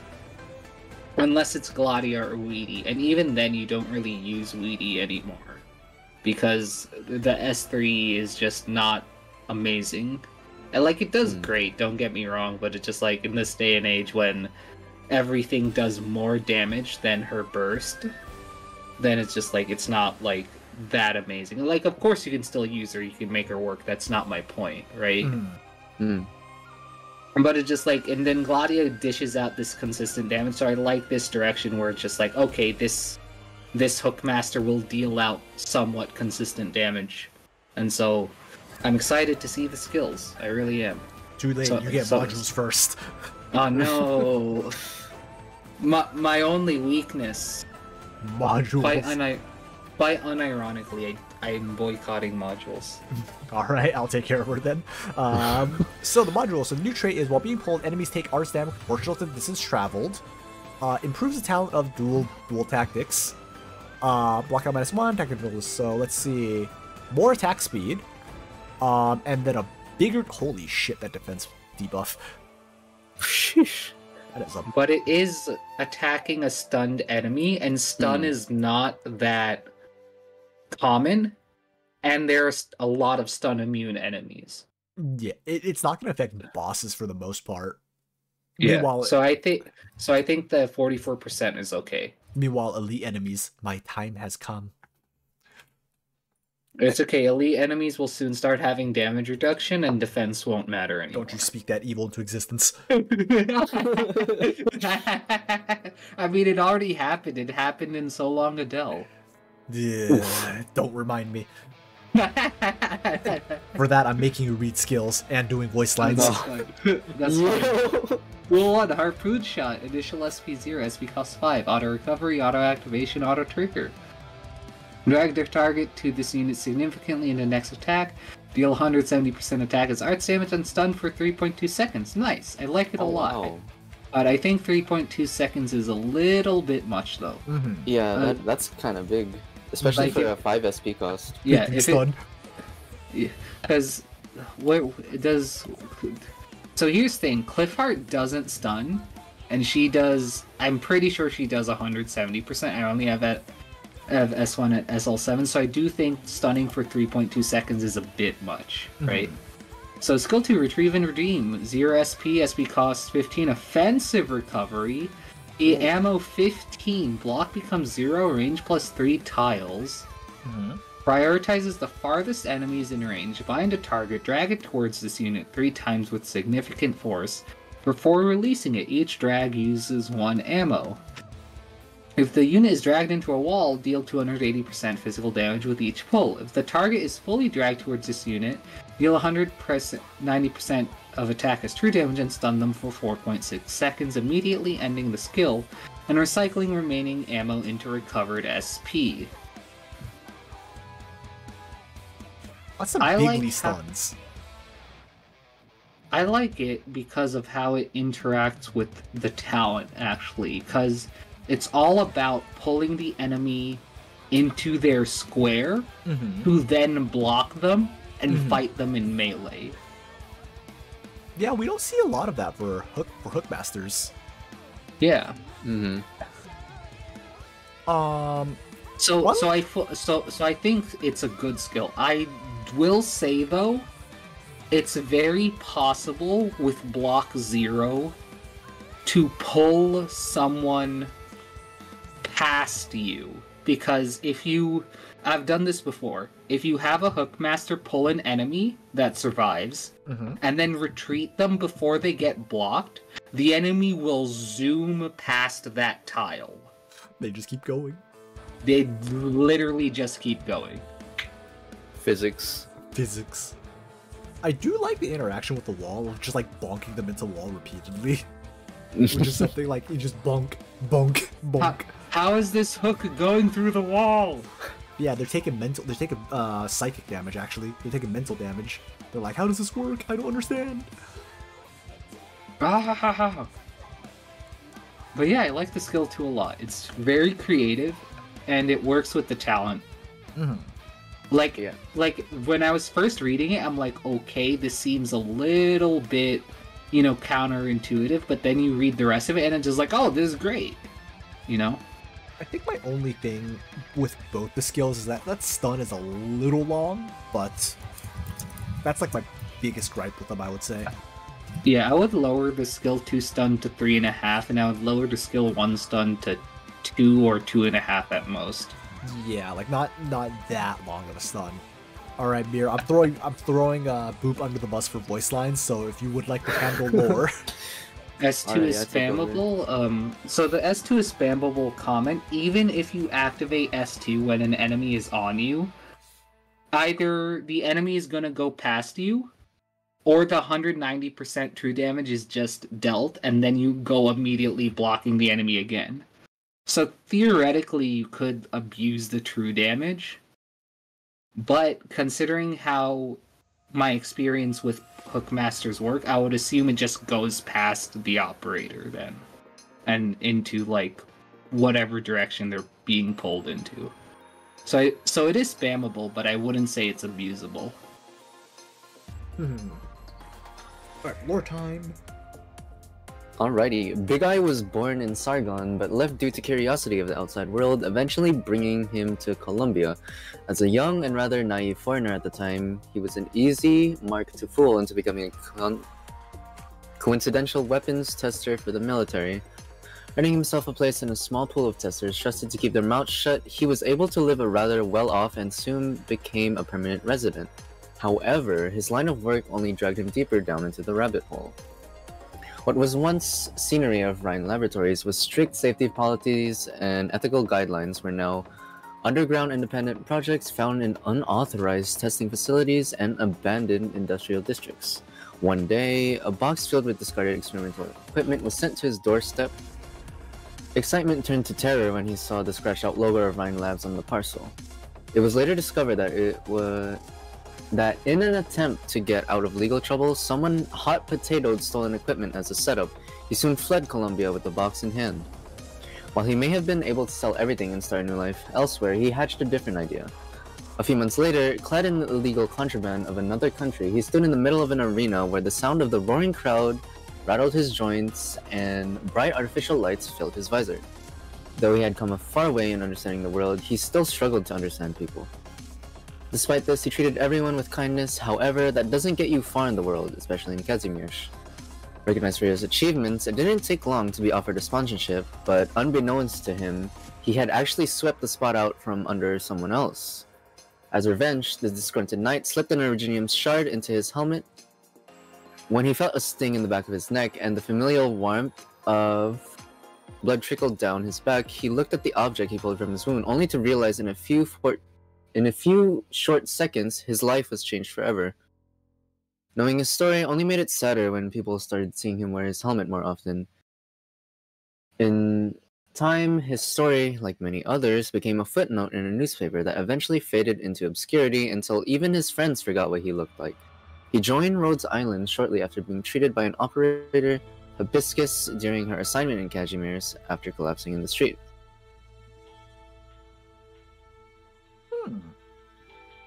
It seems like just a nice enough dude who just keeps getting shafted by the world. Man. Which kind of tracks for Arknights. Right. Actually just sabotaged. Like, I mean, that would happen all the time in the night competitions too. Like, it literally happened to Blemishine. let's just say, like, right. It fits. Like, damn, it fits. Yeah. Just the Knights competition's kind of oof, especially with the withered and corrupted knight. That was a time. Hey, Boop. Yeah, Throwing okay, you under it's the bus. time. All right, Yo, Throwing you under the let's bus. do this. You get nasally voice acting. I'm not gonna yawn. Fuck that. We're off to a great start, chat. Sorry, I'm a bit tired. I get bad nightmares sometimes. I wake up thinking something is still stinging me back there every once in a while. What? Never mind. How I know how to use the suit? Well, I have a handy instruction manual for that. You know, before I transcribed everything over into a notebook, everything was written on a stack of napkins. How lazy could those hack job engineers get? Sorry. It gets hard to breathe in this thing when the oxygen tanks rotate. I can't tell you how hard it is to get this thing on in the morning. If I could only wear the helmet, I would, but the rest of it just kinda comes attached. Are you sleeping, Doctor? I'll just turn on the gear mufflers then. Hey, I just wanted to thank you for everything. It's because of you and everyone here that I can see the world for how beautiful it is. That I can remove my helmet and look people in the eyes again. Very well done. Nice. Should do it again. Oh my God. You're about to do it again. Definitely tomorrow. How does that sound? Hey yo, I'm all for it. Yo. Alright, well, let's do our last scores of the night then, shall we? Before we do our teaser for what the next theme will be, before the full reveal the day after. Anyhow. Ooh. Alright. Who wants to kick us off? Do we want Mr. Voice Actor himself to kick us off? Sure, I'll kick this off. Let's see. So for integration, how the lore, not integration, kit creativity integration, I'll give this a 2. I love this. Mm-hmm. It's a different twist on a Hookmaster while staying true to what Hookmasters do, right? Because both skills pull, the talent interacts with those skills. It's great. I love it. For the balance, I think the balance is perfectly fine, except Skami brought up a point that the when pulling with 0 block, you're still pulling to your tile, which means that skill 2 is 100% abusable for the true damage. So I have to knock points for balance for that, because then you could just basically constantly use true damage on an enemy, right? Because you refund all of the ammo into SP, and it's 15 ammo, 15 SP cost, you know? So if you click enough, you can just true damage your way to victory. So I will knock that off and give that a 1.7. For how focused the operator skills and talents are, I think that's great. I think it's great. It's very focused. It has this one core philosophy of this is a one-on-one, right? That's what it feels like, and I love that. So I'll give that a 2. For integration, I'll give that a 2 as well. It fits perfectly well into the abilities of skills because he was going to be a Casimir's dueler, right? And that those are mostly one-on-one fights. For the lore, this lore fits very well into the AK universe. The Casimir's arenas and their corporate world are cutthroat, right? You gotta watch your back. So I'll give that a 2 as well. For the character focus, that's also a 2. I love it. It's very simple lore, very effective, and it's interesting. Double checking, sorry, one more time. What was the point you gave for balance again? 1.7. Okay, I did get it right then. Double checking that. I was like, I wrote down 1.7, but... Mirror, what you got for us? Alright, so for creativity, I do love like the ammo with the skill too. I think that's a very nice touch. And like Bloop said earlier, it does stay true to like the Hookmaster archetype. Like you can definitely tell that this is a Hookmaster and it just works. So for Kit, I would give 2.0. Okay. But in terms of balance, I can see skill 2 being easily abused. And the same thing with skill 1 as well. Because like with the low SP cost and the pretty like long stun with like the 3.2 seconds, I can see that being like a perma stun with like the right batteries, with the right SP batteries. So I'm gonna have to give balance. I'm gonna have to knock that to 1.5 because like it works, it's good, but I feel like if you were to use certain strats and certain operator combos, it could be like a bit much. Okay, so for cohesion, how focused is the operator's skills and talents? I think it's good. I think it fits well. I would give that one a 1.7. For integration, how well does the lore fit into the abilities and skills? Can I look at the skills again? Yes. There you go. Alright. Harpoon shot retrieving theme program.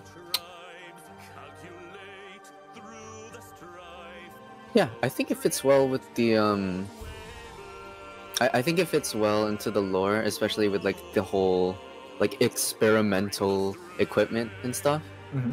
So I would give that one 1.8. Mm-hmm. And then for lore, I do like the touches with Vine Labs, and just like it really shows what your character has been through with like getting sabotaged essentially. I think that type of thing happens quite a lot in Arknights, and then especially with like the Knights competition, it's kind of unfair at times to anyone that has read like Maria Nerl or Near Light. So for lore, I'm gonna have to give that one. I want to give that one a 2, actually. Go for it. Yeah, and then for character focus, how involved are they in their lore? I think they are very involved. Like the lore page with their background, like where they started, how they got here, why they're in like Rhodes Island. I think that fits real nicely. Like, I was gonna say it felt like a bit much, but I think it's actually a good mix. So I'm gonna have to give that one a 1.9. 1.9. Cool. Coming out to a 10.9 from Mir. Alright, my turn. Creativity integration. It integrates very well as a hookmaster, and like it is unashamedly like undoubted, like this is a hookmaster operator. But there's enough new twists on it where you're like, oh hey, this is new, like this is new and interesting. I'll give it a 1.9. I'll give it a 1.9. Again, there's just something that feels like it's a little, I don't know, a little bit something that I feel like me personally, I would like to see it done a little differently. Me personally, I think it was just like, I think having the stuns is cool though. I'm just generally like a little iffy on stuns from a creativity aspect. Balance wise, again, stuns, I think the stuns last too long, and then also with S2 being abusable, I'll give it like a 1.6. So I'm taking away 0.2 for each one. Cohesion, this is very cohesive. This is very focused on what you're trying to do with this operator. I'm gonna give it full 2 points on cohesion for me. Integration, how well does lore fit into everything? I think the lore fits as like from that duelist perspective. I would have liked to see a little bit on the pulling part, I guess. He was a weapons tester, but I think I would have liked to see just a little bit more on the hooking part, right? Like maybe just that casual mention of like, yeah, you know, he uses like I don't know, like some kind of grapple or whatever, like a little bit more to show that. But I'm still just giving it a 1.9. Like I still think it's good. Again, me personally, I would like to see a little bit more there. How does lore fit in the AK universe? That lore's getting a 2.0 from me. Like that fits. You got the whole shebang. Like you got Ryan, you got everything being mentioned. Like you locked down what Casimir's was. You locked down like how cutthroat the world can be as like an overall. Character focus. How well is it focused? That it doesn't make narrative sense. Character's very focused. Narrative sense, I think there's for narrative, I would have preferred maybe a little bit more of just like, I know this would primarily focus on pre-roads. I think I would have liked just a little bit of like post-joining roads. Just a little bit. Not a lot, a little bit. So maybe like a little bit less pre-road, a little bit of post-roads. Just to balance that out just a little bit, because there's a lot of pre-road, right? But I still think I'll give it like a 1.8 on that one. So this comes out to an 11.9. Oh, skill 1 does say harpoon shot. Never mind. Then in that case, I mean, skill 1 does say harpoon shot, but again, it's more of the lore integration on that. Then I would like to see like the lore itself talk about a little more. Just a little bit, I guess. Just like a little bit more description. Again, end of the day, personal preferences from judges, right? Like it's a personal preferences. End of the day, we're all here for a good time. Alright, what do we got here? We got 33.8. What does that bring us to right now? Ooh, that's a new first place. That is a new first Pog? place. Yeah. That is a new first place. Dead, you might get your Annihilation handhold. You might actually be able to get it. I'll do that Annihilation handhold. I fucking love Annihilation. Dead, you might actually get your wish.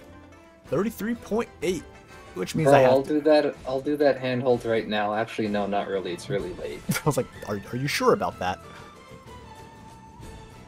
Let me adjust this a little bit so everything fits. Why did I make everything's font so big? Who did this to me? Oh wait. Who could have done such a thing? That's like me with like half my problems in life. Who could have done such a thing? Ah, shit.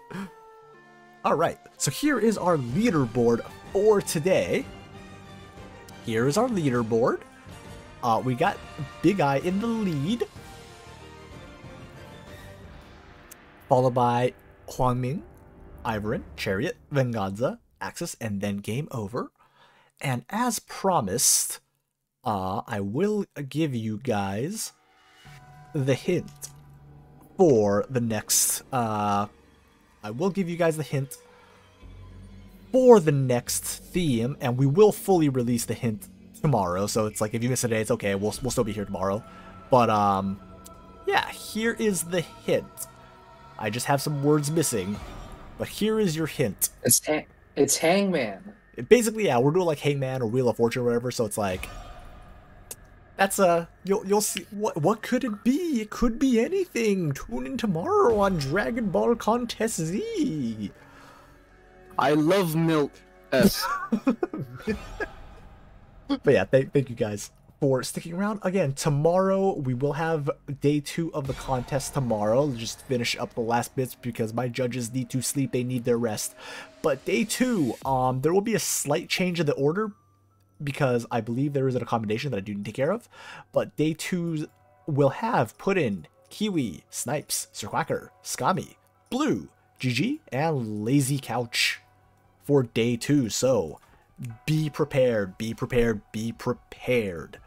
Anyhow, let me just double check, see if there's anyone streaming, I guess, that I could send y'all to, but I am by virtue of being the last EN streamer, everyone's here now. I'm gonna send y'all over to Zero-san. Don't do anything stupid. No raid message. Sound glitch will still be muted again for next stream. But again, give a big thank you for our judges for donating their time. Again, it's a pretty big commitment every single time. So again, big shout out to our judges. Please, please, please do support them. They are wonderful, wonderful, wonderful streamers on their own right. And I will be sending y'all off to Zero-san now. Don't do anything stupid. If you get banned there, then I mean, good luck getting back over here because I will not be happy with you. But anywho, gonna send y'all off now. Don't do anything stupid. Don't do anything stupid. Gonna send you off now. Again, y'all have a good day, good night, wherever you are. I will see you guys tomorrow for day 2. Should be a good time to see who wins this all. Have fun, be safe, enjoy. Bye-bye. Thank y'all.